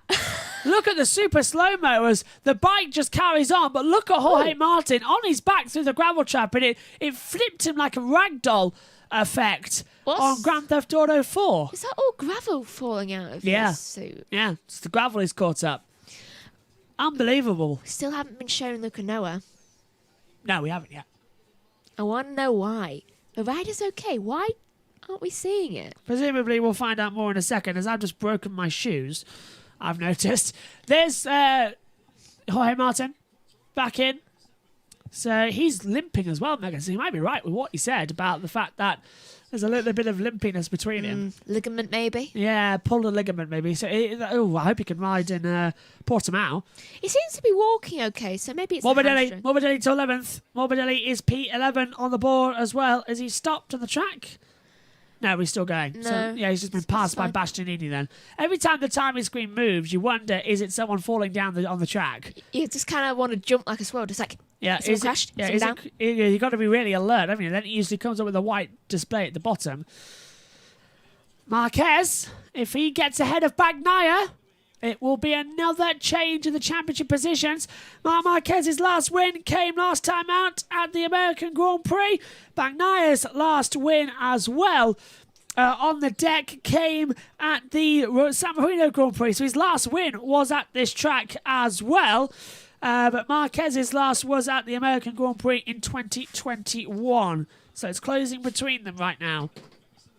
So basically, we're watching our last 2 race winners. We are? Yeah, San Marino, Bagnaia, America, Marquez. Now we come to Emilia-Romagna, the same track as San Marino. And it's a battle between them. You watch Bagnaia and Marquez crash out and Paul Espargaro wins. Quartararo dives up the inside, gets ahead of Alex Rins, so that's now putting me to 6th position on the timing monitor. The gap now, as you can see in the live championship points, puts Fabio Quartararo on 264, Bagnaia still 227, the gap 37 points between them. There's no way that it's not going to go there. It's Quartararo's championship, isn't it now? I think as we're taking down the laps, he only needs a couple of... In fact, Quartararo only needs to finish inside the top 5 next time out to be champion. That's on quick and mental that's maths. Likely. Yeah. Or Bagnaia to not win. Bagnaia has to win, and he's not going to. No, he didn't. But still, 36 points now, as I think it's changing positions. You watch now, we'll win. Yeah, Bagnaia will be the champion. If that happens, it'll be the greatest turnaround in racing history. It will be. Though, right now, I don't want to say the C word now. Calm. Yeah. You said it. Do you say that too often then? Yeah, I say calm too often. Well, Marc Marquez doesn't want to stay calm. He wants to be on attack mode as well to try and go through. I mean, yesterday, I said the word calm, and then there was a crash. Literally less than a second later. Paul Espargaro running P3 on the board at the moment. It's a great result for him. It's going to be another podium in his career. Let's just take a quick look at it as well. He's had a total of 6 podiums in MotoGP. Marini passes Zarco. So that is Marini up to P8, then Zarco down into P9 as we watch Quartararo try and hunt down Aleix Espargaro on the deck, coming out of turn 7. Down the hill now towards Cuersa at turn number 8. Rins is just alongside him as well, so it's a close-up between these two for an attacking manoeuvre, and it's not going to work out down to Cuersa. Oh, Zarco track... I really thought that was crashing then. Zarco has been given a track limits warning. Morbidelli's been passed by Vinales as Zarco passes Marini, so they swap back again. Oh, Quartararo's got him. Quartararo gets up the inside and passes Aleix Espargaro. That's a nicely job done as well. Quartararo! Oh, he misses it! Down in towards Carvone. Oh. In turn 11, he dropped out a bit. Cuts back on the inside to the braking zone for turn 14 and Caro. Quartararo goes through. Ahead of Aleix Espargaro. Rins now. Goes to the inside to get ahead of Aleix. Into the braking zone. That was so close to contact. 38 points now the gap in the championship. Right now it's not enough to clinch it, but Fabio's getting close. Bastianini passes. Who did he pass? Marini. Yeah. Yeah, Marini. Oh, TV pictures break up ever so slightly as they come through. 8 laps to go. For a minute I thought it was going to change. I thought it was going to change the channel, yeah. I was like, what? Our TV pictures broke up for a second. Quartararo then still holding it on. Let's take another look at that. So we got a good exit out of turn 10 at Toronto. Got on the inside into Carvone. Did you see that? The rear sort of lifted up. Was that the brakes turned on? He lost speed and then sent it up the inside and didn't force Aleix wide, but did just enough not to give Aleix position on the track. So Do you know was what enough. I'm wondering? Has any of these all these riders, had a cramp in the leg at one point and crashed because of it? I think Rossi has. I think he did it at Mugello a couple of years back as well. He had some sort of problems. I dropped my pen on the floor. Do you know that type of cramp in your leg where it's like someone's like putting a knife down your leg? Yeah. Morbidelli Morbidelli's got a track limits warning. So Morbidelli now with a limit to the track. It's a type of cramp in your leg that makes you want to cry. It's all go now. Look at this. Right, so 8 laps to go, and it is... I think that is Bagnaia and Marquez. Yeah. 7 to go now. And they're closing between them. Of the dark. Don't forget, Bagnaia was leading a race at the Italian Grand Prix at Mugello and binned it with about 11 to go. There's only 7 laps to go now, but Pepe Bagnaia looking to win for the second time this season at home, becoming the first rider since Valentino Rossi to win 2 races at home in Italy. Ooh. In Italy, remember, because I know that Marc Marquez won 10 in a row in 2014 or 15.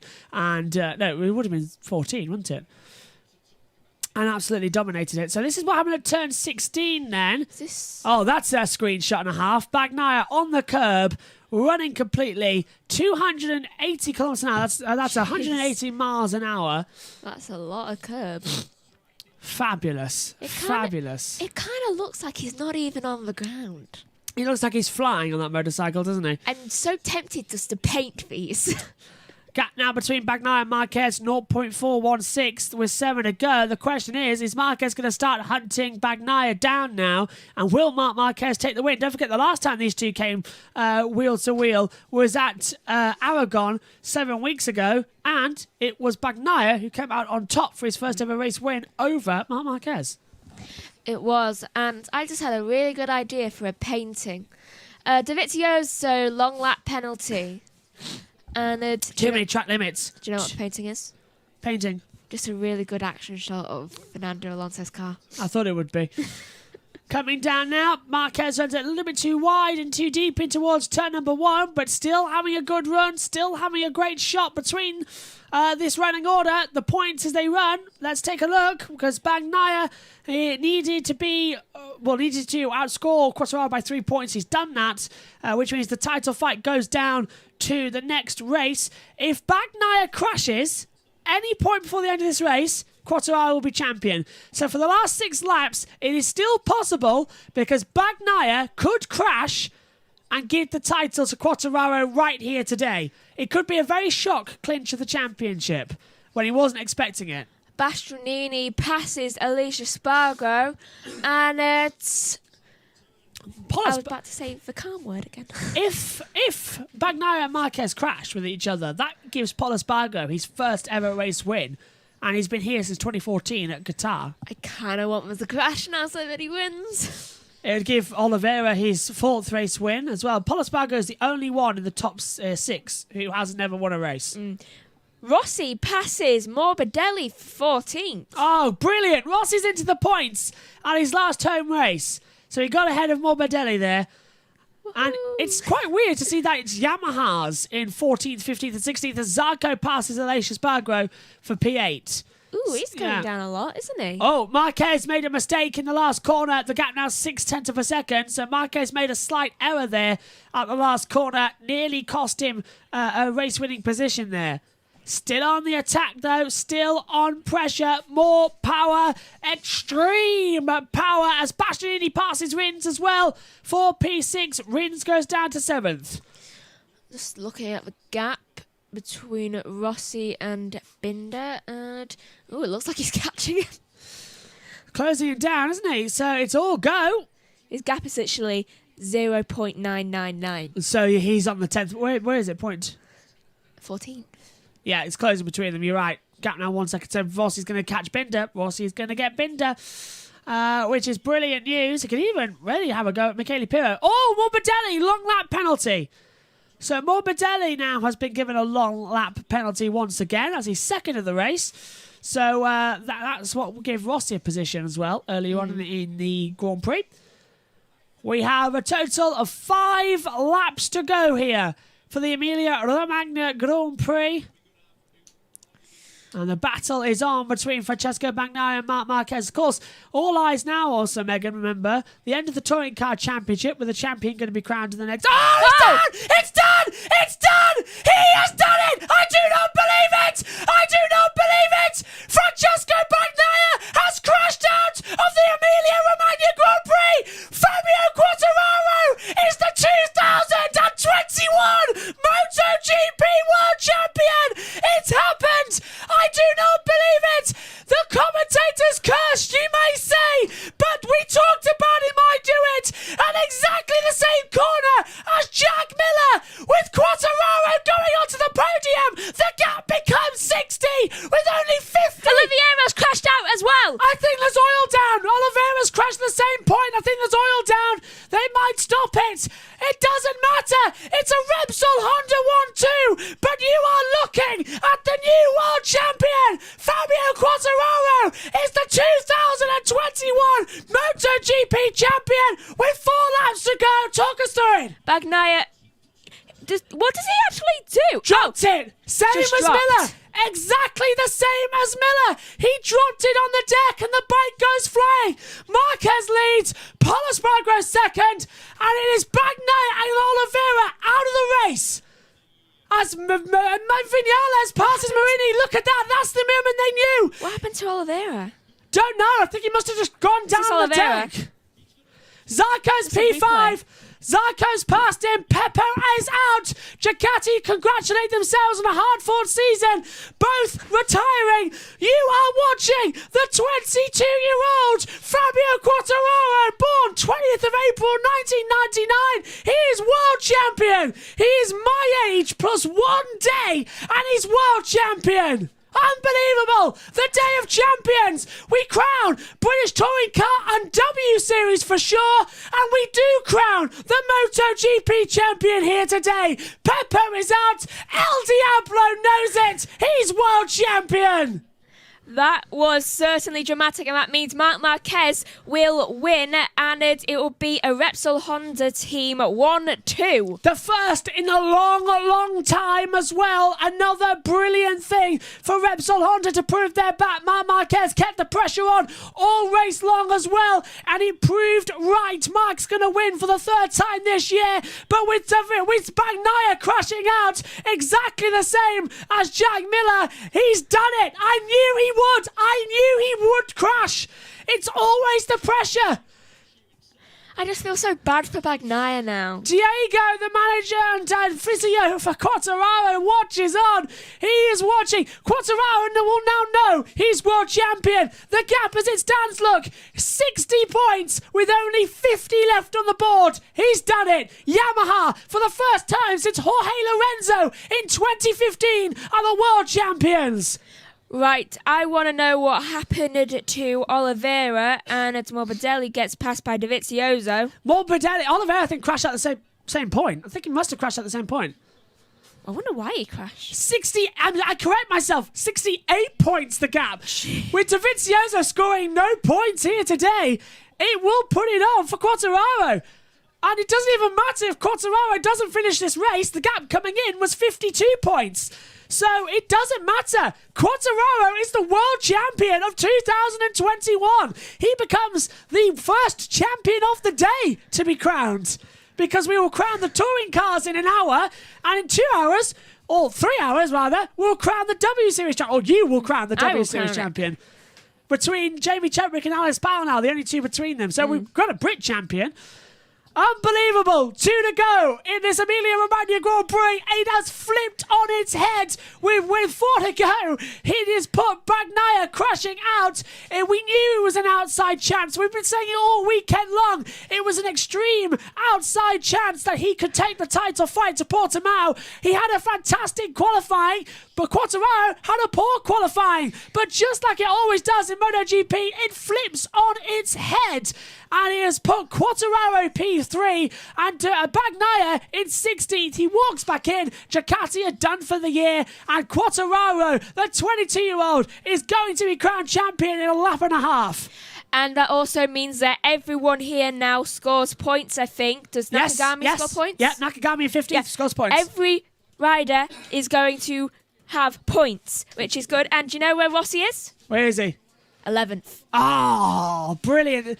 Last lap the call for this incredible, amazing, energetic Emilia-Romagna Grand Prix. Marc Marquez is going to win for the second race in a row. Oh, God, everybody. We're back to Marc Marquez dominance as well. He's back now, definitely to 100% fitness, isn't he? And 8 riders have crashed out, though 9 riders have crashed. Though Nakagami just managed to get it, where he's been a sector down on everyone. I reckon this is going to be classed as maybe the race. No, nothing can tap Styria and Austria, those 2 races with the wet weather. But I think this is going to cap for one of the most dramatic moments of the year. Oh, he's crying. Oh, he knew it was an outside chance, though. Quartararo came in 52 points ahead. He could only take it down to 37. Bagnaia had to hope that El Diablo would crash. He hasn't. It was Bagnaia who crashed. Peppo lost it. It's just so sad. You don't know what to say next. Oh, Quartararo's so happy he's got a track limits warning. It doesn't matter, he's the champion. But is Enea Bastianini going to get on the podium? Because Quartararo now is racing conservative and Bastianini is closing in on him. Bastianini's going to go for it. And El Diablo goes a little bit wide as well. Bastianini's going to go for a position move as well. Quartararo losing everything as well. It's so close between them. But Marc Marquez, he's going to do it. Oh, no, I think he's going to back out of it, you know. No, he's done it. And he pushes off Quartararo. Quartararo tries to come back. He hasn't done it. Marc Marquez, the Iron Man, is back. He wins the Emilia-Romagna Grand Prix. Paul Espargaro is second, a 1-2 for Repsol Honda. Bastianini is third. But the 2021 MotoGP World Champion is Fabio Quartararo. He is world champion at the age of 22. He clinches the championship after a dominating season. El Diablo has blown everybody away. Valentino Rossi finishes in P10 on his last appearance here in Rimini at Emilia-Romagna. Johan Zarco stays by his friend. Quartararo is in tears. Luca Marini, P9, he beat Rossi on the road.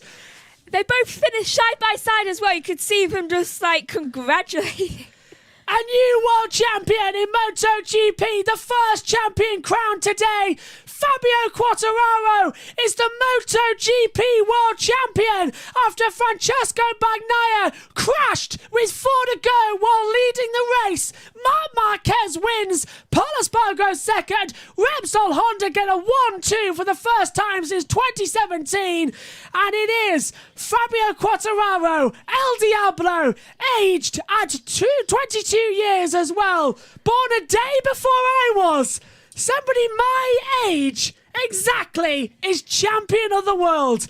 What a race. Gigi Dall'Igna congratulates the Yamaha team as well. That's sportsmanship.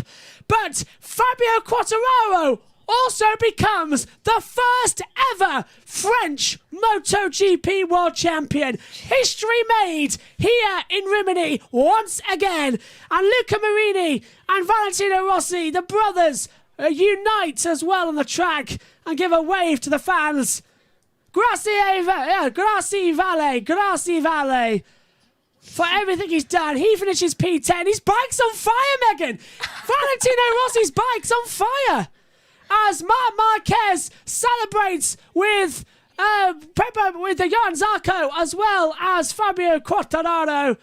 He is world champion. The first champion of the day is crowned. Yamaha's first world championship since Jorge Lorenzo back in 2015. And the first champion crowned of 3 we will now get today. The final of the W Series, the final of the touring cars. We will have now 3 champions on Champions Weekend here on YouTube. What a race. What a fantastic race. Rossi getting the emotions. Quartararo getting the emotion. Marquez getting the emotion as well.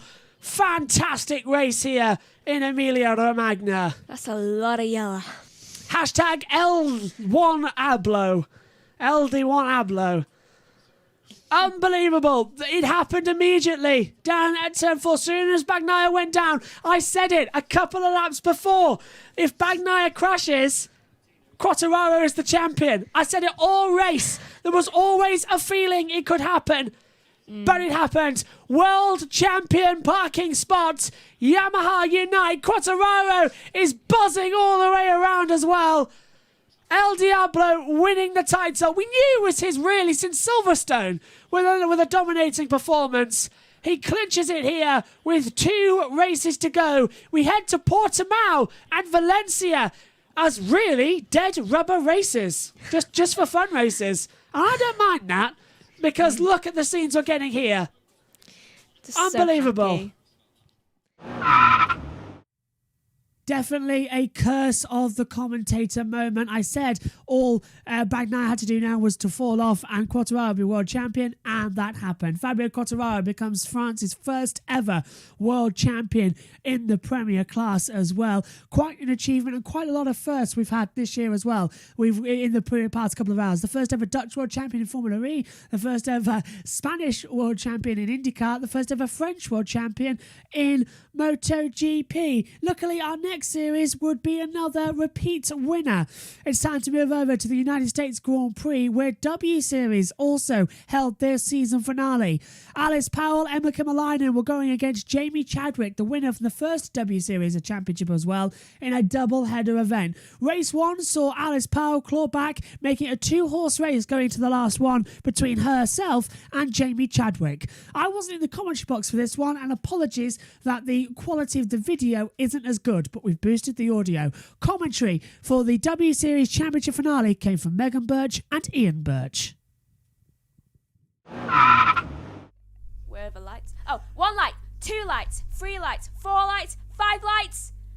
And we're underway in the Circuit of America. So far, Jamie Chadwick gets a brilliant start. Abby Pullen gets a decent start, though she's easily... Who's that? They're going off into the pit lane side now.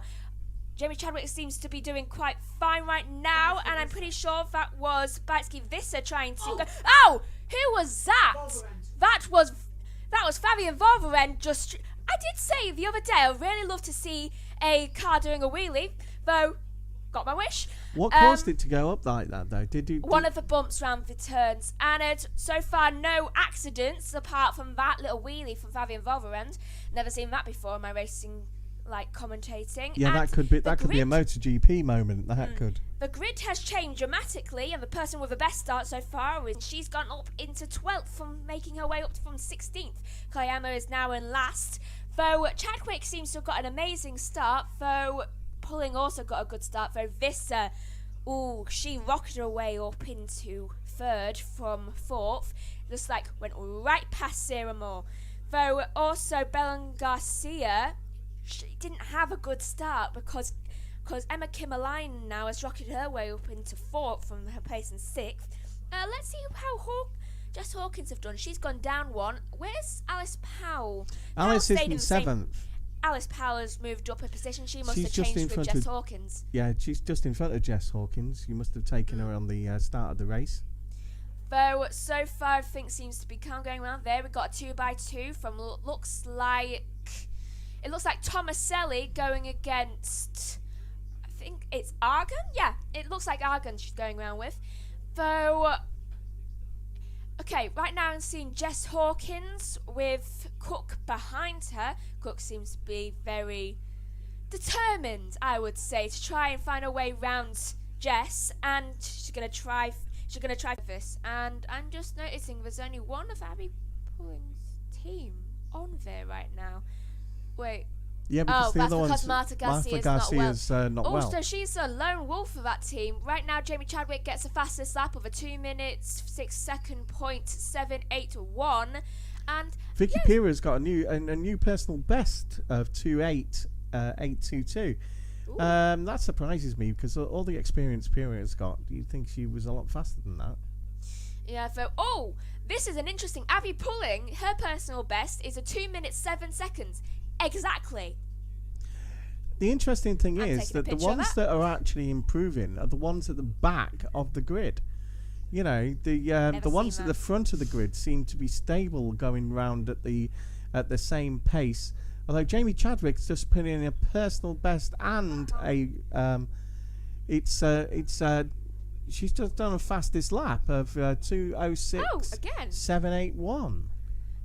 Tell you what, Jamie Chadwick is looking to be very determined right now to get that second championship. Though let's hope that the pressure doesn't get to her, like so many people have had the pressure get to him, like we saw earlier on in the MotoGP. Not going to tell you what happens there, because if you want to watch it, go to the YouTube channel and it's what was happening before.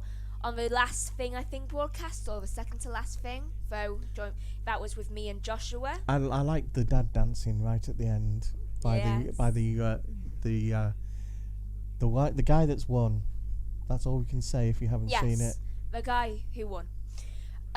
So 22 minutes left of this race plus 1 lap, and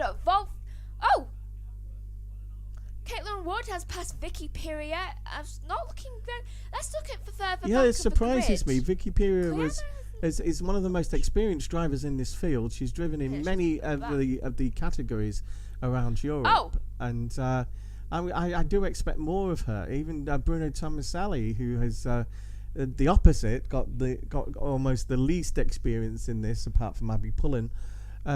She's just she's passed her as well. So I wonder if Vicky Pira's got something wrong with the car.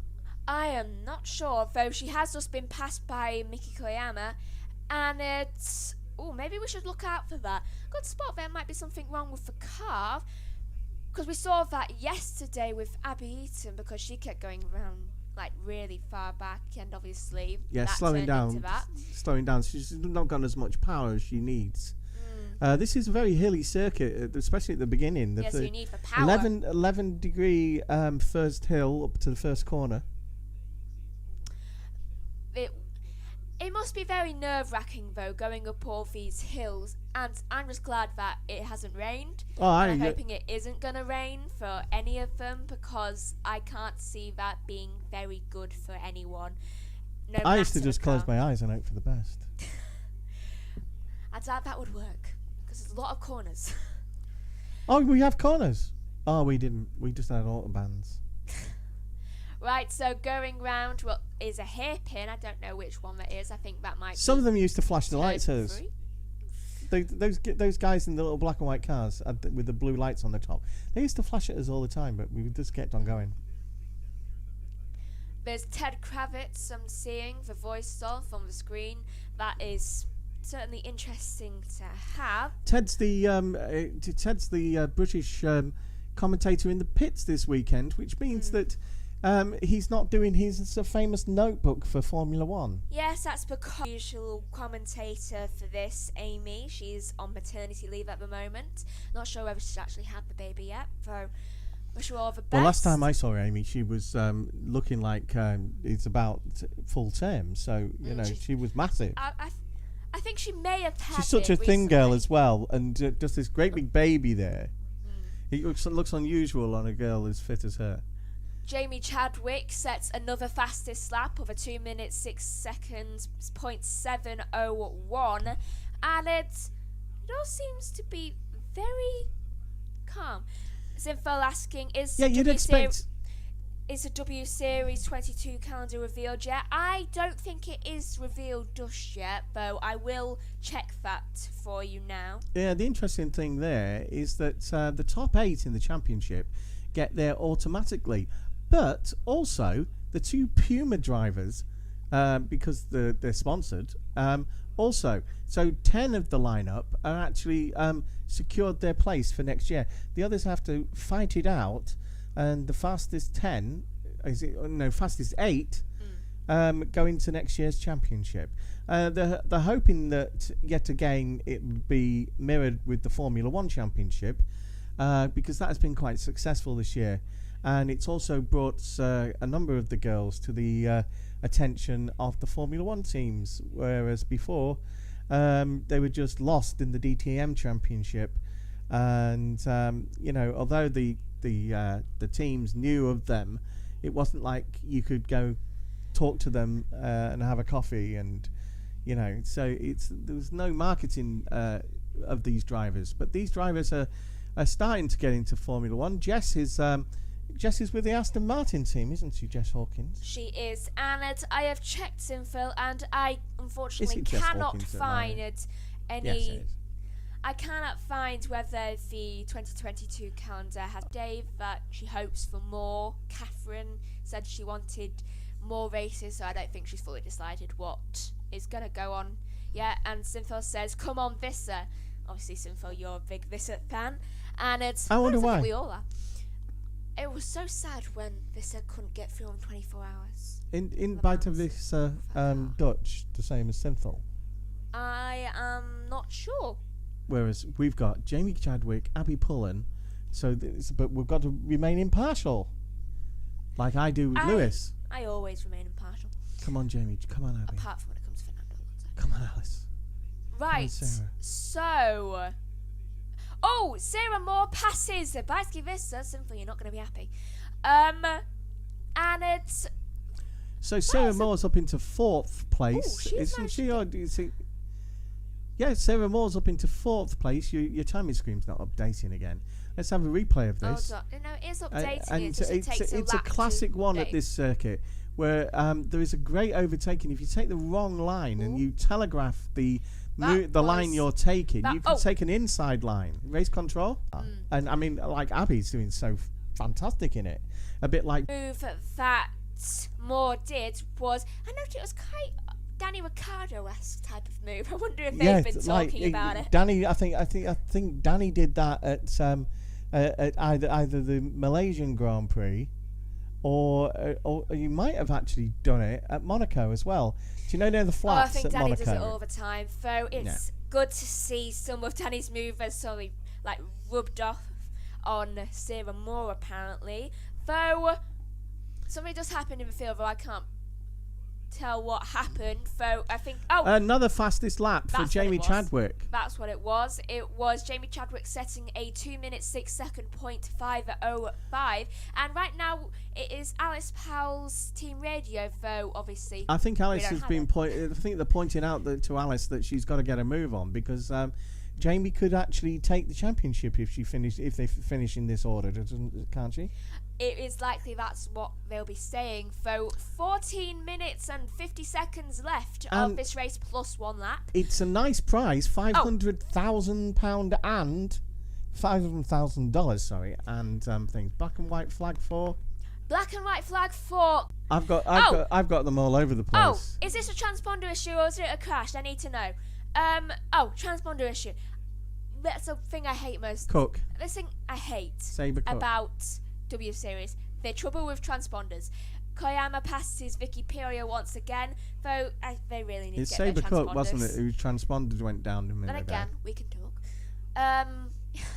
So something just happened on that timing screen, but I don't know what happened. Now, Tomaselli and Koyama and Jess Hawkins, they've all done personal best, so they are actually improving, which is good to see. As they're just gonna have to think what they did this year and put it into next year's race if they qualify for next year's race. And Synthos saying Ricardo is the last of the. I think that maybe Cinnamon Morse taking up the second to last late breakers nowadays. Danica called him also, Ricky yesterday. Simple also says, I remember Ricciardo's also moving the lead in China 2018, and it's I did hear It was quite obvious that Max yesterday didn't actually know who Danica Patrick was. Yeah, he did look a bit hesitant, just like who are you? And you're asking really good technical questions. He might have just been nervous. Danica Patrick, if you don't know, is the premium woman in motorsport in the open cockpit. She actually has won IndyCar races and NASCAR races, and is currently a part of the NBC setup for the IndyCar series.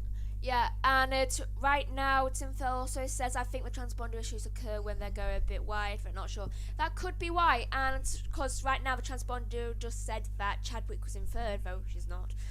And it's because Jamie Chadwick has just set another fastest lap of 2 minutes 6 seconds and 4.4. Oh, and Hawkins apparently passes. Oh, there's a whole mix-up of the thing, probably due to the transponders, though. Unless people like Caitlin Wood and Sabre Cook, this is putting them in the shop window so that they could get an IndyCar Lights drive, which could lead to an IndyCar drive in the future. Right, so we got Powell. She is also having another one. Though the timing screen. Okay. Megan is having trouble because the timing screen's not updating quick enough. Yes, and also the fact that Another I don't know now Chadwick. whether that was a transponder issue on the actual race thing or not, because it just completely changed the grid so far. That was when Hawkins overtook, though I really don't know what's happening.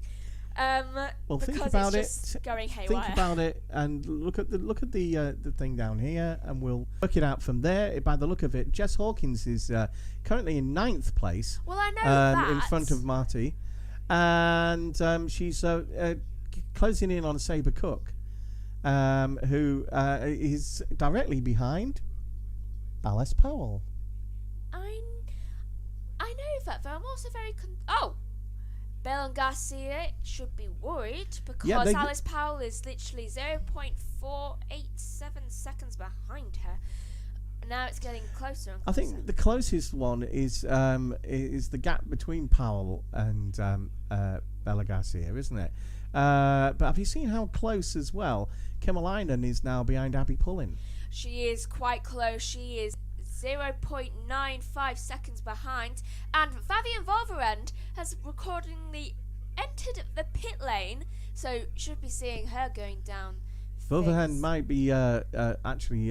Let's hope she is retiring. I think she might be retiring from the race. She did have that little wheelie incident that could have really damaged the flooring and suspension, and it definitely put a flat spot on the tyres. So let's hope she rejoins this race. Yeah, because you can actually change tyres. Here she is Fabienne. Oh, is she? Bunker Racing is her coming team. Back?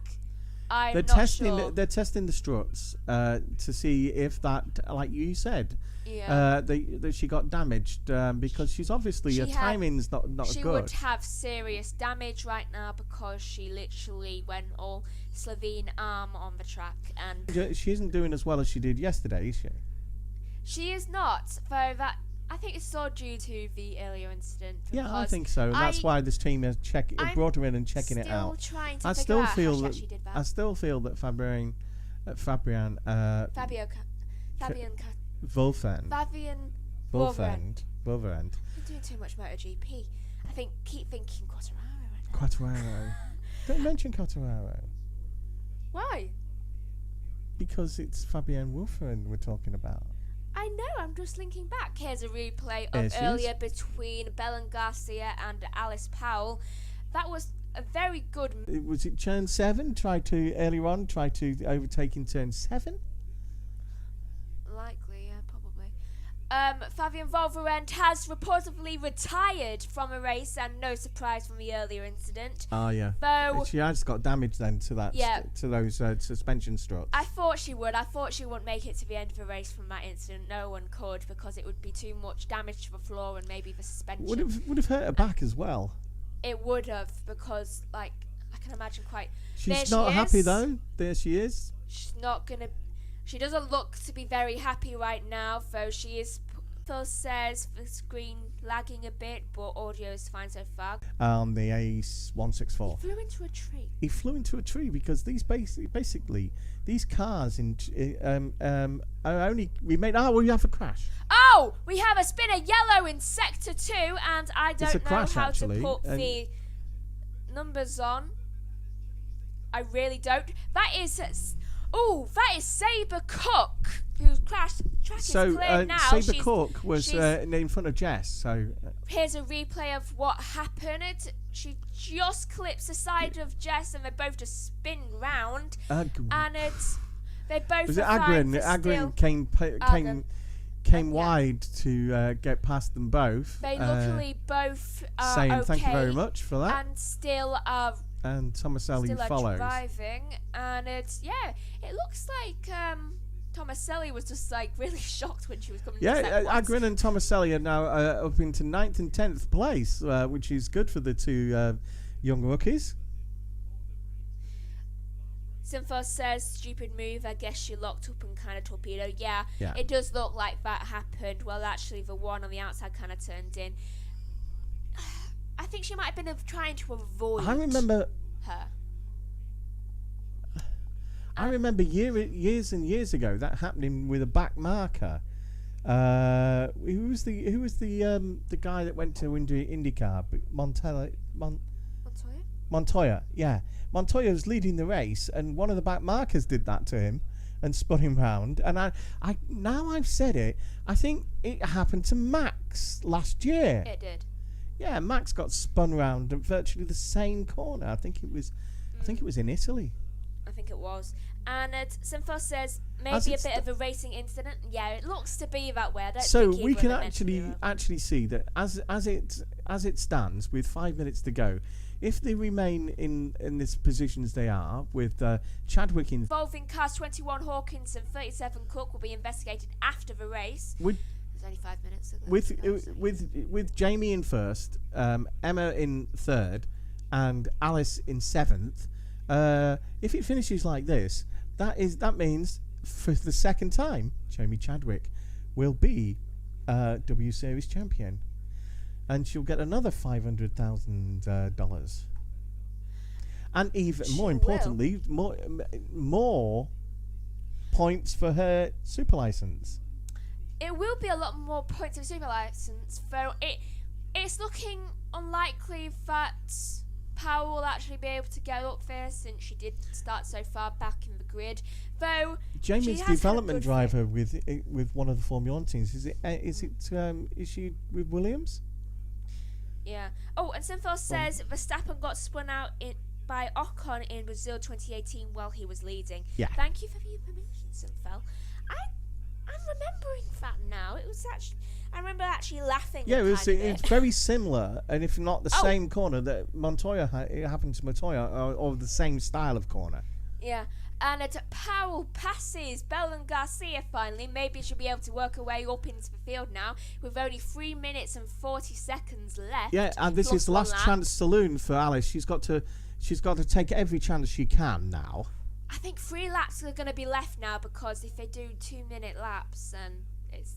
Yeah, Yesterday's race had an extra lap. Oh, here's a replay. Laps. Oh, that was a good move. Oh, she kind of pushed her off the track. Belen Garcia was pushed off the track by Alice Powell, and I can't imagine that stewards won't be questioning that move. Yeah, the leader yesterday passed the timing line with about 10 seconds to go, which meant that there was an extra lap. Oh, I know. So there was not only the 1 lap afterwards, but there was 2, because they had to do another lap for the 10 seconds. I was a little bit annoyed because it was really late at night and I was really tired. Yes, Megan, I did ask her earlier on, didn't I, just what time she got to bed last night. Yeah, that was my fault. I went to bed at 2:30. But that was just because I was almost asleep listening to music, and Mum was just like knocked on my door, just like, "Are you asleep yet?" I was like, "What?" I thought it was because you was playing roulette on the online. Do you mean solitaire? That Google solitaire. I'm just joking with you. I know it's solitaire you play. So yeah, I just fell asleep nearly. So 2 minutes to go. Yeah, we're thinking alike now. It's like me and Josh. Yeah, 2 minutes to go, and I can't see how Alice can actually do this now. Can you? She's got to get past Visser, and I don't think with Visser's experience that she'll get past Visser. 2-minute warning now for the race. That means it can. If I think they're heading up to the final thing, so I think there's going to be 2 more laps to go. I think if Alice does get past Visser, Sarah Moore will let her pass. Yeah, because I don't really think she Sarah did yesterday. Moore cares that much. Sarah Moore did yesterday. And Abby Pulley might definitely let her pass as well. Oh yeah. Otherwise, no training ever again, Abby. If you don't just pull over. Yeah. But what I liked about that yesterday was the fact that Abby would not pull over to let Alice through. The teacher is being held up by the pupil. And I like that. I like that. And in some ways, Alice after the race was saying that she was proud of her for doing that. Yeah, I saw that interview actually when she said how proud she was, and I was just like really, really glad that there's like a mentor and a student out there. Though Synthos says last time I remember a back marker hitting someone was Latifi hitting Grosjean in Turkey 2020. Oh yeah, I'm remembering that as well now. That was. Do you know, Turkey this year was a lot better. When we used to go to Turkey, the main problem was the wild dogs.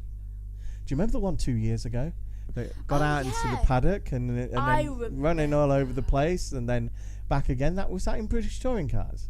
No, I think that was in F1 as well. Was it in F1? It was a Labrador, wasn't it? So it wasn't a wild dog. There was definitely a dog in F1 on the track. It was quite funny. Point. 23 seconds to go. I think we can now declare. The line now. There's definitely 2 laps to go now.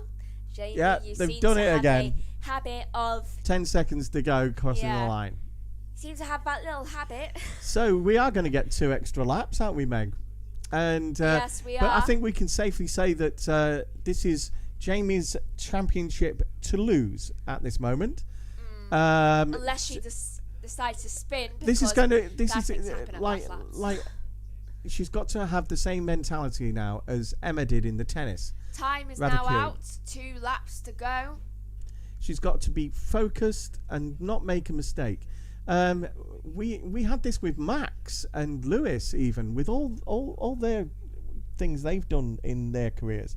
That when you're out in front and it's an important race, you just praying that you don't do something accidentally that loses you the race. And we won't, if you haven't seen the MotoGP race, but was it Moto2 where they actually did that? Definitely. Was it Raul was second behind our own Sam Lowe's, and crashed out about 2 laps before the end. Let's hope this doesn't happen this time in this. So we're coming up to 1 lap to go, aren't we? Do go watch the MotoGP that was on earlier. It was certainly an exciting race with a lot of funny expressions from myself, just being shocked at some points. Actually, it amazes me that young Quartararo is only a day older than Josh. I know. He's doing really well for himself. Yeah, he's doing really well for himself. MotoGP when he was a teenager.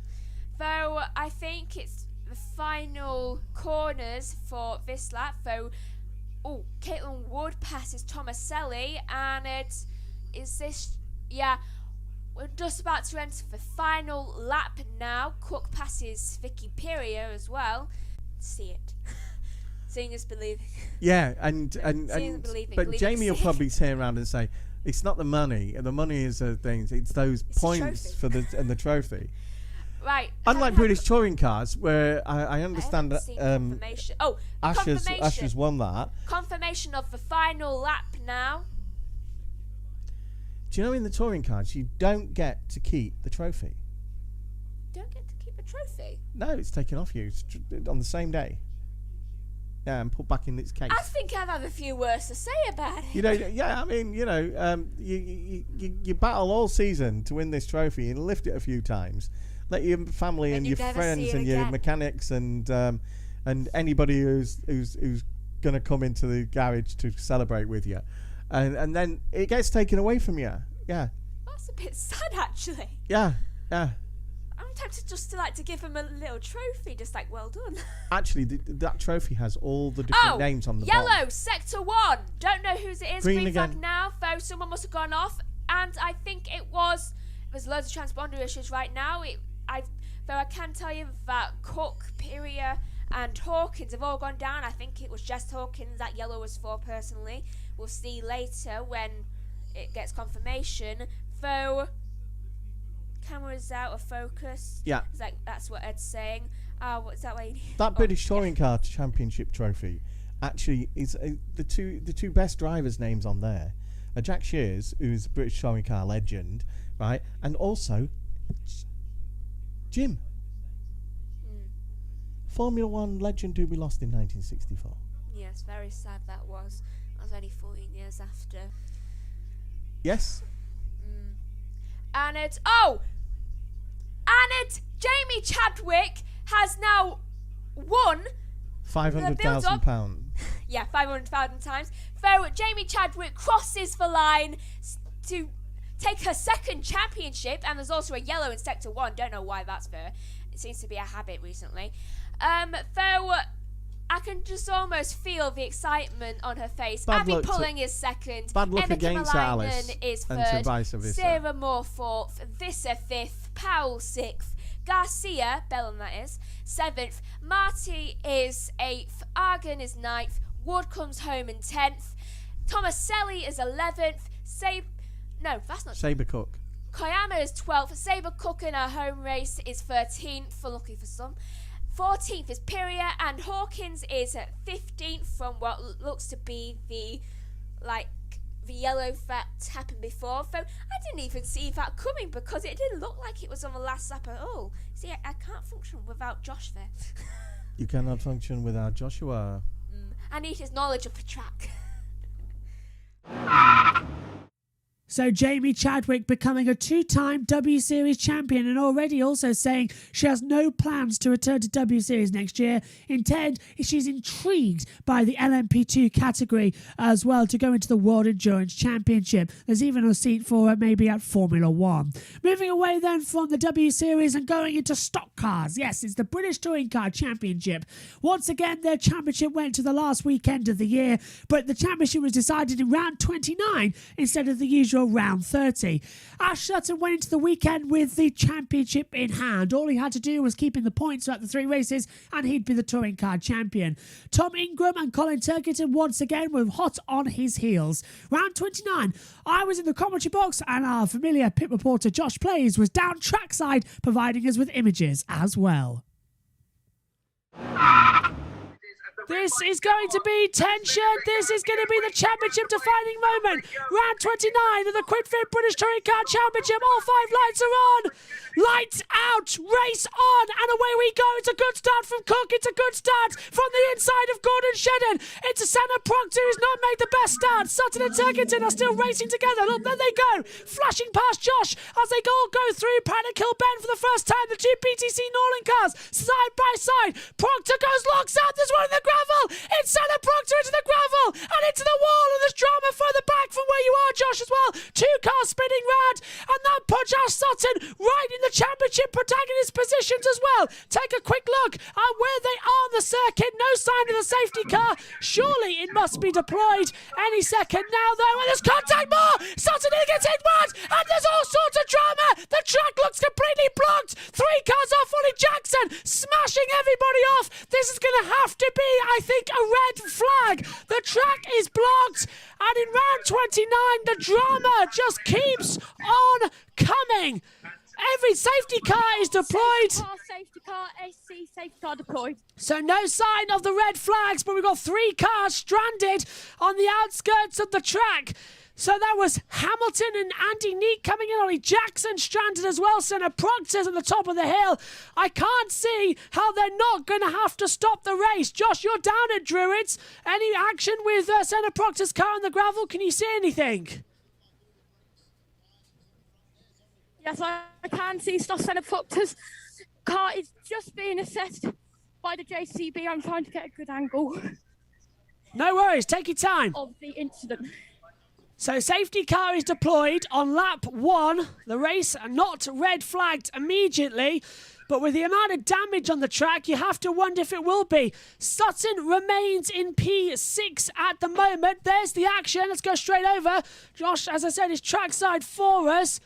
You can see all the sorts of drama and the video action there as well. Fans and attendants. Ollie, oh, that's Tom Oliphant completely out of the race. Front suspension is broken. I'm trying to find out. Proctor, Jackson, Oliphant, Morgan and Plato, the cars involved. As they go through, there's the JCB recovering Senna Proctor's car. Joshua right in front of it as well. Does it look like the marshals are getting ready for a red flag, or do they look like they're going to be okay?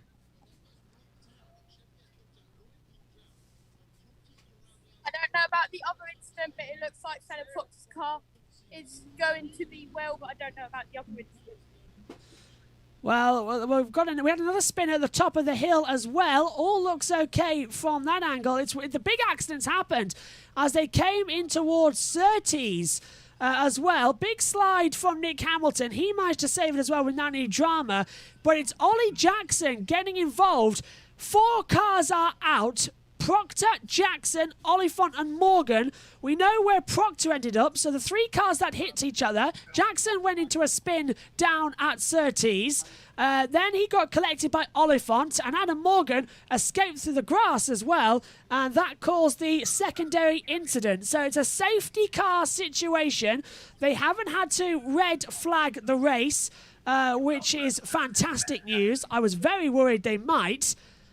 And we're going to keep it all going smoothly at the moment, because this race will now be an 18-lap race. We extended by 3 for wherever we go.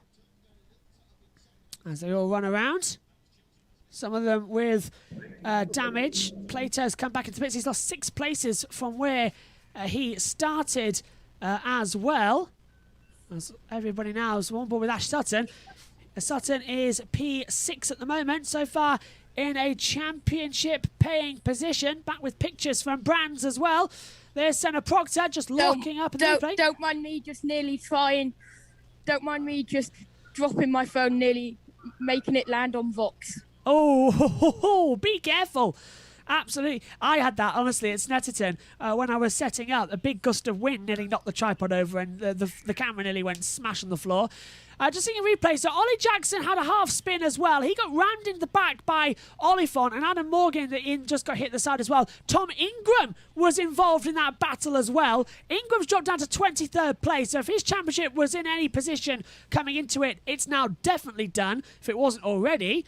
And it was just a massive concertina effect coming in to the first lap, and that is the scruffiest opening lap at a Brands Hatch race I've seen in a long, long time, as well as they all circulate past Josh as well. How loud is it there, Josh, if you can hear me? It's very loud. I can just about hear you. Oliphant's car is in the runoff area where the clearways would be on the other half of the track. Safety car still circulating, and it will do for a while. If anybody knows when the safety car will come in, it will be Josh, who's trackside and listening to the announcers. Plato's car has come in behind the pace car and is having some work done as well. Let's take another look at it from a different angle now. So that's Gordon Shedden side by side with Dan Lloyd. Dan Lloyd's up into 2nd position after all of this drama. Hamilton gets a tap sideways. Ingram goes onto the grass. And then it's Adam Morgan who runs. No, it's Tom Chilton who sets it all off. Chilton runs into the back of Jackson. Oliphant plows into the back of him. And then everybody just concertinas into the back. It results in Proctor, Jackson, Oliphant and Morgan all out of the race. Proctor up at Druids. Jackson, Oliphant and Morgan circulating elsewhere as well. Great footage, by the way, Josh, of that JCB. You're in the right part. Over to you.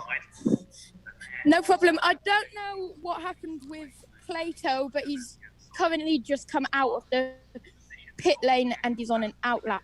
We're just seeing it now. He was the driver who was in a half spin at the top of the hill. He got a nasty whack at the side, so I think it was a puncture, the reason that Plato had to come into the pit lane. So he's dropped down to 25th place. As you say, Josh, he's just gone past, as you can see.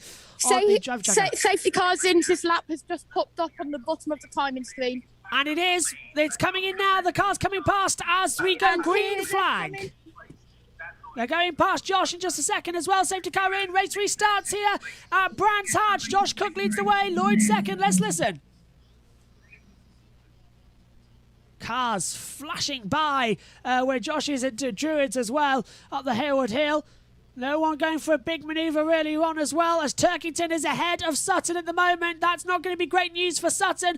Turkington up 2 places from where he started. Sutton lost a couple, being caught up in all the melee. But now Turkington's got to pass Robot, and there's a yellow flag. There's double yellows down at the Surtees corner, and I'm not sure why. There's an ambulance on the track. So there's a medical recovery car on the runoff area down at the Surtees corner, so they restarted the race with an ambulance still on the track, a medical recovery car, but it's gone in, nobody's hit it. We're back to green flag running, which is I think the best we could hope for. 17 laps is the new race distance, so it's lap 4 out of 17. Stephen Jelly goes up into P10 at the moment. As it stands, there will be a 32-point gap in the championship between Ash Sutton and Colin Turkington. That means at the end of this race, Ash Sutton will be the Quick Fit British Touring Car champion for a 3rd time.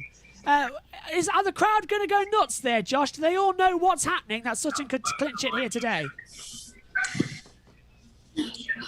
I mean, at the end of the first British Touring Car race, from what I could hear, it was absolutely nuts. The cars are just coming up Tailwood's hill, so I'm going to turn my camera on now. We've locked it in as well, so as we can see the pictures as they come through. Here they go. As this is Hayward Hill as they come through, and Turkington's, and this is Boardley getting a lock-up as well. Dive bomb on the inside from Jake Hill.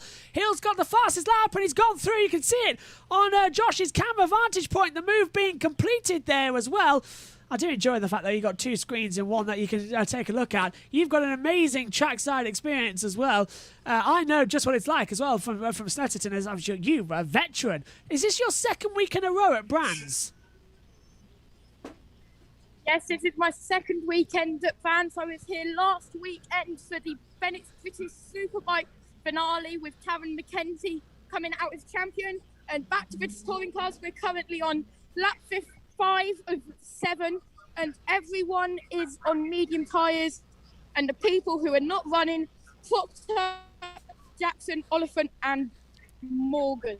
Synthil saying in the chat as well, oh, what's happening there? I can't see it, but it sounds horrible. Yeah, it was an interesting accident that we saw. Synthil also saying Euro Formula's open final race of the season about to start in Barcelona race 3. Keep us updated with that one, please, as well, Synthil, because it is Champions Day. So many champions can be crowned here as well, as we're seeing Gordon Shedden right on the back of Dan Lloyd as they come up once again across the start line in towards Paddock Hill Bend for the 6th time in race 2. Shedden's all over the back of Rowbottom as well. I wonder if he's going to try and make a position. He's thinking about it around the outside. Hasn't really worked out much. Oh, brilliant zoom in there. I love that. Absolutely fantastic zoom ins there, as you can see on the pictures of the cars side by side battling. I'll tell you what. Now I know what it was like when Megan had to control when I was at Snetterton. It is harder than doing the normal commentary. But I suppose as well, how much access have you got then at the track, Josh? Have you got access to, you said you've got live timings? Yeah, I've got an iPad by my side with live timings, which got classifications, tracking weather and statistics. Fantastic as well. But I think about the same with what we got up here in the box actually as well, with the amount of screens as well. As we see Jake Hill on a battle with Sam Osborne on the TV pictures as well, with Jack Goff running P12. Reminder as well that Turkington If he finishes this race ahead of Sutton, he must be within 21 points. If the gap is 22 points going in to race 3, it's not enough, and Sutton will be crowned the champion. It's on the verge that Ash Sutton is going to be a 3-time touring car champion, to crown our second champion in 2 hours as well. As Josh is down there. The car's flashing by. As we've got a side-by-side, Jake Hill now across the start line on Sam Osborne. Moves up the inside line. Gets ahead. How close to the action are you, Josh? So that was closer than I got at Snetterton. I'm jealous as Butcher's on the grass. That was what you were showing us. Butcher hits the side of Moffat. And Smiley tries to come on the inside as well. Butcher, a lot of grass in the intake battles as well. That's the pictures we're watching as well. And there's a spinner. There's a spinner. That's who it is. It's Aidan Moffat. It's been spun round and it's been hit down at Graham Hill Bend. And Josh Playz, you are in exactly the right position. He's got going again.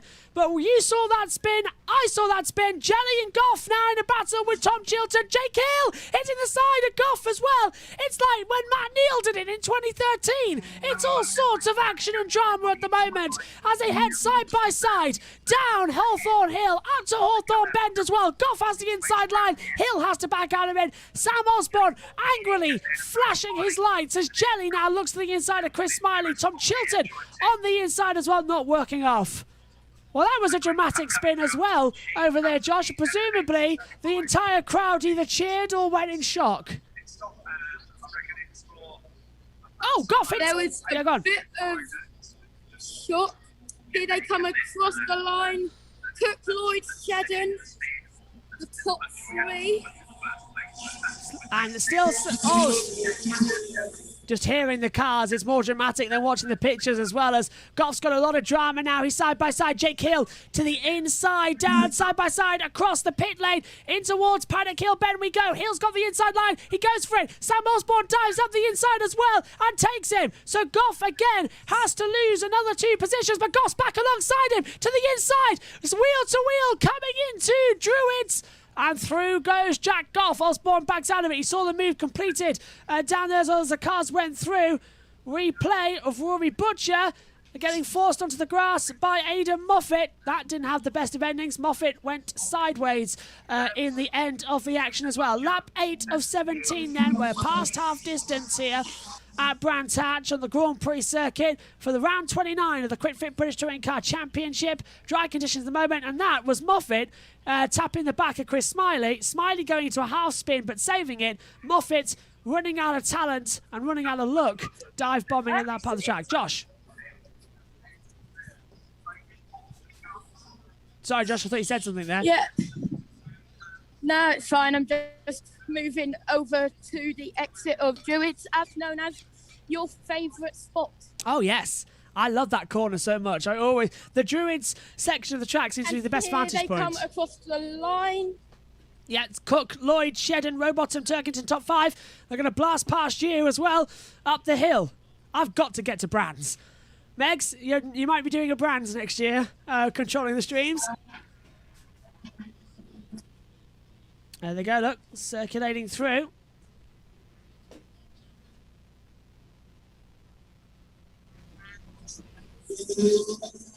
There we go. I was desperately trying to hear one of the cars over the stream as well as Ingram gets through on Aaron Taylor-Smith down at Paddock Hill Bend as well. Car borderline under pressure from Sam Schmeltz as well. Ingram is in a battle with Aaron Taylor-Smith.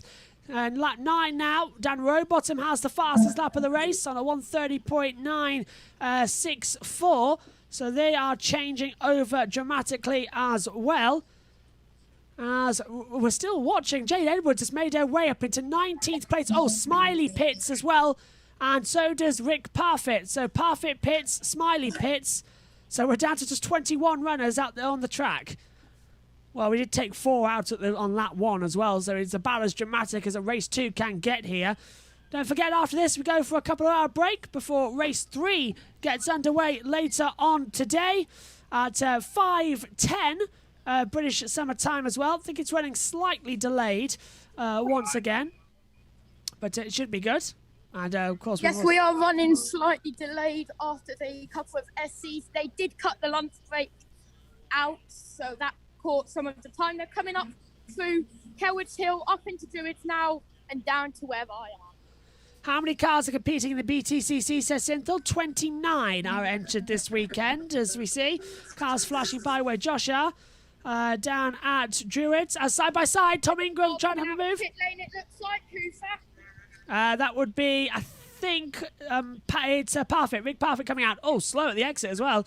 Yeah, it's Rick Parfit coming out of pit lane. It stopped Ingram having another mover on Mitchell there, but Aaron Taylor-Smith's right behind him. And Ingram now completes the move on Jack Mitchell, so he's moved up into 15th position. Yep, it was Nick Parfit. Nick Parfit out of the pits on an outlap.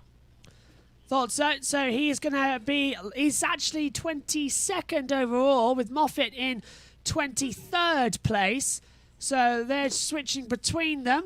As it's lap 10 of 17, Turkington and Sutton are still racing together 5th and 6th. However, it's just enough. Sutton can be 6th in race 1 and 2 and still clinch the title regardless where Colin Turkington finishes.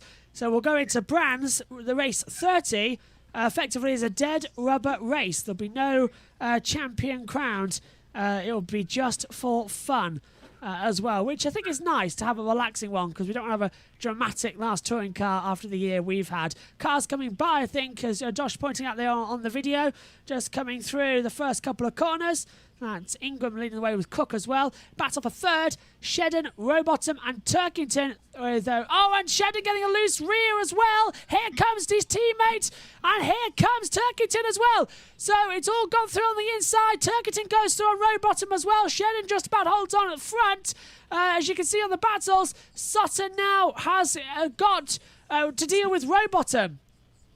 So it's all sorts of drama. Turkington trying everything he can. The gap is down.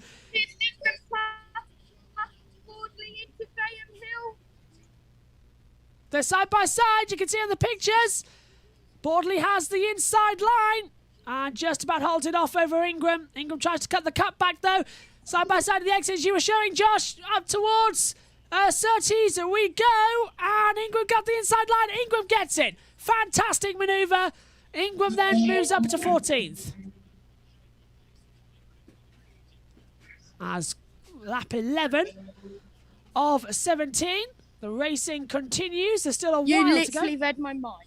Yeah, I was going to say, as they come through. I was literally about to say it was lap 11. I thought that. We're getting to the end then, last 6 laps of this race.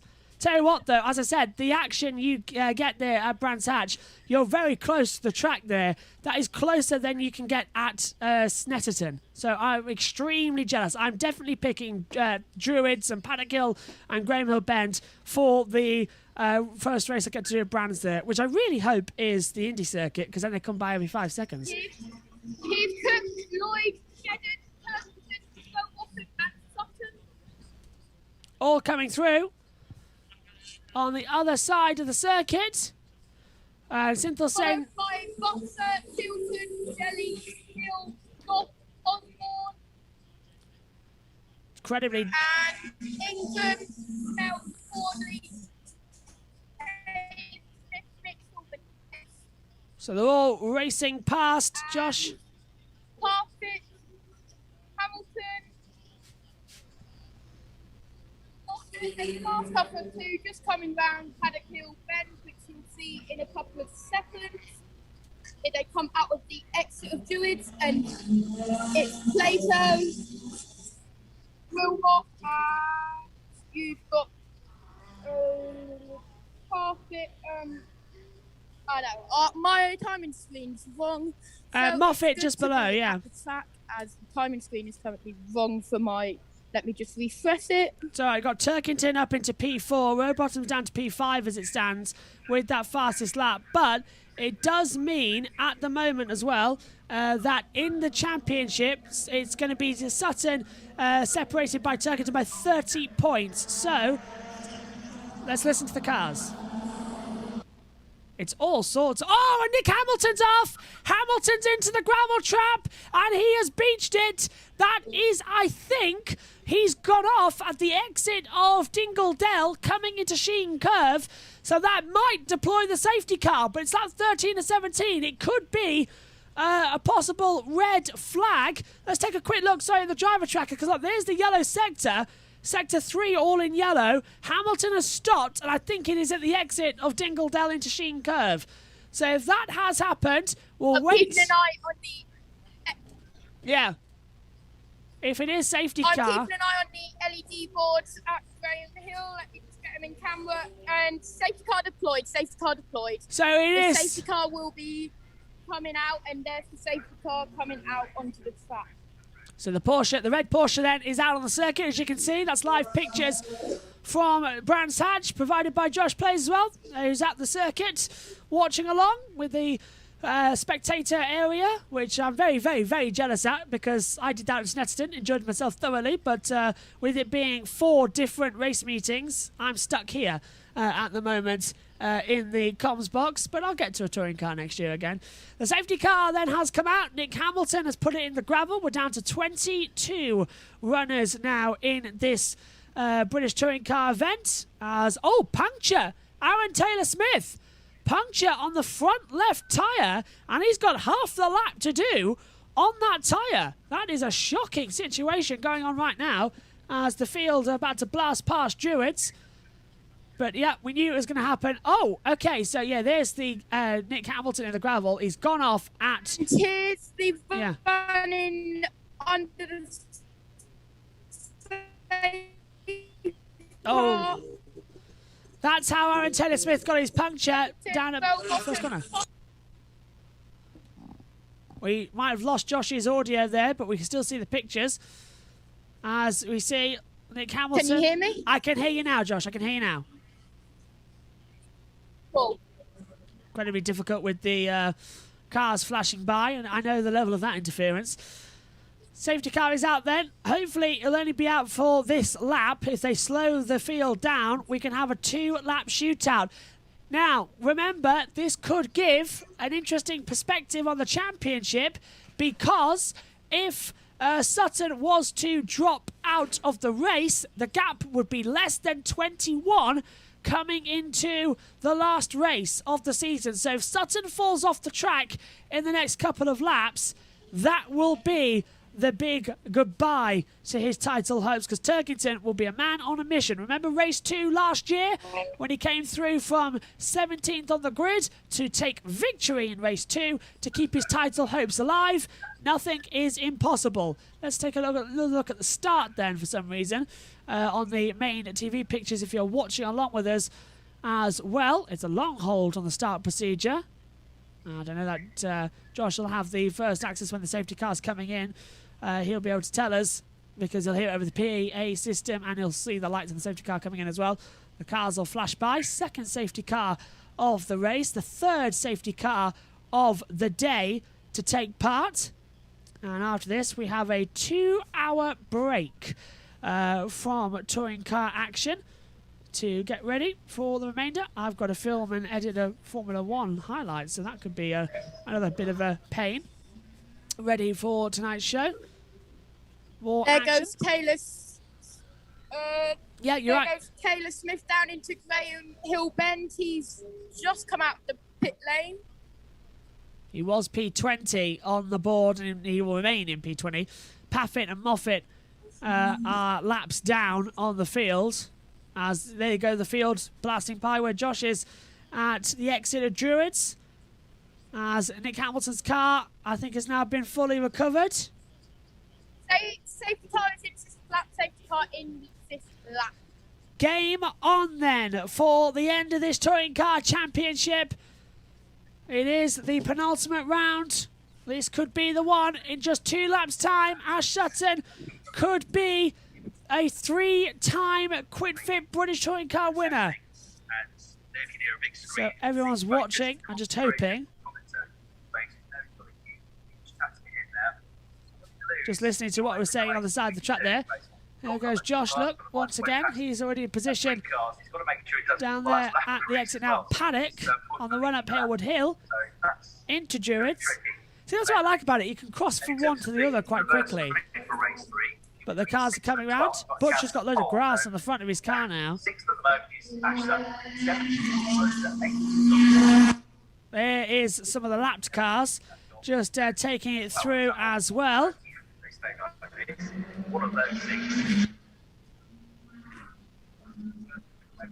So Ash Sutton, his previous championships in 2017 and 2020, he's 2 laps away from it being in 2021. The safety car is in, and here we go. And there they go, look.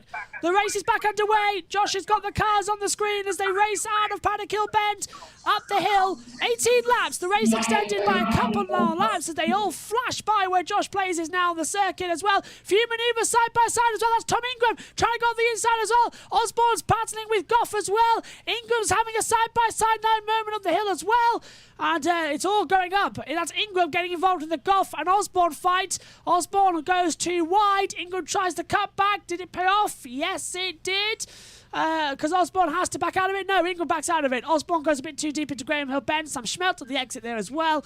And we've got a yellow still in Sector 3. A yellow still in Sector 3. Not sure why, as Osborne gets a love tap there from Tom Ingram as well.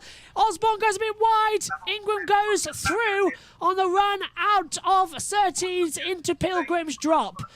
So, yeah, Osborne looks to the inside as well. So it's an 18-lap race then. 2.5 laps to go. Osborne goes to the inside. Ingram cuts him off into Hawthorne Bend as well. As more cars circulating further at the back. That's Aaron Taylor-Smith just passing you there, Josh. According to the monitor. All sorts of drama and action then. As there he goes, look, that is Aaron Taylor-Smith trying to catch up at the rest of the field as well. As Sam Schmelt's up to 13th place now. He has got ahead of Sam Osborne. Osborne's dropped back and back on the timing boards. Not that long to go, just a couple as they come back past the start-finish straight once again. Now the penultimate lap of the touring car race.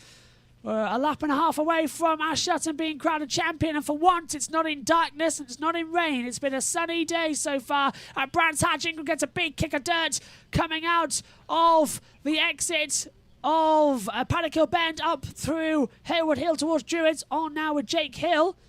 Looking good. There's still a yellow Sector 3. That might be for gravel on the track. Can't see why. It's not telling us anything on the monitor, and there's nothing yellow on the driver tracker, as you can well see. Lap 17 of 18. It's strange to think that we're coming up to the last touring car race in a couple of hours as well. The last W Series of race as well. Later, we've already crowned the MotoGP World Champion. Now we're going to wait to crown Formula Ones later. Edwards up to P16, so she's moved up the order. More cars flashing by as well. Last lap the call in a second. Ingram holding on now the back as well, as the cars I think are going to flash by Josh in a second on the last lap. As I like Ted Kravitz with my power bank, my iPad and my headset. I know, Ted should really carry more data. He could carry, instead of a notebook, he could carry his iPad. Look like Ted Kravitz. And here they come into Paddock Hill Bend.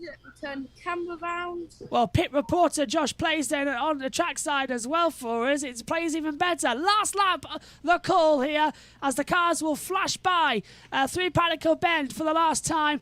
And they will come also into Graham Hill Bend for the last time. There they go, flashing by Josh on the last lap of round 29. The last race coming up later on today as well. I suppose you are the pit reporter this weekend, Josh. Moffat's going to go in the inside of Parfitt and they tots. Oh, no! Parfitt keeps it straight. Yeah, we haven't seen that on the TV pictures, so you've seen something that we haven't. With that little manoeuvre there, so Parfitt just a lap down, remember, trying to get out of the way of everybody. But it hasn't seemed to work out just yet. Down through Pilgrim's Drop, coming into the back half of the track. It's going to be a champion's call for Ash Sutton. He is going to be the QuidFit British Touring Car Champion for the third time, 2017, 2020. Make it 2021 as well. He doesn't matter where he finishes. Josh Cook is going to win his 5th win of the year as well. Dan Lloyd will be in 2nd place. The field just circulating now out of the last couple of corners. We'll go back to Josh in a second as well, as we go full screen picture. Josh Cook wins round 29, but the 2021 QuidFit British Touring Car Champion for a third time is Ashley Sutton. He is the QuidFit British Touring Car Champion, and you have never seen a more composed season drive ever. Ash Sutton is the QuidFit British Touring Car Champion. Josh, your trackside right there. The garages are going mad. Ash has got his hand out the car, and everybody very happy with that one. What's the reaction at the track, Josh? The reaction at the track is crazy. You might be able to hear the applause behind me. And here comes the champion. There is Sutton going down into Graham Hill Bend.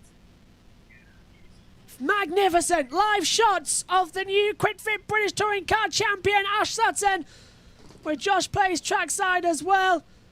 A fantastic battle, a fantastic season. The gap, 30 points going into the last race. He cannot, will not be beaten. Ash Sutton, 3 times a QuidFit British Touring Car Champion.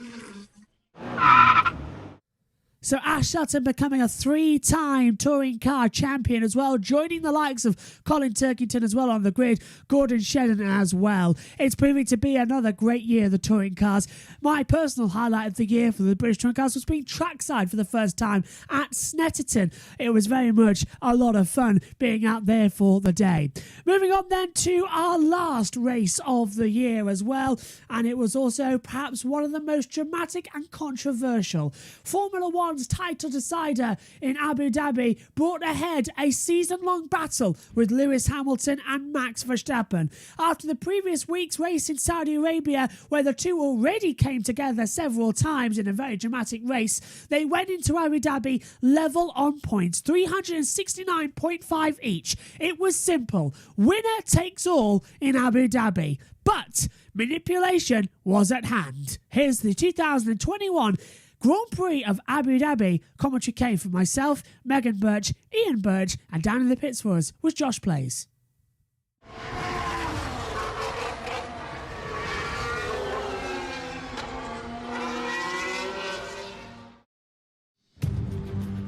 History awaits. Lewis Hamilton versus Max Verstappen. The points have swung one way or the other all season long. 21 races, 9 victories going the way of Max Verstappen, 8 victories going the way of Lewis Hamilton. It all comes down to this. One final battle. Will it end in contact? Will it end in drama? The atmosphere is tense. The atmosphere is ready.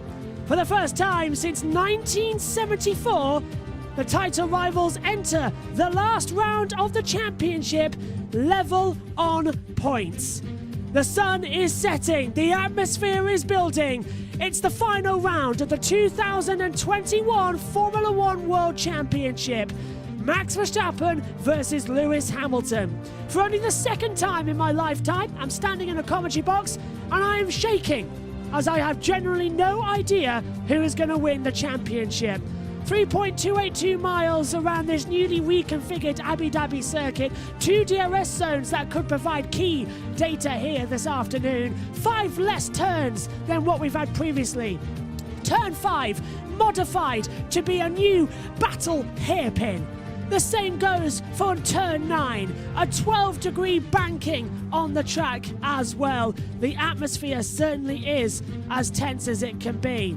In terms of the tyre compounds this weekend, that is also a very key factor. We have the hard C3, the medium C4 and the soft C5 tyre compounds as well. The grid, once again, is perfectly stacked to give us the best finale we could ever hope for as well. The tension, as Murray Walker would say, could be cut with a cricket stump. Hello to all our viewers watching along on YouTube, everyone watching on Sky F1 and on Channel 4 as well.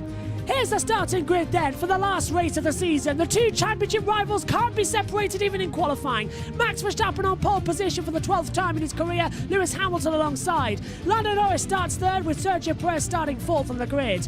The third row sees Carlos Sainz alongside Valtteri Bottas. He had a 2/10 disadvantage in qualifying due to an engine. The fourth row, Charles Leclerc and Yuki Tsunoda. The fifth row, a cross of Esteban Ocon and Daniel Ricciardo. Row 6, Fernando Alonso held up in qualifying, complained about it as well in Q2. He was out alongside Pierre Gasly. The 7th row of the grid sees Lance Stroll alongside Antonio Giovinazzi starting his last Formula 1 race for the time being as he goes to Formula E.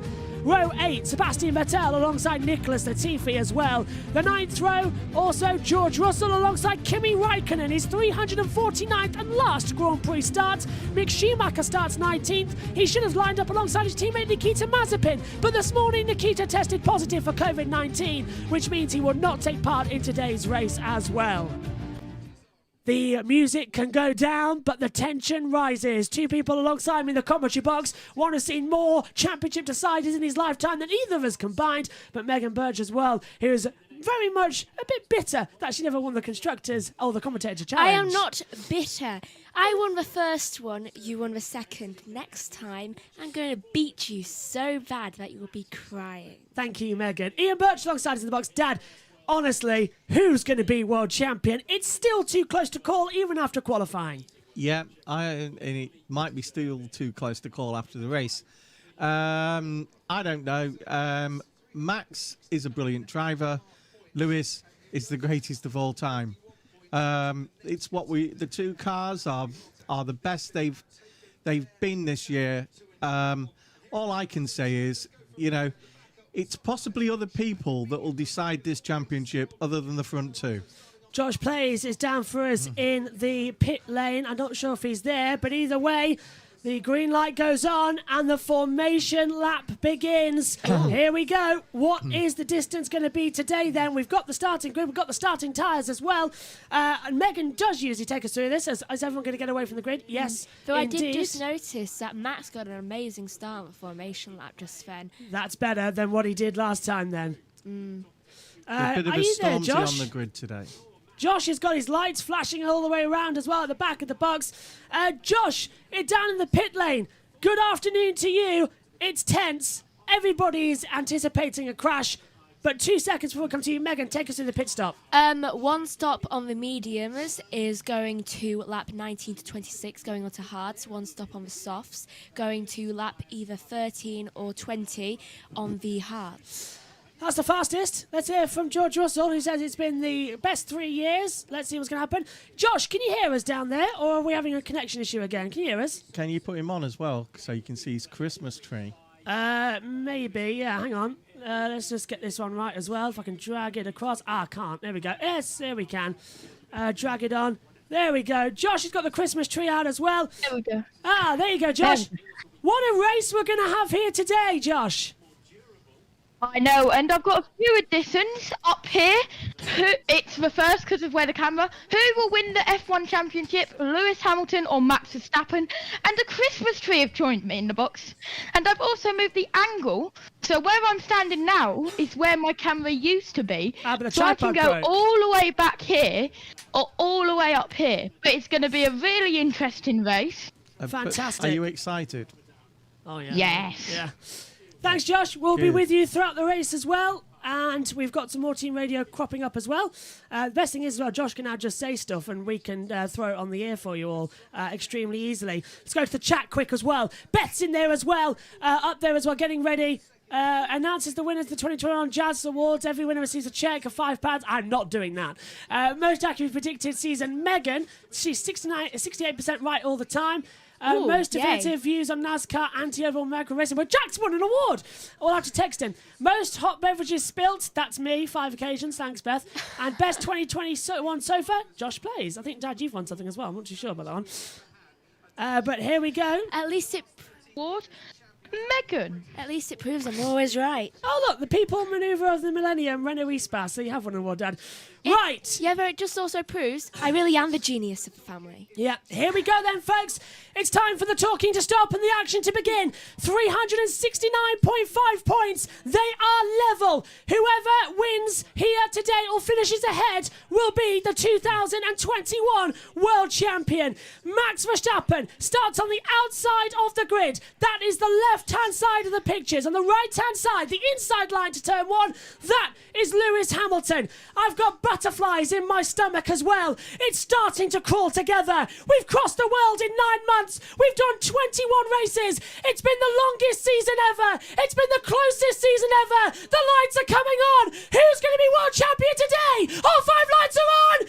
Action in Abu Dhabi. It's a great start from Hamilton. Verstappen cuts him off. Hamilton leads into turn 1. Verstappen makes a bad start. Hamilton gets the lead. Are they all going to make it through clean? Yes. Lando Norris goes wide. Perez goes to 3rd. They've made it through the first corner. Rejoice as Bottas battles with Leclerc. Down to turn 5 we go. This is the hairpin. Hamilton leads. Verstappen breaks late. I thought he was going to run into him there from that angle, but he took a wider line in. 4 abreast further back as well as Schumacher making some positions up. Raikkonen's down into 18th place. Russell stays back. Hamilton's going defensive already as they head down towards turn 6 and 7. Verstappen goes to the inside. He's going to lunge in. They crash again, but they have not made that big of a contact.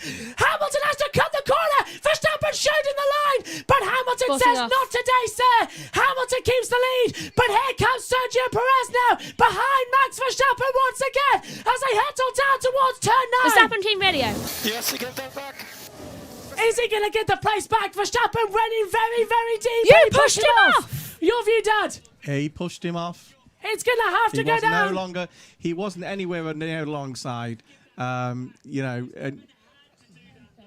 Josh. So, yeah, Hamilton did completely miss it as well. Yeah, he didn't have a choice. 58 laps of this just injected into my veins. Hamilton leads at the end of lap 1, but Verstappen forced him off the track. Radio, Verstappen. Yes, he gave that back. He's saying he has to give it back. Let's listen to Hamilton. Push me off track. Yeah, copy. We're happy with the gap that you've reinstated. Yeah, Verstappen pushed him off the track. He went in so deep. But the worry is he's got a 1.3 second advantage now. But Verstappen lost the lead on the start. That's the big factor. Panic at the start for Verstappen. Honestly, he mucked up his start, and then he's done that in desperation. And you know, could get a penalty. If I was Michael Massey, I wouldn't refer any of it. So, yeah, neither would I, to be fair. If I heard him say, give the place back, I'll just be like, ha, you think? That was a very fair manoeuvre, in my opinion. Perez, though, has gained up. Bottas has dropped down to 8th. He started 6th. Bottas has dropped 2 places. He's got an older engine, though. Here we go again, though. 1.3 seconds. Hamilton is now to Verstappen as well. So he pulled out that gap. The stewards may investigate it, though. I don't think it was a fair manoeuvre. I think Max panicked and drove him off the track. Let's take a look. That was so far back, and that's it. He knew he that aimed would his car at his front wheel. In my opinion, that is Hamilton keeping his... I've changed my mind. Hamilton Michael Massey should give them a warning. Warning each? No, a warning to Max.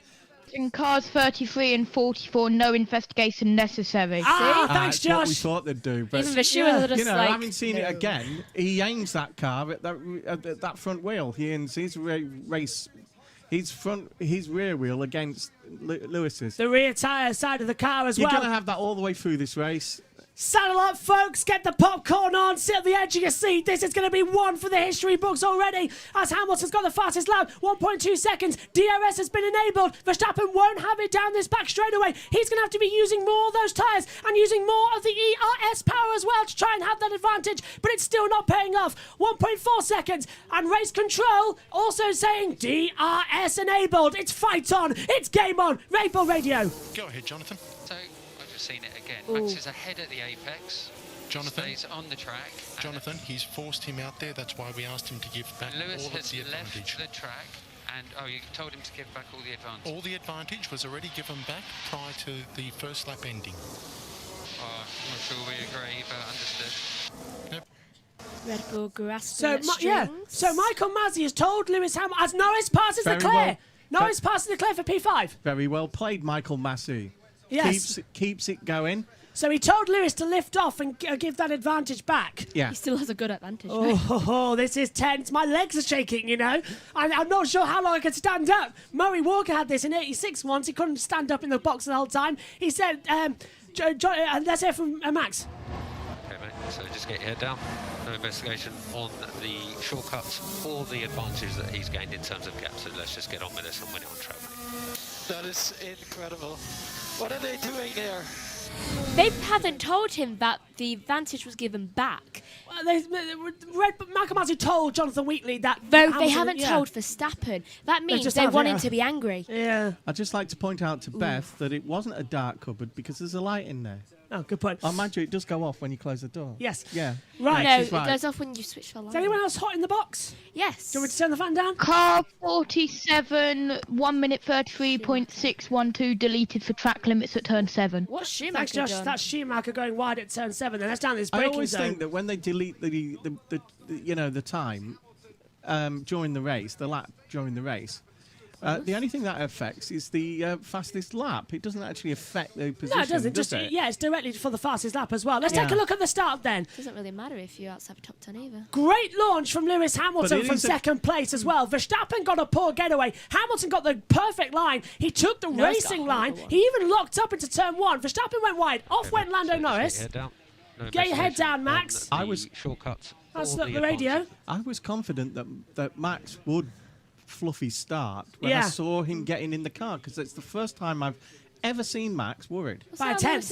It was just a bit of a sticker. That's why he locked up, I reckon. 4.69, 0 to 200. Max was 5.01. And this is the move. Verstappen went up the inside. They did touch. He went behind the racing line and purposely forced him off. Watch. That's unsafe. Max goes up the inside. They do narrowly bang wheels, but it didn't work, my friend. You hit the wrong part of Lewis as they came through.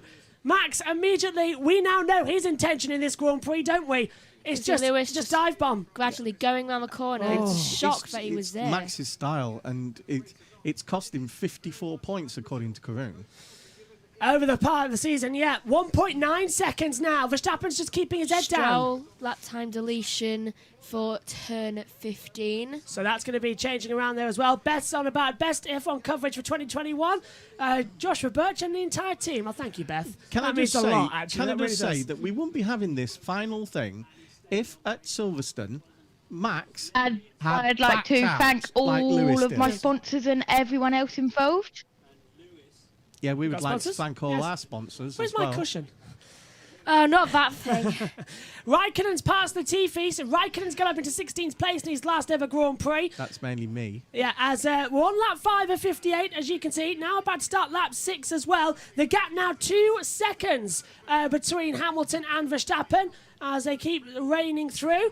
Ted has news. Out of his ears. I understand he's been on the radio speaking directly to the race director, Michael Massey, to put his point of view. Maybe we'll hear from him in a second of what he had to say, but this is a result of Brazil with the FIA not clamping down on these things. When you start to leave interpretation into it rather than a hard and fast rule, you get situations, confusing situations that would have been clear-cut in the past.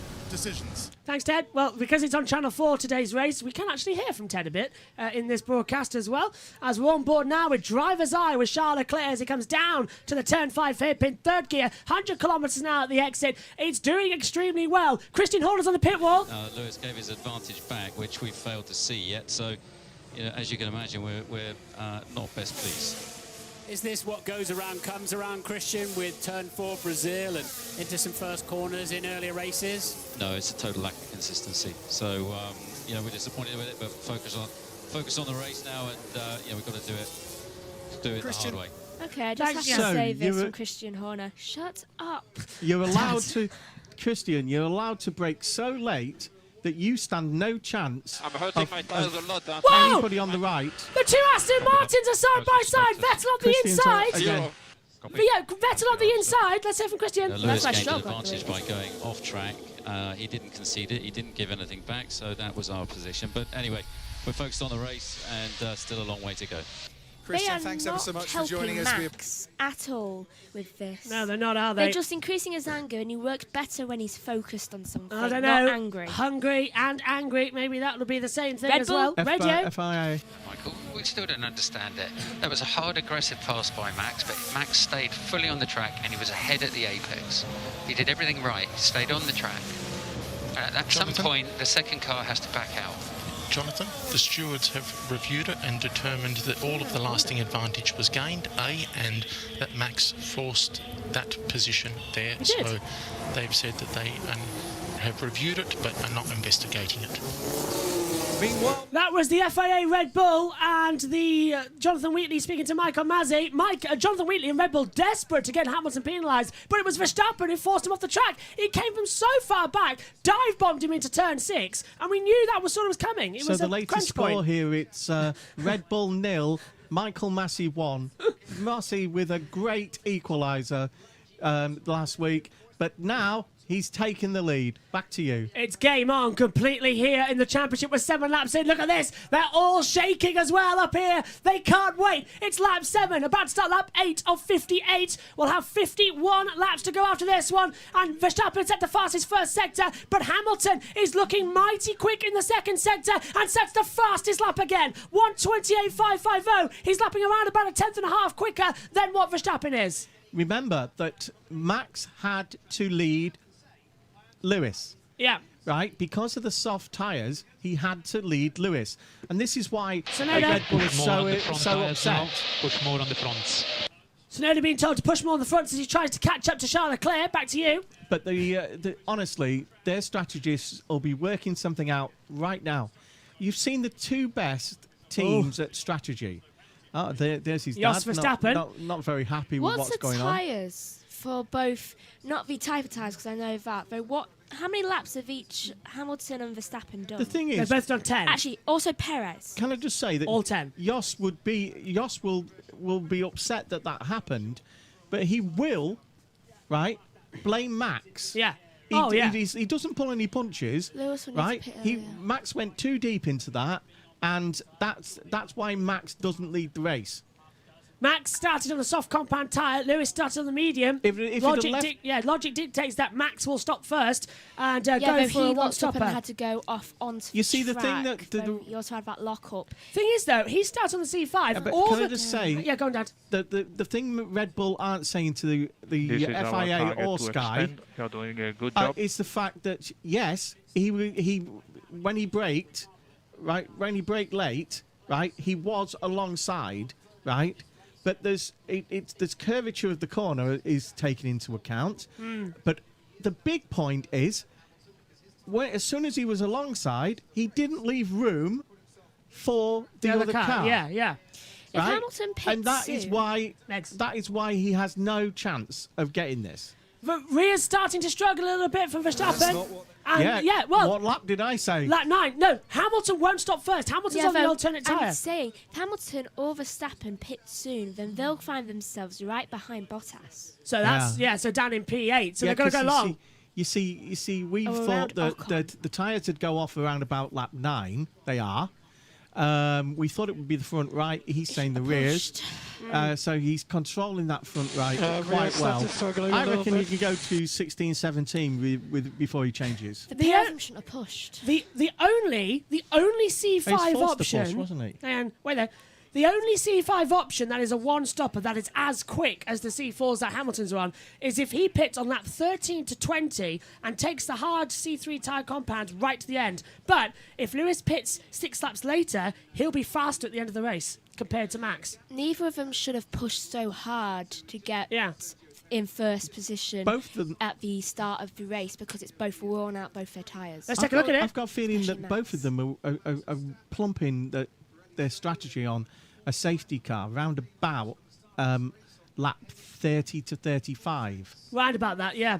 That's the big crunch point, yeah. New hards on, and if the safety car comes out around about lap 45, they'll put new softs on. Yeah, that is the crunch point. Look, that 35 to 42, if you want to change to C4s in either of the two-stop strategies, if it's a slower. But if safety cars come into play... get some toe back. It's very helpful to have the toe. That's Schumacher being told to try and catch up to that. I'll try. But yeah, only 19 cars took this start. Mazepin didn't because of COVID-19. Norris back to 5th. Yeah, he had he got ahead of Leclerc, but had a bad start. Why don't we have a after going reserve? wide. So again, Why don't we have a reserve? Fittipaldi is there, but he hasn't taken part in any sessions this weekend, so he can't take part in the race. No, and he didn't take part in qualifying, so... No, even if it's just a practice session, you can take part. It doesn't matter if it's qualifying. I've got an article about that, actually. Yeah? If you've got it, Josh, that Haas F1 tweeted, they did it on a thread announcing. Let me just get it up very quickly. As we see Here the it is. okay, if you got it, as we see, what's this? Let's go to the chat quick as well, because points results thus far, 12 votes, Piastri will ahead. Well ahead. Stabilising now. When you can you update your drive switch, please? Piastri was excellent this morning. Let's take a look at the who will win the World Championship. Max Verstappen has got 75% of your votes so far. Lewis Hamilton, only 25% of your votes. That poll ends at the end of the race. Of course, as Hamilton does another fastest lap, 1:28.216. He's now got 3.5 second advantage to Verstappen. That is absolutely nothing in the long term of this race. It's only lap 11, 48 to go. As we see a replay of Max's start, yeah, it's a bad blip again. Verstappen really messed with that start-up. He messed his start-up in the practice start at the end of the practice session as well. I have got that article, by the way. Got it. If you got it, go. There will be no replacement driver in accordance with Article 31.1 of the 2021 FIA Formula 1 sporting regulations, which prohibits any driver from starting the race who has not taken part in at least one practice session. Ace, thanks Josh. I knew that was a rule. So next year that rule goes because every driver will have to give their seats up at one Grand Prix to have a test drive, and it's going to fluctuate between the 2 and FP1, so that works out. Adam says, hi Josh, Megan and Ian, fully enjoyed this season's finale. Hamilton radio. It's a great lap, Lewis, just keep it up. Just keep the pressure on. Now Hamilton had the advantage. Yeah, Hamilton's got a push now, a 17.9 in that first sector. Sector 2 is a little bit down. Sector 3 looking okay so far in the mini sectors we get up in the box. Cross the line for Hamilton, it's another fastest lap. 1:28.134. Hamilton doing what he usually does here in Abu Dhabi when the championship is on the line. He hits the front at the start and he just takes off. 4.4 seconds the gap now between Hamilton and Verstappen. Verstappen has got to close up. Soft to hards. So that's lap 12. So he is on the one-stop strategy. If he's gone from softs to hards, that is in the one-stopper, which is as quick as if you're on the C4 to C3. So Schumacher's going there. 2 seconds, Josh. Hamilton. Lewis, just keep it up. Just keep the pressure on. Hamilton says keep up, keep the pressure on. The moving moment of the weekend for me up to now was when Piastri won the championship yesterday. Mark Webber, who has coached him, and Piastri's dad were both in tears. You know, it meant that much. It means the struggle that they've had to get him to where he is. He's got tremendous talent, and I can see him as a guest driver for somebody next year rather than the Hulk. Absolutely, Megan. I am trying... Oh, Verstappen radio. Rear tyres are really struggling. Okay, understood, mate. Hamilton. Rear tyres are really struggling. Sorry I about am that. trying That's okay. my It was a best joke. to understand what was going through Max's head when he was going around that corner because he was too close to turn. Probably I'm going to run him off the road. Yes. I think No, that's there was something else because he was slowing down. I'm not sure. He was slowing down way too much. I think he aimed his car at that front wheel. So do I. But I think there's something else. Struggling. Okay, understood, mate. Perez is also on the softs, and he's not reporting any If you issues. hit front wheel to front wheel, you could easily would've break gone one in. of the front struts, He would've suspension hit struts. Did So he? if you hit with the back wheel, right, that's a bit stronger. That's what he did. There And was he rear hit contact. with his back wheel on Lewis's front, trying to break his No. front strut.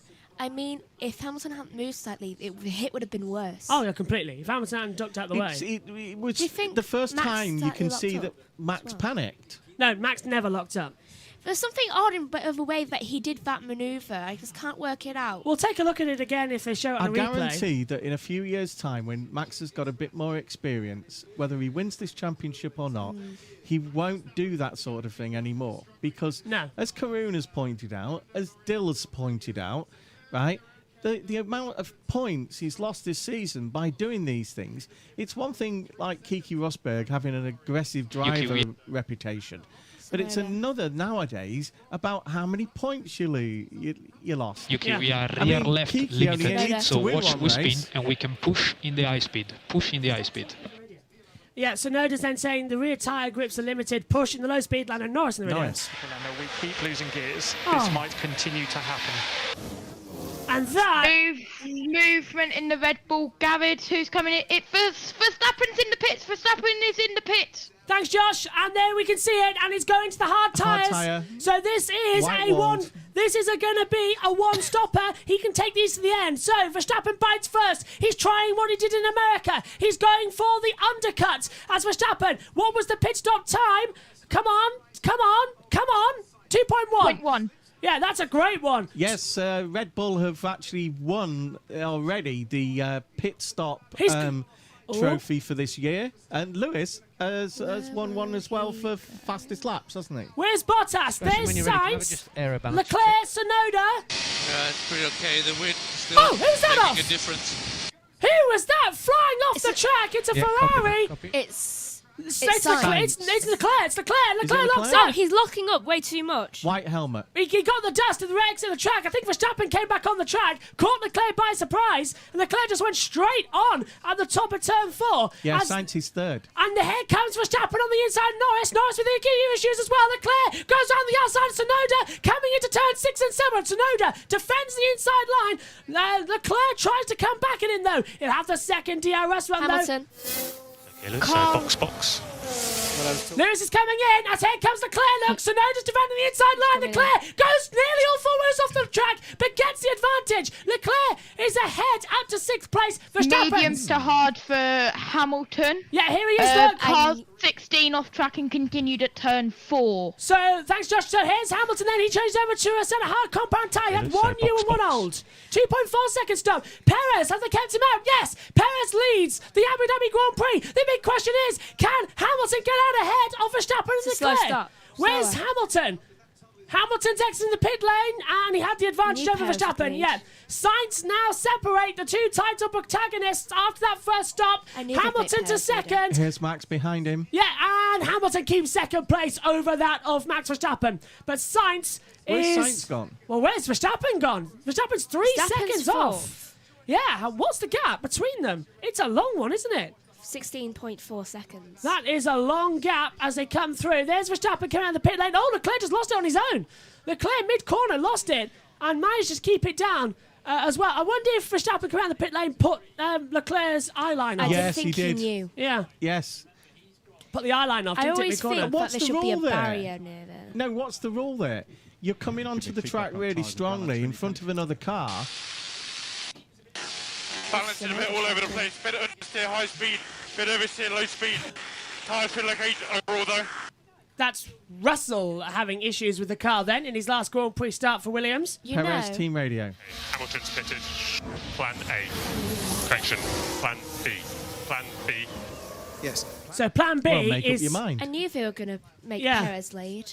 Yeah, and they're going to keep him out there for as long as possible. 43 laps to go. Lap 16 of 58. They're going to Perez wait until leads. like 20s to get him out. Well, back up. Get Perez to back Hamilton up into the path of Verstappen. Yeah, because there's a 10-second gap between Lewis and Perez. Checo would have to slow down a lot. And you're not allowed to slow down that much. Yeah, it's a bit of a worry, this one, isn't it? Let's see what the gap is going to be. Pits. Yeah, and Ocon. You could be accused of blocking if you give away a 10-second lead. Just waiting for the tyres. Leclerc. Copy, understood. Hards. Hards. Oh, slow stop in the rear for Leclerc. As Ocon's also come on. Can't see what Ocon's is. Ocon's used hards. Oh, so he did have one left in the tank of a used hard tyre, I believe. Lewis has just taken 4/10 of a second out of Perez. So, yeah. Lewis also used a used hard tyre, but it only had 1 lap on it. Oh, you're right. He's kept his brand new set of hard tyres that he had in the bank, and he's used his other set of hard tyres. So Lewis is on a lap old hard. You're right there, Josh. And he's used 2 different types, so if there is a safety car, he can go on whatever he likes. And he has 2 old, he'd have 2 old C5s of softs left and 2 old medium C4s left. There is debris on the pit lane exit. Oh, where's that? What's that from then? I don't know what it's from, though. I saw something in the middle of the track. Okay. One of those sets is the ones he only did 4 laps on. Yeah. He did 4 laps on yesterday, of which one was done. That's Perez been told definitely plan B. There was an out lap and an in lap. He's only done 2 actual qualifying laps. And Verstappen, on one of those sets. Aerostrip. So Sainz taking off an aerostrip. Now, where's this debris at pit exit then? I really wish they would stop doing that. Let's have a look at Verstappen. Coming through. Oh, he nearly lost it. Verstappen went off the track. Exit of turn 15. He got all out of shape and went off the exit curb. Thank God they've removed that sausage curb this year. Look at the driver tracker And there. of course, that time has been deleted by the stewards. Well, we had to. Look at the driver tracker. Hamilton is closing up, but Sainz and Verstappen are the main battle. 3rd and 4th at the moment. As it stands, Lewis Hamilton has one hand on the championship. It's winner takes all. Whoever finishes ahead of the other will be the world champion, as they were level on points, and Verstappen knows this, and he's desperately trying to fight back now. Is that a little bit of graining already, though, on that inside hard? I must agree with Beth. When you get your restaurant Tsunoda, you're going to have 25 kilometers advantage. That's to get to Tsunoda. The most improved... Verstappen's going for a move. Oh, I thought he was going to go. Sorry, back to you. The most improved driver this year is a rookie, and that is Tsunoda. Absolutely, Tsunoda was a joke in the first 6 or 7 races. Then he had a few little conference with some of the more experienced drivers, and he's been a lot better since. Now he's in the middle of it. He's actually ended this season quite well, showing the talent that they actually saw in him. Hamilton does another fastest lap, a 1:27.780. Leclerc's improved up to 15th place. He's passed Latifi, as we now try and hopefully have a look on board with Carlos Sainz. Where's this debris? Pit exit, Megan reported. Where is it? Up through turn 2. Here's the pit exit now. Beth also thinks that Hamilton will catch another Perez area. in Norris 5 pits. laps. Norris pits, Giovinazzi pits. So they're coming. It was right there. Norris softer hard. When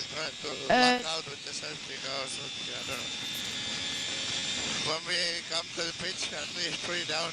2 seconds, Josh. Here comes Verstappen. Verstappen's on the back of for Carlos Sainz this time on the run down towards turn 6. Goes to the inside. Sainz isn't going to. He is going to race them. They are going to race. Verstappen, look, that's how Verstappen normally goes for an overtake. But he's left himself vulnerable to the DRS from Sainz on the way back down towards turn 9 as well. Verstappen goes defensive on the inside. Sainz is going to swing round the outside. Is he actually going to go for the move? I doubt he will. No, he backs out of it. Verstappen takes 3rd. Verstappen takes 30 to the exit. Good driving from Max. It's the F2 pit exit. There's debris. That's where the debris is. If it's off the racing line, they won't throw a VSC or anything. Wait, did a conflict happen there? No. As Verstappen then gets through on Carlos Sainz as well on the inside as they come through. Megan? Sorry, I've just tapped around. Launch map. Minor, default 06 again, Lando Norris coming to the pit lane. He's rejoined now on a brand new set of hard tyres, but he has done he's down now to 13th place with that gear sync issue. What a bad day for Lando Norris. Actually, is he back up into 7th, into 9th or 10th? Where is he? Oh, is it 13th? No, Ricciardo pits, but it's showing Norris in 11th. Checo. Giovinazzi went medium to hard, by the way. Sorry, Josh. Thanks, Josh. Checo is 4 laps away from the maximum that those softs can do, according to Pirelli. Danny Rick into the pit lane now, puts on a brand new set of hard compound tyres, a 2.4 second stop for him as well. That's a super duper lap time. And he's dropped behind Leclerc now, who goes to 13th, but might get that place back. Coming underneath the track here in the pit exit, that one day there'll be an accident down there and the race will have to be stopped. Pirelli said the danger zone was 25 to 30 laps, and you risk a puncture. On them softs. Don't care about too much butters, really. Copy, let's push. Perez. Okay, we'll be looking to hold up Lewis. I think Perez best to do that.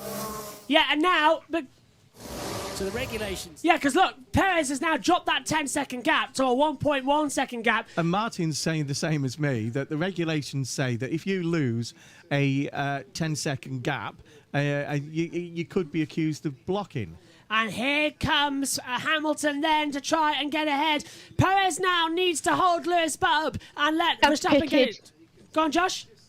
Sainz is pitted. So that's dropped Sainz down. He's in now. Yes, that's a P4. The point is that if he's just gone 8 laps and got rid of a 10-second gap, then he should be blue flagged because Lewis is a faster car. Lewis has the DRS. Perez will go defensive. He goes left, he goes right. Perez defending like Max does. Hamilton knows it's going to be dangerous. Perez forcing him off the track almost. Hamilton to the inside. Perez tries to cut back. He breaks lead as well on the inside line. Perez gets the lead back. Hamilton now tries to switch around the outside, but they're going to play DRS chicken. Perez didn't go on the accelerator. Perez tried to block him to the DRS line. Perez has the DRS on the run down towards turn 9. Hamilton goes defensive. Perez all four wheels nearly off the track, and Perez retakes the lead, regardless if he's doing this for Max. That's beautiful racing from Sergio Perez. You've got to put a smile on your face there. Amazing on those reds. Hamilton's not giving up though. What a battle. Hamilton's not giving up. He's trying into the sector of the hotel.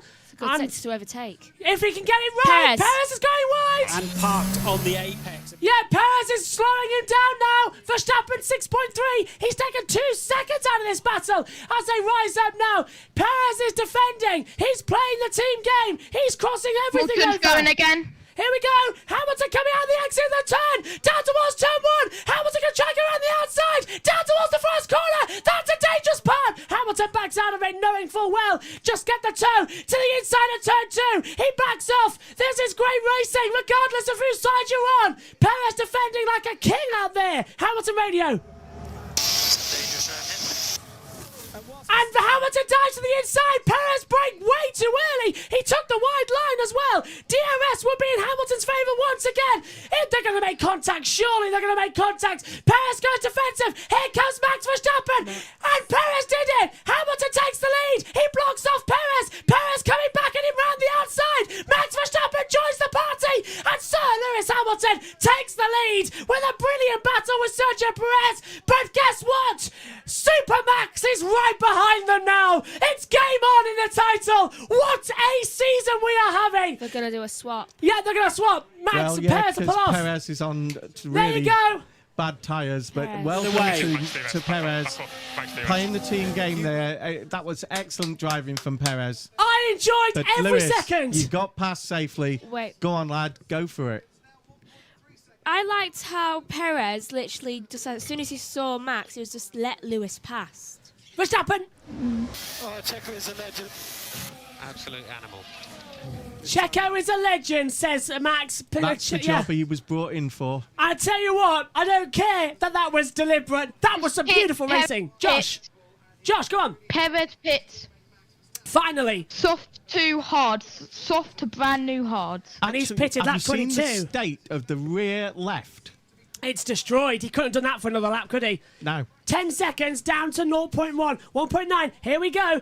And that was beautiful driving by the pair of them. Respect between Hamilton and Perez, but still, Perez defended for that championship. That is why Bottas needs to get up there, and why next year it's got to be... No, but Bottas is 16 seconds away from this battle. Doesn't matter if either Russell, one of them looking at this right, is Tsunoda actually third? 2.6. Oh, yeah. Yes, he is, yeah. On merit as well. On 25 lap mediums. And Beth pointed this out about 10 minutes ago. By the way, Tsunoda doing well, being in the top 10 in the final race for his rookie year. He's P3 at the moment, Beth. And Adam says, here we go again. I love it. Megan. So, Stroll pits and Raikkonen. Literally what I was just about to say. Sorry, Mix. I thought I heard you saying S when I was cutting you off. Yes, Stroll medium to hard, Raikkonen medium to hard. Right, so they're on for the end of the race then. It's a one-stopper then. Let's get him on. I was just listening to Hamilton's team radio, and he said about Perez, this is dangerous driving. I hate to break it, Max. That's not dangerous driving. That is good racing. Yeah, that's teamwork, and actually it's a fantastic race. And that's made Abu Dhabi this year being a bit more exciting. Megan. Tsunoda's in third, but Bottas is in fourth. And it's 1 second between them at the moment on the gap. This Sebastian Lance's box. Use everything now, use everything. Vettel being told to use everything as Ricciardo passes Latifi as well. Question to you, Megan. They'll need to pit. Yeah, they do. Thank you, Josh.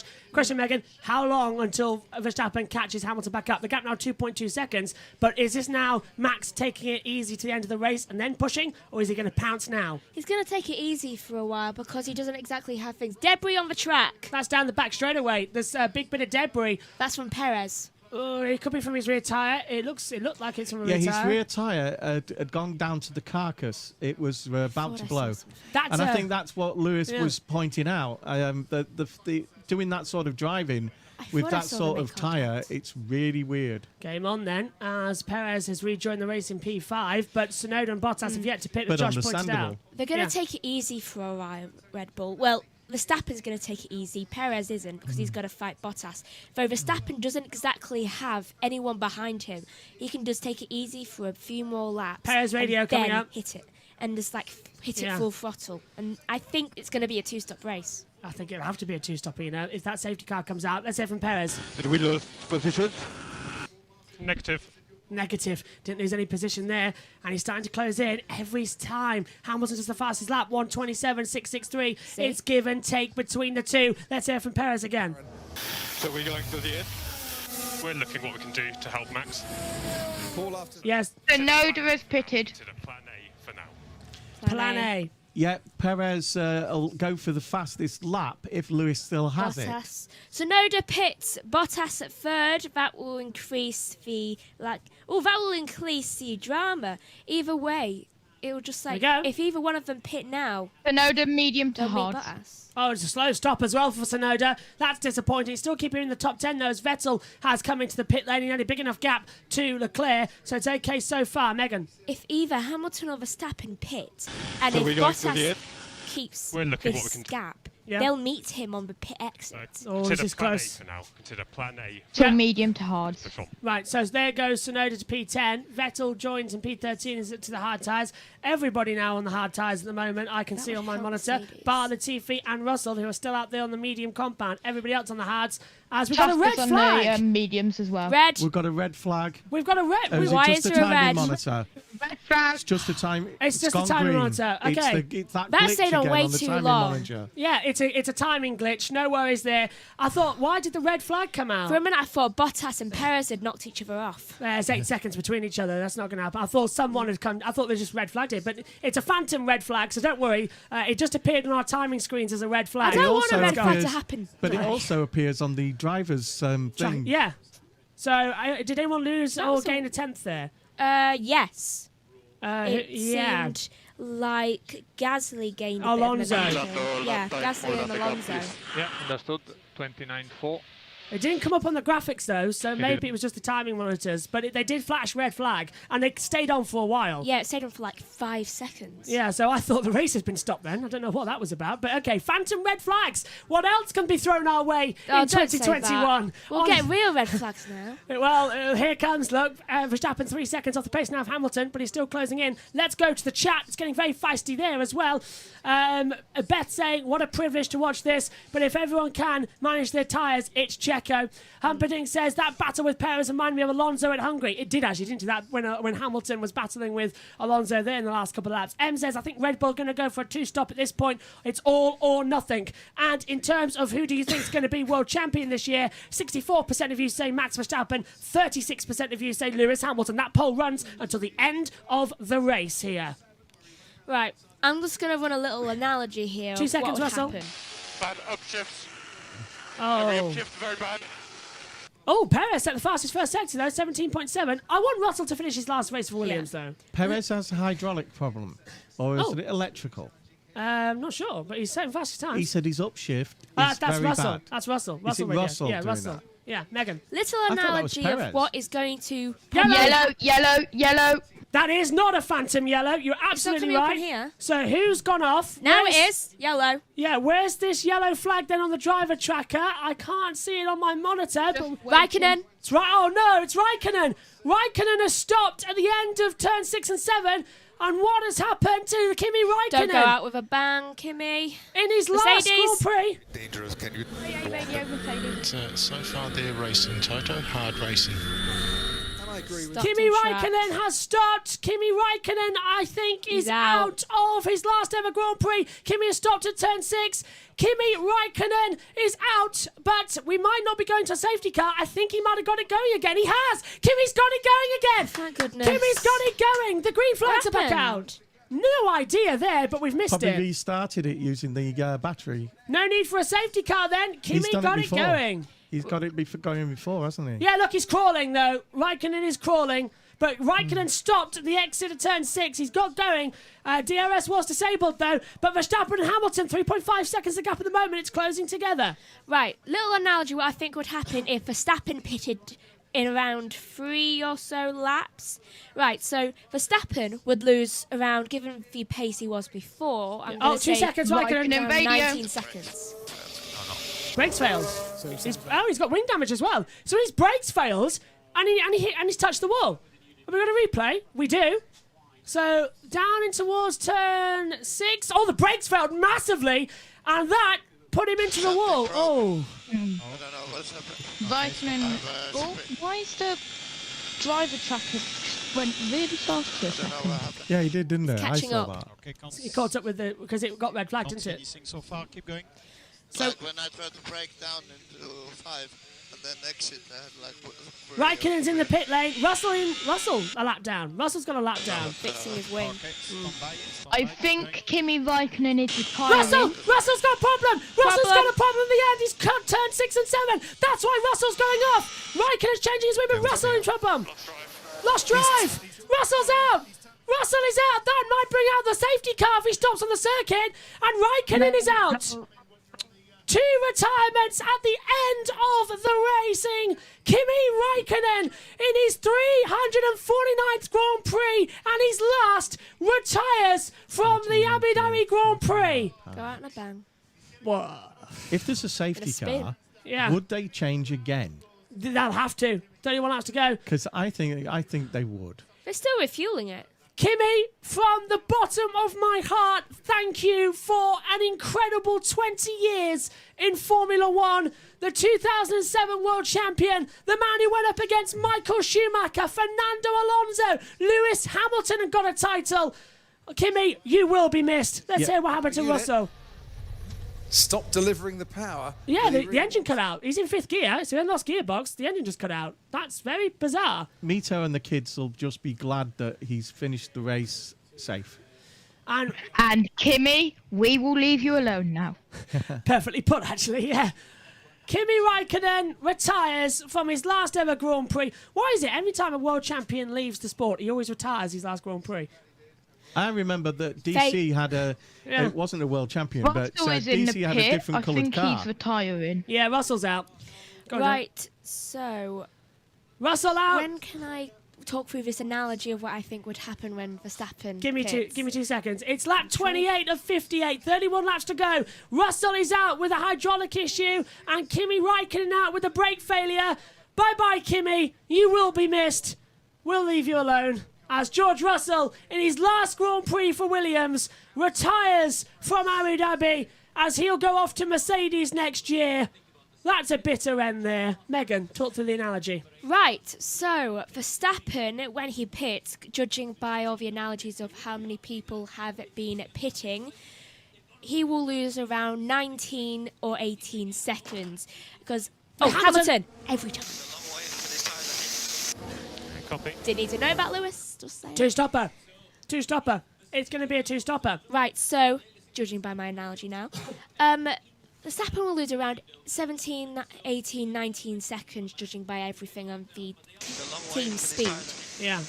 Though, he will go right down to just before Bottas. That will help Lewis out tremendously because that will help him get both a gap and it will also make Bottas just irritate Max beyond belief. Then again, they also have Perez right behind, so that could be a little battle for second.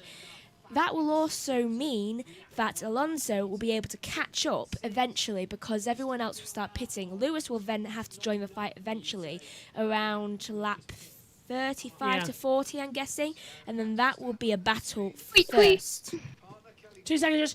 Half distance in the Abu Dhabi Grand Prix of 2021. 29 laps to go. Lap 30. We've passed halfway. And the fight is on as Latifi comes into the pit lane. Josh, I think, has got a tweet for us. I think that's what happened. Multiple tweets, actually. Short and sweet. Alfa Romeo has just put a... 2 seconds, Josh. 2 seconds. Can you try to reverse? That's Raikkonen getting out of the part of the track. We've already heard that. Over to you, Josh. Yeah, Alfa Romeo have tweeted a devastated face. Williams racing. Bottas! So one lap, everything you got. One final lap, everything you got. Game on. So they're pissing him first. Yeah. Oh, it just failed. It just failed. The engine failed. Brakes just failed as Bottas is well. on 33 lap mediums. Yeah, go on, Josh. medium to hard. Latifi's medium to hard. We've lost our time. Well, one of them up here in the comms box at the moment while we try and get it back. I can work without a timing screen. It's closing back at the moment, isn't it?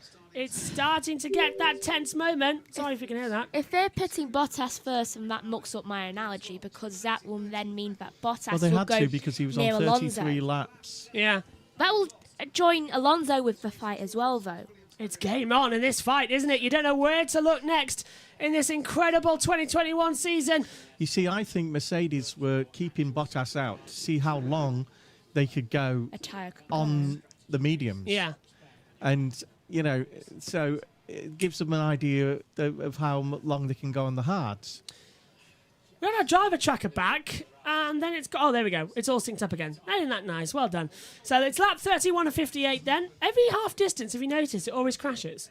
Yeah, but I think the thing about Bottas is on 34 laps now. Yep. Yeah, Bottas pits. Yeah. There he is. Look. Yeah, so if you He do mucks up my 34 laps without any problem and remaining Ooh, what fourth, happened to the camera there? Medium to hard. Medium to hards.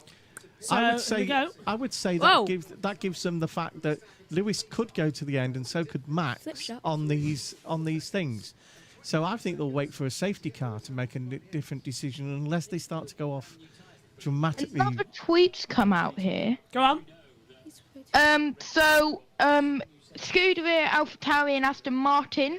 Yeah. Aston Martin has replied to Alfa Romeo saying send in hugs and a green heart. Oh. And AlphaTauri has just tweeted Kimi, sad face. And Alfa Romeo themselves has said, not how we wanted Kimi's last race to go. All the same, a big thank you again for this great journey.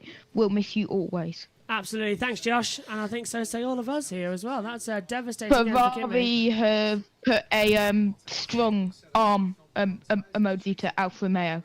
Alonso. And Williams have tweeted a gearbox issue forces George to retire. Absolutely gutted. 2 seconds, everyone, because that is a lock-up for Leclerc, and Bottas will have the DRS on the run down the back straightaway. Look, Leclerc's having to go defensive. Bottas going left and right, and where's he going to go? Is Bottas in the toe down towards turn 8? Leclerc's putting the car dead centre on the track. He's not finding any positions, and that didn't work out in the end. To you, Megan. Alonso is 4th.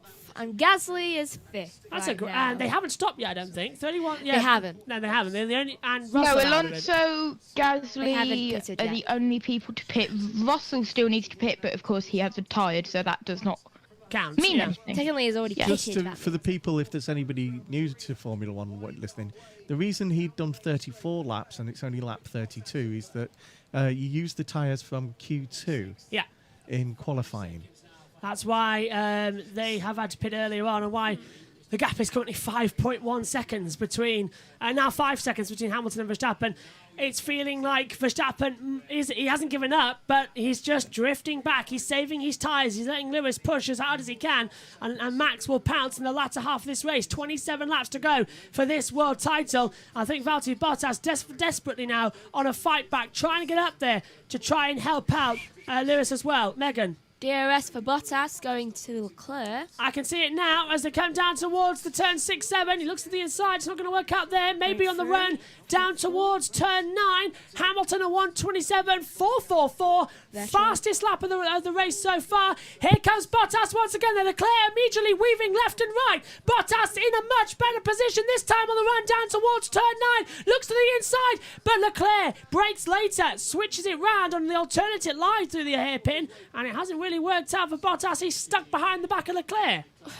Bottas also has to remember that the Constructors' Championship, they're 28 ahead, but he needs to finish.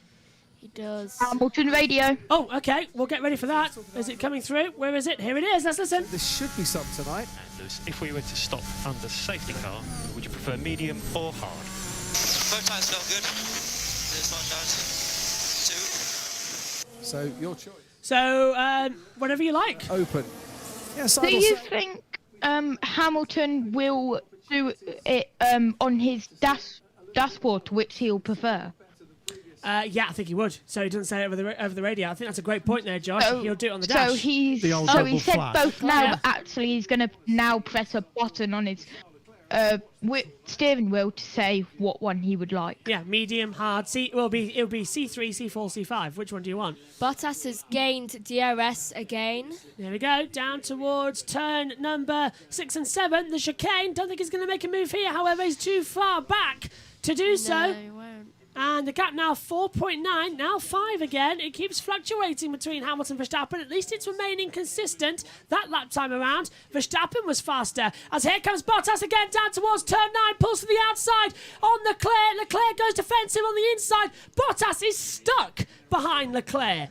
And this is, you would think, would Lewis Hamilton or Max Verstappen get stuck behind Leclerc like this? Why isn't Bottas going for it?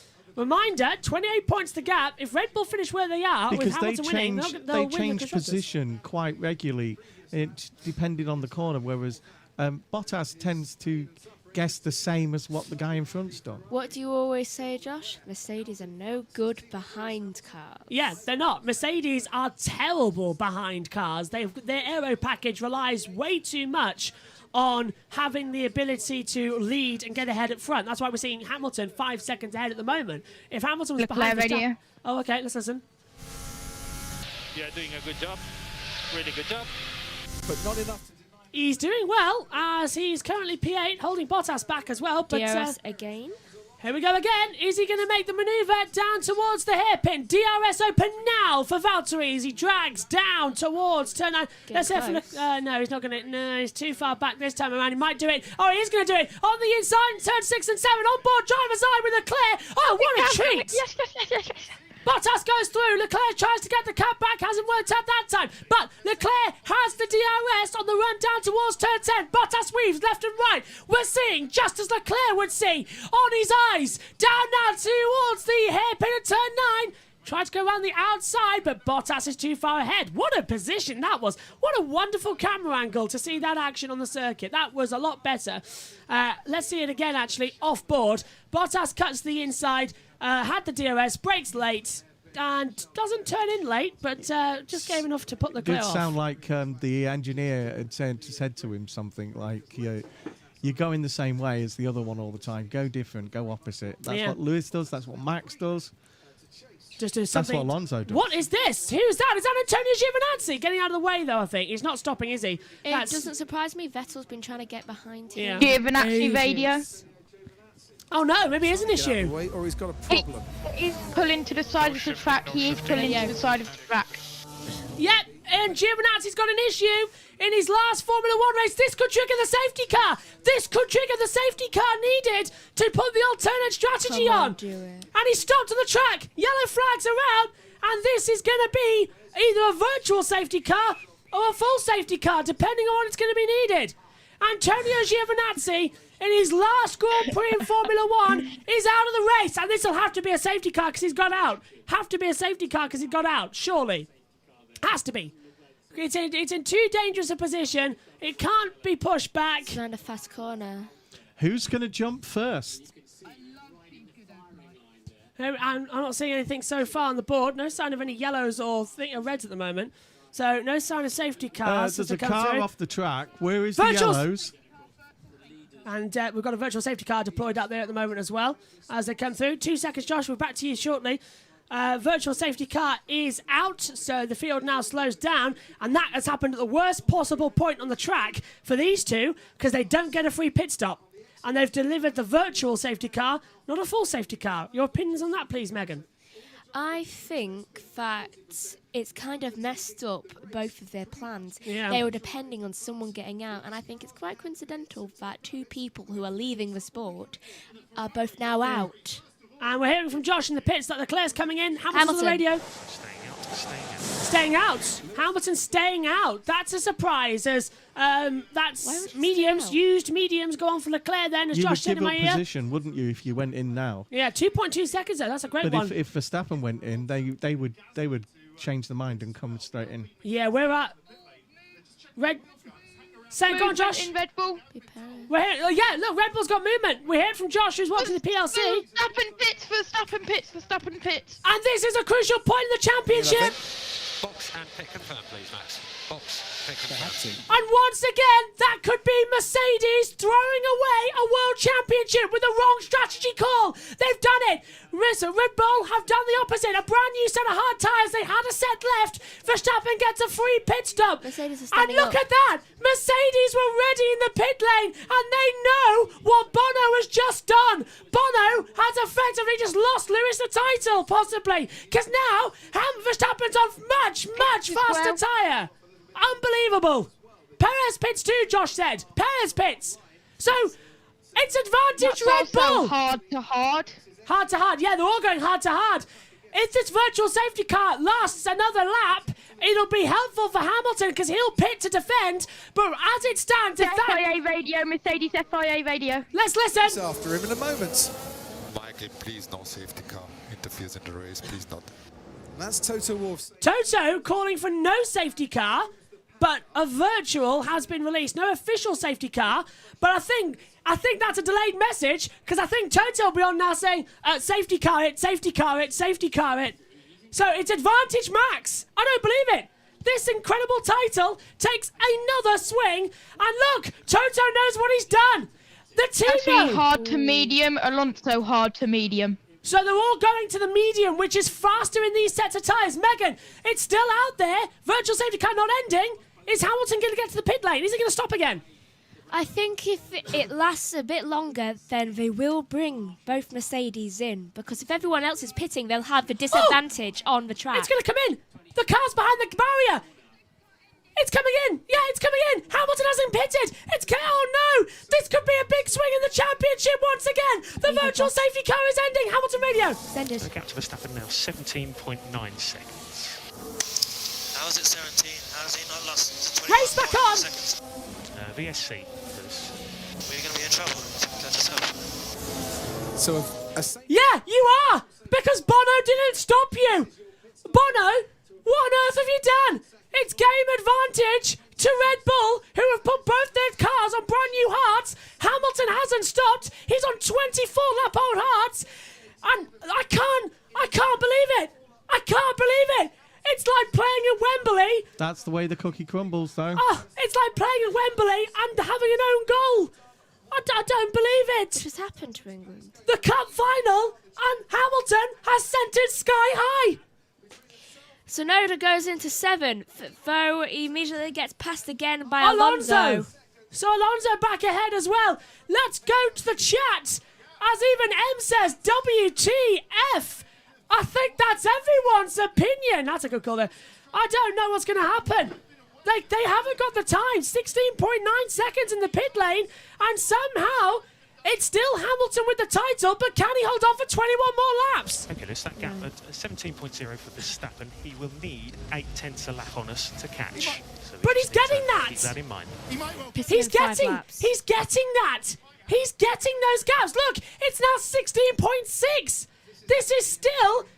Oh, it's going to be the last lap. Oh, my God. You wanted a photo finish. If this title is just delivering more and more. Get fastest lap. And that is now advantage for Verstappen in terms of the points-paying positions.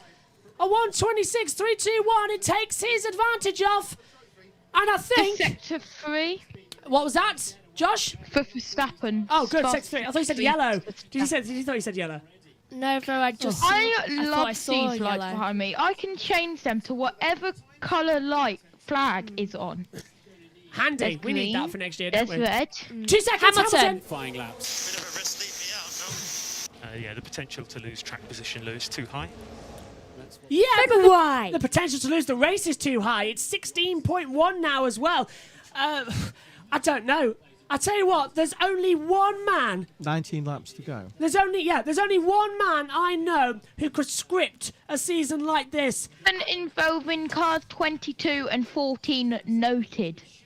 There's only one man I know who could script a season like this, have a twist and turn in every single race of the year, and that is the late, great Murray Walker. He's up there right now, and he has become one of the racing gods. That is for sure. He has planned this season perfectly. Well done, Murray. Unbelievable. Unbelievable. Here's the incident on replay, which has been noted by the stewards. So this is Alonso going around the outside. Tsunoda was moving in the braking zone there. Megan, what's your opinion on that? Alonso was just driving. And Tsunoda, oh, yeah, he cut back. Alonso. Yeah, he tried to push me off. I was in front. Yeah, that incident between Tsunoda and Alonso, no investigation necessary deemed by the stewards. And that's Alonso forcing him off the track. Well, they've kept it consistent because Max Doing did, a Max. Yeah, Max did that earlier and there was no investigation necessary. So thanks for that then, Josh. Out there on the track at the moment as they keep coming through. As this is Tsunoda's on board then. He went right round the outside. That was a great move actually from Yuki to get through there on Fernando. 15.7. It's changing again. It's getting faster and faster. It's swapping. It's changing. It's accelerating so much so far.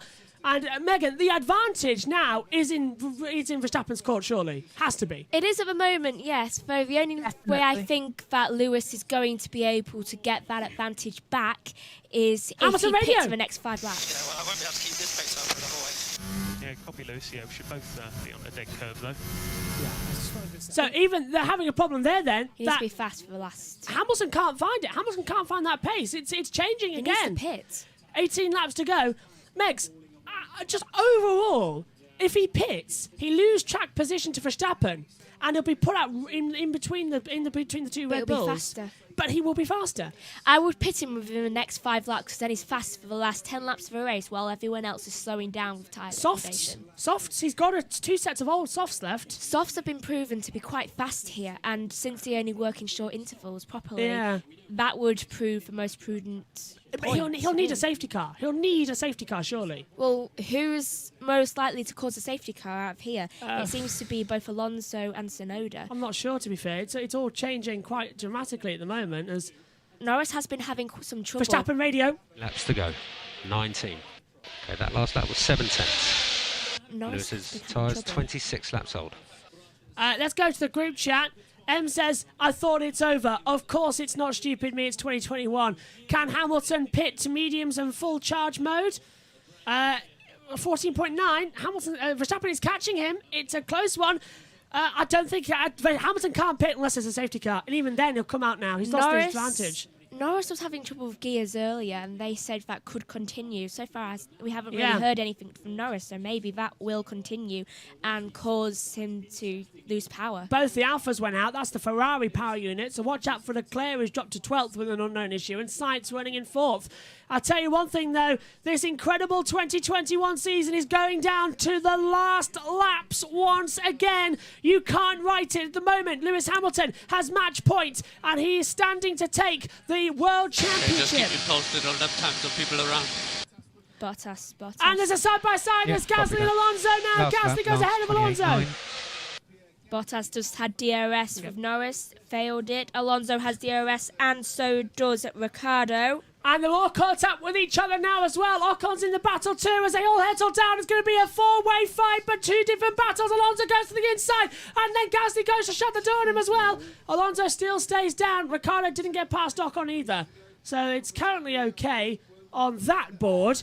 Verstappen sets the fastest first sector, a 17.449. It's getting close now, Dad. Who do you think the title's going to swing to? I think it's just slightly swung to Max there, but it's a long way to go still. You know, third of the race to go, isn't there? Yep, 17 laps, and that's Gasly passing Alonso on just the inside under there. Third. Let's take a look at the battle graphic. Who do you think is going to be the world champion? 56% of you say Max Verstappen. 44% of you say Lewis Hamilton. Coincidence. Yeah. Very convenient. I'm enjoying that, about how close it is on the board. Bottas has got DRS again against Norris. Will he be able to get past? I doubt it. It's too much of a gap between them. Even if he tried to, he wouldn't really have much to do since Sainz is 2 seconds ahead of Norris. M says as well, of course, if Bottas is the most likely to make a safety car, yeah, I was betting that Bottas mysteriously has a brake failure and causes a safety car. M's done quite a few. Yeah, M says soft is around 13 to 18, that's how I remember, but Perez can do that in 23 laps. Yeah, Red Bull had the longer pace this weekend as well. And Humperdinck says M thanks as well. DRS, Ocon, Ricciardo. Oh, that battle's still brewing on then as well. Let's switch to the driver tracker. Look at this. 6 tenths, 8 tenths, 4 tenths, 3 tenths. It's closing up. Humperdinck says Hamilton really should pit soon as well. It's game on in the title fight. Anything can happen. I don't think he can at the moment. No, he needs can't. to pit in the next 2 laps. He'll lose the advantage to Max, vibration though. levels are okay. It doesn't matter. If he pits now, then he's faster at the end. The longer they go without stopping it, the longer it goes, they've just got to take it to the end of the race. If he can do another 7 laps, he can go in and put softs on. Yeah, but there'll have to be a safety car. There'll have to be a safety car or a virtual safety car, something along that manner. Will go out. And Megan, we're coming up to passing 90% distance. So that might red flag it not continue because you're going to risk these two on a restart. With a winner-takes-all situation on the line, they'll run into each other. They did run into each other on the first start down at turn 6 and 7. Exactly, I don't want to see them on another start. 15 laps to go, and that's the first visual we've seen of Hamilton and Verstappen with each other. As it's 14 seconds at the moment, it's really close now. As we see Bottas closing in the back now. He's got the DRS to try and get past Lando Norris. He's harvesting a lot of energy, is Lando. Maybe that gearbox is having a little bit more of an effect than we thought earlier on. But how easy is Bottas going to get ahead here, Lando? Let's see what the shift's like. It looks like Lando might be okay. What you're doing is very good for He's tires. just outside of range. You can stay there, slightly improving your pace as you're doing. You're doing a really good job. Bottas thought of a manoeuvre, didn't go for it because Lando is defending the inside attack from Checo. It's a long way for Hamilton to go. It's a long way to Chippenori. That's what they basically should have been told as they come through. Hamilton, though, taking these tyres. He's trying to make it 8 ways to Sunday. Max Verstappen, however, trying to pass the Dutchies on the left-hand side was turn 1's manoeuvre. I'll keep them coming. I've got them all the winner ready. takes it all. Yeah, Alba's out there as well. The winner takes it all. Don't sing! No. As they come through, I got away with it last week because We Are the Champions is actually free to use, but yes. I can't get away with ABBA. As they come through, Hamilton Radio. Yeah, we've got a group of 4 cars ahead who are battling. Yeah, look, Leclerc, Ricciardo, Ocon, Alonso, Gasly's involved in that too. Let's open up that driver tracker fully because I swear we're missing some. There we go. We were missing some. Yes, we have copyright still. We have to stop in LIPO for a few laps. You can stop in LIPO. Bottas is DRS. Have you found out if Super Max is available to use? I can't use it. Yeah, it's copyrighted. Please follow instruction, Nikki. Follow A lot of things are hang on. copyrighted. Latifi was told to follow instruction and he hasn't, and that I think was to lapped cars. I'm not too sure. Yeah, Supermax is copyrighted. So can't use it. I did look and I can't use it, which is really annoying. I could have told you it was copyrighted. Yeah, which is a shame. The pit stop boys. Synthol sent me the new one they've done, which is Supermax is a champion. Right now, it could be 13.9 seconds. The gap at the moment there is Hamilton, and Hamilton's going to hit traffic. That's going to bring that gap down between the two, and they're still fighting with each other. It's game on. He needs to pit. Yeah, it's game on now. Lewis is also going to get through that traffic before Max. I'm not too sure. They're all battling for position here. They might not take it as quickly as they might like it. Blue flag has gone out for Stroll. And that is not in this battle. That's Verstappen. Where's the pit lane on this thing? 9. Yeah. He needs to go in there now. No, he won't pit. He can't. 13.9. He's lost his track position. Hamilton. He needs to. It doesn't matter if it's 13.9. He needs to pit now. First of all, his tyres have gone way too long. Second of all, if he doesn't pit now, then he may lose it. He's caught them. He's caught this battle behind as well, look. Leclerc, Ricciardo, Ocon and Alonso. You can see it on the driver tracker. He's caught this battle. And now the pressure's on. 13.6 seconds. How quickly can Hamilton get ahead on tyres that are 32 lap old compared to Verstappen's 9 lap old tyres? I think it'll be a last 3 lap thing between Verstappen and Hamilton. 13 laps to go. It's still been a very tense race, admit it. Everybody's a little bit tense. I I'm always tense. This just increases it. Yeah, this increases the battle. It increases the situation as well as they come through. Hamilton, there's Verstappen, look. There's a straight difference. Remember how quickly... Which axle, please, in turn 9? Front right. That's Gasly with the front right. Remember how quickly Verstappen caught Hamilton when Perez and him were fighting over those 2 laps. He got 10 seconds down in 2 laps. Hamilton's got to pass 4 cars in a row here. Don't know, and Alonso is one of them. Alonso is on the side of Max. Alonso's on the side of Max. Go on, Josh. If We Are the Champion is not copyrighted, then you can use that at the I sung it earlier. 13 laps. I sung it earlier. Yeah. Still, Oh, let's no. not just. Oh yeah, and talking about that, Megan, I am going to have to give you a 10-second penalty, but it Why? doesn't even do anything because you were last anyway. Last with Oh, what? making contact with hitting me at the back of the commentator challenge. Oh, it doesn't matter. I hit him all the time. It doesn't matter. Our driver tracker's frozen up in the box, and so And I'm him also yesterday. giving you a reprimand for driving. we've lost all. I don't drive anyway. We've lost. Lock him out of nowhere. That's Hamilton getting through the traffic now. Hamilton taking through the traffic. He's got through the first 2. We've lost our. Oh, there you go. Our He's driver coming up tracker's to back. Alonso next. But our timing screw's down. Past Leclerc, past Ricciardo. Now he's coming up to Ocon and Alonso. We have our timing screens back. As you can see, they're all being lapped now. The top 10, the only ones left on this lead lap. Verstappen is only just got ahead of... Oh, Vettel. He's behind. He's passing Vettel. 13.9, 13.3. Pitching. I think Lewis might... I tell you what, though. Lewis might just have this. The longer that Verstappen's not getting up, might just have it. Raikkonen, driver of the day so far. It worked. Everybody's been saying vote for Kimi Raikkonen as driver of the day on the last one, and so far it's working. Great. That's on his goodbye. Oh, that's brilliant. I'd have voted for him. Also, I would have. Let's just agree not to sing he's a because I'm legend. not taking any risks. It's all getting tense now, isn't It's it? like with the Christmas songs. Lewis? Yeah. Lewis. Video. Ignore the dash. Ignore the dash. At this stage. He's got warnings on his dash. The tyre warnings coming up. Oh, I wonder why. He's done 34 laps on those hard tyres at Past the moment. Alonso. Alonso let him through. That was Ocon. Ocon, was When it? I tell Yeah. people to pit, you pit. Here's Because the- look yeah. what happened to Bottas last time I told him to pit. There's the driver tracker catching up with himself. Look, yeah, he's past Ocon. Alonso is now the next driver ahead. And Alonso's on the side of Max here. I don't think he'll make trouble, but I don't think Alonso will give him through that quickly.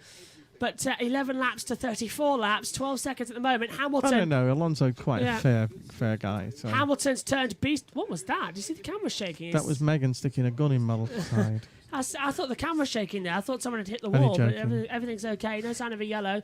As they come back through as well. There's Verstappen. And I think now, with 11 laps to go, is Verstappen feeling the title just slipping away?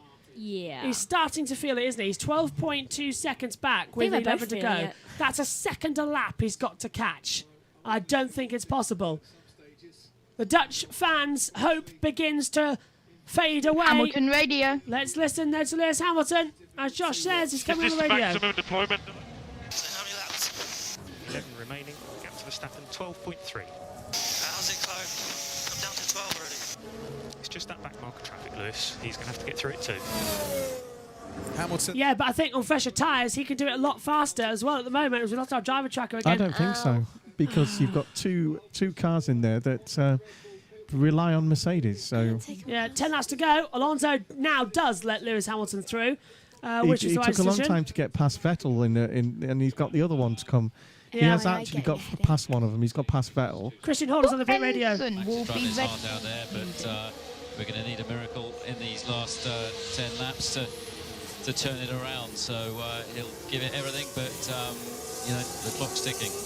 Really is. The clock is ticking as well. He's got to put up with it. 12.3 seconds. And our driver tracker, as you can see, has frozen up here in the comms box, as well as our information. It's not working, but this is Bottas going for a move on Lando Norris and still not working between each other. Let's switch back to the main camera while the driver trackers stop working. It's lap 48 of 58 as well. Now it's lap 49 of 58. Our lap timer has also stopped, so everything's stopped at the moment. For up in the box. constructors, Lewis only has to come first or second, and they've won. Yeah. The constructors. Yeah, not that far at all. A So it doesn't McLaren pits. It's Lando. Lando's in the pit lane. So Lando Norris comes into the pit lane then as well. This will be for soft tyres. So it's a 2-stopper for Lando. It'll have to be for softs. For mediums. Oh. Mediums. That's a surprise. I won't be surprised if it kept him in. Lando has got a brand new set of mediums left, and that's the tyres he's got onto at the moment. It is lap 50 of 58. Our timing monitor has stopped at the moment. We've got no access to a driver tracker or the timing tower being correct. It's nearly coming back to life. So bear with us. Hamilton radio. Okay, let's listen to Hamilton then. He's coming on the radio. If he does, team radio. And we've seen Norris with a front left puncture, so just be careful on the curves. Norris had a front left puncture, Lando's Ted. problems were sorted from early on. He was just being told on the radio to be careful about deployment, but that's just an energy recovery, a hybrid system, a bit of advice from his engineers. But these curbs, Pirelli were worried about them coming here because they're aggressive, like they're aggressive in Qatar, where we saw some front left punctures. Yeah, it's the same part of the track. Looks fine. I did mention I knew something was wrong with Norris. Literally every single timing screen I have got is down right now. Yeah, same here. We've lost our timings up in the box. Every timing monitor has blown.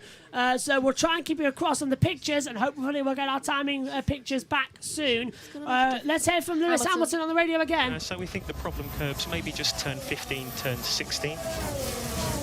And that was a slow puncture then for Lando Norris, but it's game on as to what's going to happen next. Everything's gone off then up here in the comms box. Just the normal twists and turns of this season. Yeah. No, I thought it'd come back then. It hasn't. Our FOM tracker is down. Our iPad's down, and our FOM pictures are down, and every driver tracker seems to have gone off. So we're flying blind up here in the comms box. Which I don't like to do because I am an analyst. Well, hopefully... What engine will Red Bull and AlphaTauri and everyone else who uses Honda? Because it's Honda's last. Honda. They've got their own power unit coming next year on the back of Honda. It'll be the Red Bull power unit. Leaving? Yeah, Honda's leaving the end of this race. This is their last one. But Red Bull have got their own power unit. For 2 years, Honda staff, some of the Honda staff will work remain. with them, yeah. They bought their engine place. Yeah.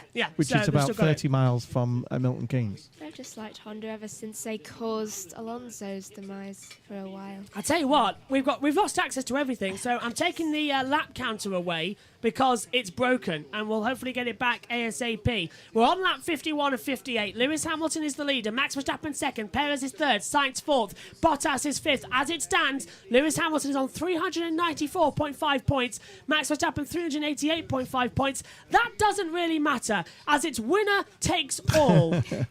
It's closing up now. 12 point. I can't even tell you the gap because we haven't got it up here in the comms box. So I don't even think FOM's got it. I think FOM have had an issue because you notice it's not on their timing tower at the moment. So I can't tell you what the gap is at the moment because we haven't got it. So stay with us 11 seconds. 11.017. 11.1 now. There we go. We've got it back up. So if they've got it back, hopefully ours will return to operation quite soon up here in the box. 11.1 seconds as Verstappen now hitting that traffic that Lewis had a couple laps ago of Leclerc, Ricciardo, Ocon, Alonso as well. That 12-9 battle, the four cars. Advantage definitely now swinging back to Hamilton. But that's what M says as well. Yeah, with punctures on its way though. 40%. It's crucial. Let's go to the chat. Humperdinck says, well, Ham is really good on time management. He is.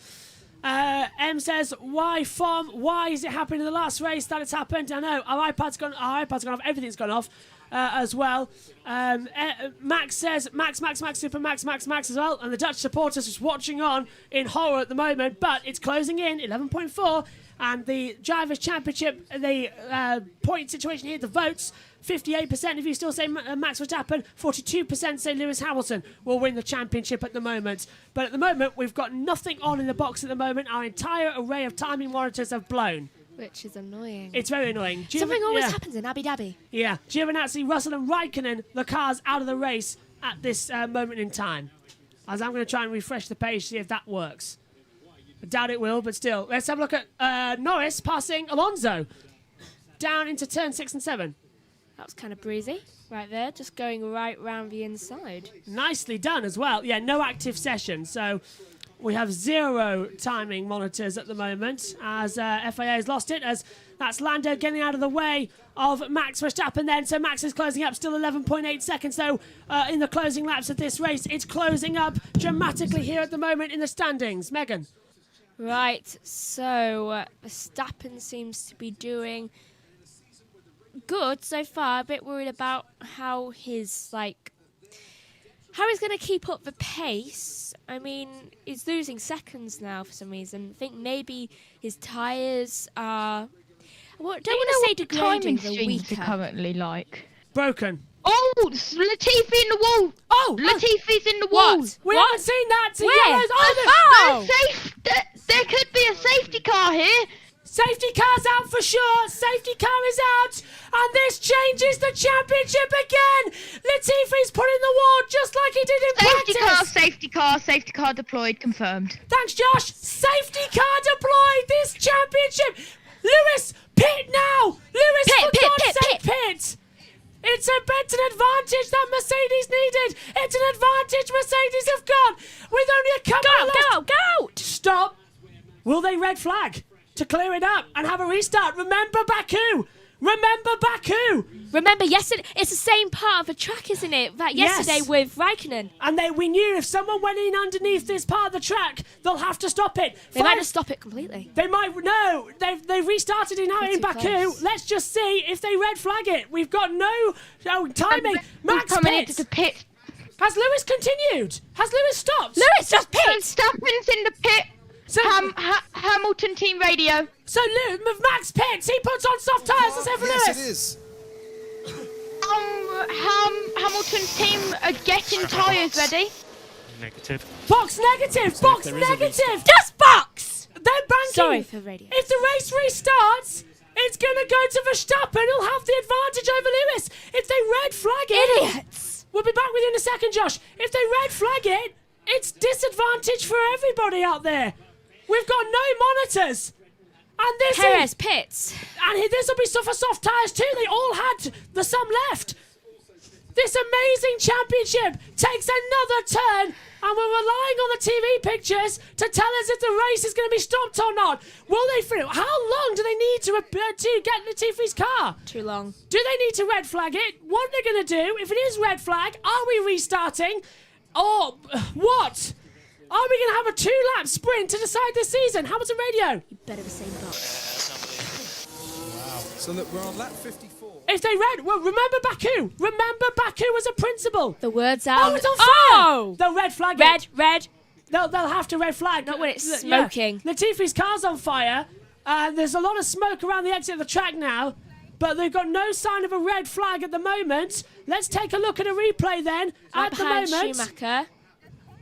So this is a Schumacher around the outside, gets on side by side, they touch wheel to wheel, and that is just the slightest of contact. I wonder if it damaged a brake disc on the clear. He was on the curb though. I bet he had a puncture. I bet you he had a puncture. That's a close one. That's a very, very close one. Let's take a look round now in this.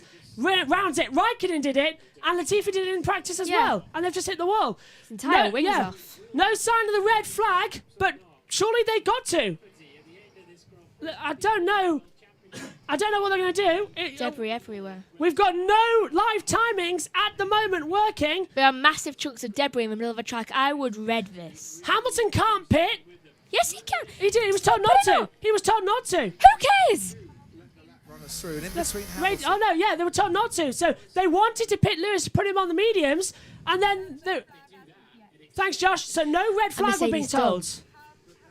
Yeah. Okay, so Hamilton's coming on the radio. Safety car is keeping the field out. Interfering in play. What's the situation? So, situation is, Verstappen has pitted. He had a free pit stop.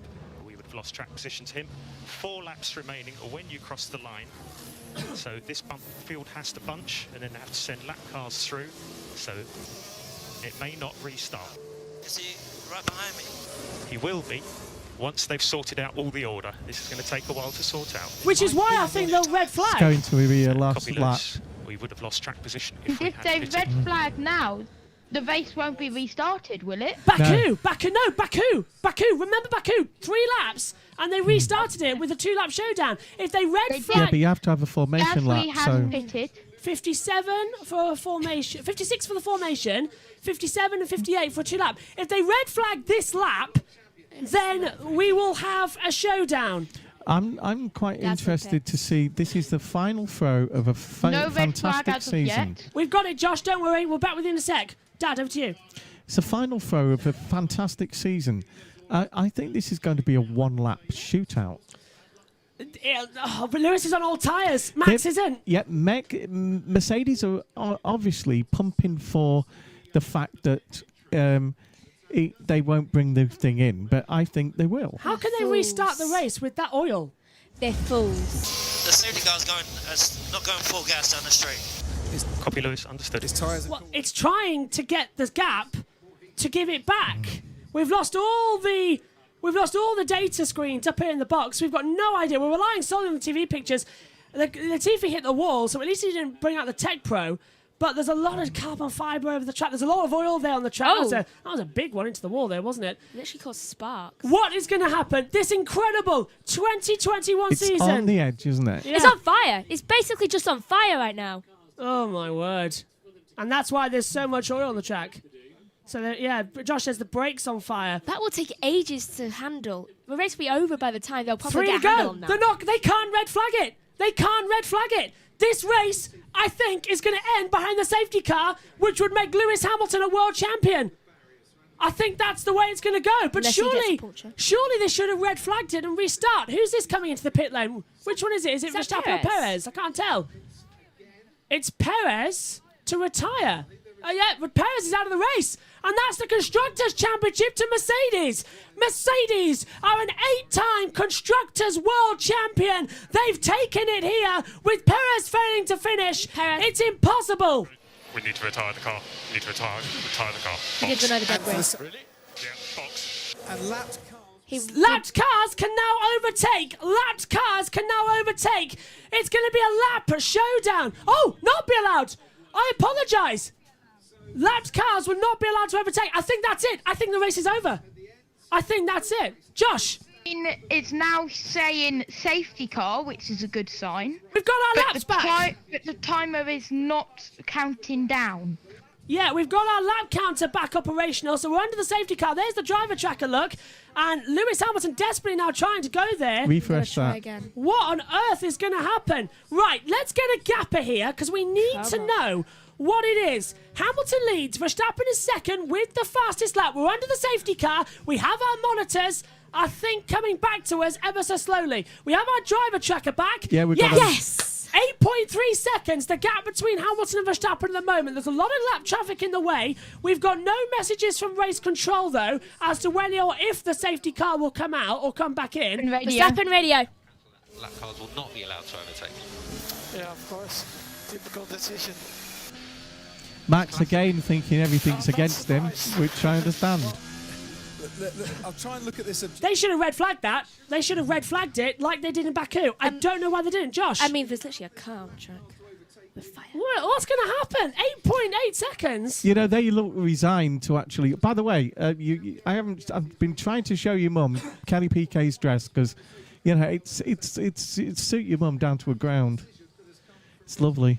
No, so lap cars won't overtake. I think that's the fashion thing because we're a bit worried here about the outcome of this race. 2 laps to go, and I don't know what is going to happen. The best season in Formula One is dying in a whimper. And that is because of Michael Masi. Perez is out. It's a hard job Michael's had to do today. Perez falls behind Vettel outside of the points. Mercedes. Radio with Red Bull. Right, okay, let's... I don't believe it. You don't believe it. I can't believe it. Josh, are we back on? I think Max is going to win. Yes. Thanks, Josh. The green flag is out. The race is back on for one more lap. This incredible season goes down to the last lap. Go. The last lap. Hamilton gets a good run. Verstappen's going to go with him. Which way are they going to go? Down now in the last couple of corners. Hamilton is defending. There is no DRS. Verstappen's going to have to do this by all his might.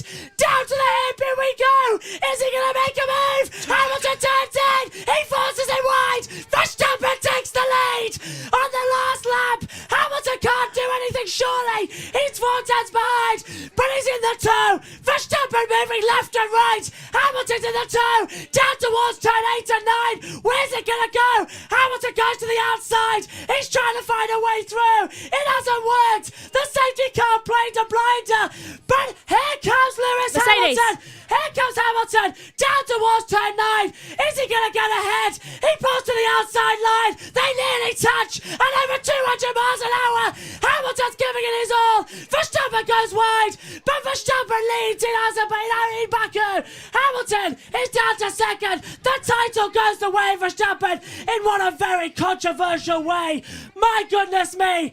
The stewards will be giving this one hell. Hamilton cheated out of a world championship. Max Verstappen, in the most crazy season of all, exits the last corner and is the 2021 world champion. Lewis Hamilton denied to be the king of the 8. Red Bull get their first drivers' championship since 2013, and Max Verstappen is the 2021 world champion in the most dramatic and controversial showdown I have ever seen in my life. I think it's fabulous. Oh my God!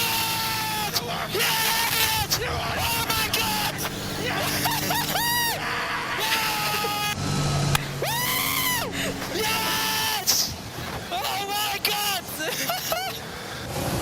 Sit down. And I've got to stop because I've got a lump in my throat. This will end in the stewards and then the court. Let's hear from Lewis Hamilton. This is not done yet. This is not done yet because Played every card Mercedes they won't could. be happy. A last lap showdown. A last lap He safety was alongside. car. He was alongside, and at stake things. You know, Mercedes. This will end up in the court.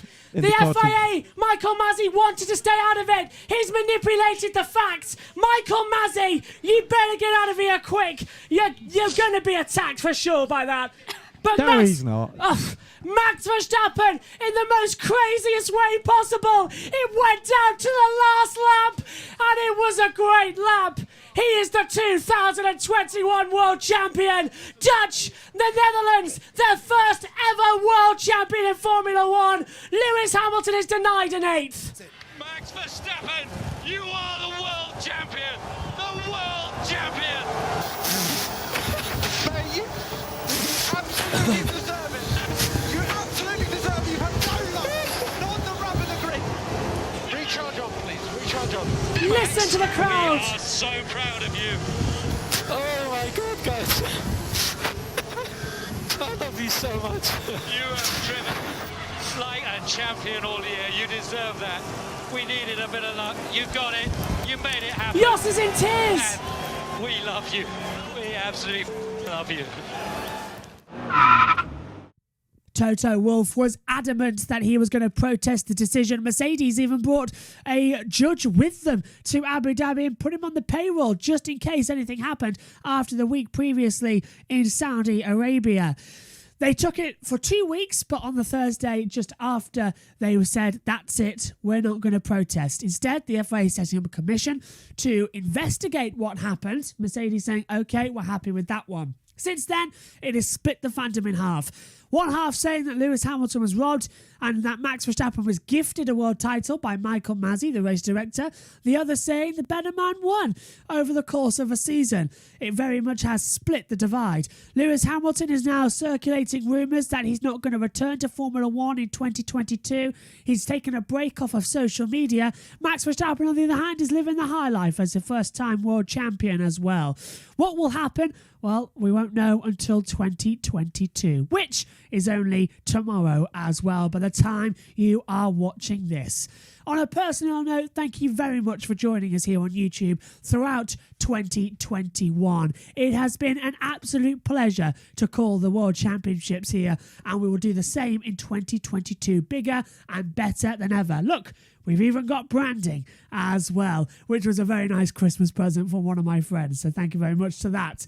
Thank you, everybody, for watching in 2021, and we will see you bright and early in 2022. Formula E kicks things off at the end of January, but for now, I hope you've had a very Merry Christmas, and for everybody here on the YouTube channel, Happy New Year. Good night to you all. And De Vries has got to get through again here as well. It's all still to play for. Blomqvist goes up into 10th place, and Burch's going to try and spoil it. But it is going to be the championship run. Out of the last corner, Norman Nato wins for the first ever time in Formula E. But across the line, Roland second, Van Dorn third. But the Season 7 ABB FIA Formula E World Champion, Nick De Vries, is the World Champion for 2021. And a driver who chose Formula E over Formula 1 is now champion of the world. We're into the last sector now. It's all 6 tenths between them. It doesn't look like it's going to be changing as well. Into the last corner, the checkered flags await. Colton Herta is the winner of Long Beach, but the 2021 NTT Data IndyCar champion is Spain's Alexander Palou, who finishes 4th and is champion. Thank you. Good, amazing team. Thank you so much. And it's Jamie Chadwick has now won £500,000. Yeah, 500,000 times. So Jamie Chadwick crosses the line to take her second championship, and there's also a yellow in Sector 1. Don't know why that's there. It seems to be a habit recently. The field just circulating now out of the last couple of corners. We'll go back to Josh in a second as well as we go full screen picture. Josh Cook wins round 29, but the 2021 QuidFit British Touring Car Champion for a third time is Ashley Sutton. He is the QuidFit British Touring Car Champion, and you have never seen a more composed season drive ever.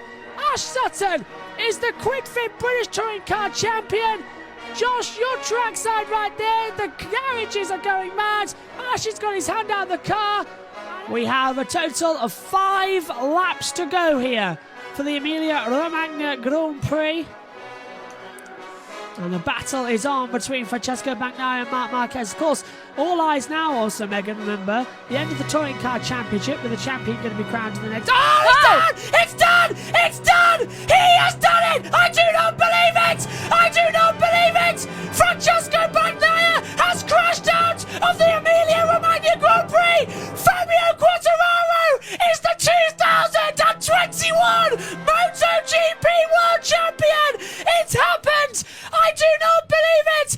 The commentators cursed, you may say, but we talked about it, might do it, at exactly the same corner as Jack Miller, with Quartararo going onto the podium. The gap becomes 60 with only 50. Oliveira's crashed out as well. I think there's oil down. Oliveira's crashed at the same point. I think there's oil down. They might stop it. It doesn't matter. It's a Repsol Honda 1-2, but you are looking at the new world champion. Fabio Quartararo is the 2021 MotoGP champion with 4 laps to go. Talk us through it. The green flag is out. The race is back on for one more lap. This incredible season goes down to the last lap. Go, go, go. The last lap, Hamilton gets a good run. Verstappen's going to go with him. Which way are they going to go? Down now in the last couple of corners. Hamilton is defending. There is no DRS. Verstappen's going to have to do this by all his might.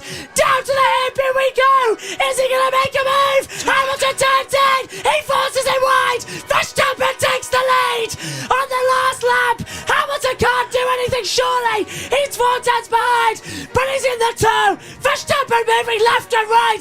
Hamilton's in the toe. Down towards turn 8 and 9. Where's it going to go? Hamilton goes to the outside. He's trying to find a way through. It hasn't worked. The safety car played a blinder, but here comes Lewis Hamilton. Here comes Hamilton down towards turn 9. Is he going to get ahead? He pulls to the outside line. They nearly touch at over 200 miles an hour. Hamilton's giving it his all. Verstappen driver goes wide, but Verstappen leads in Azerbaijan in Baku. Hamilton is down to second. The title goes the way of Verstappen in what a very controversial way. My goodness me, the stewards will be giving this one hell. Hamilton cheated out of a world championship. Max Verstappen, in the most crazy season of all, exits the last corner and is the 2021 world champion. Lewis Hamilton denied to be the king of the 8. Red Bull get their first drivers' championship since 2013, and Max Verstappen is the 2021 world champion in the most dramatic and controversial showdown I have ever seen in my life.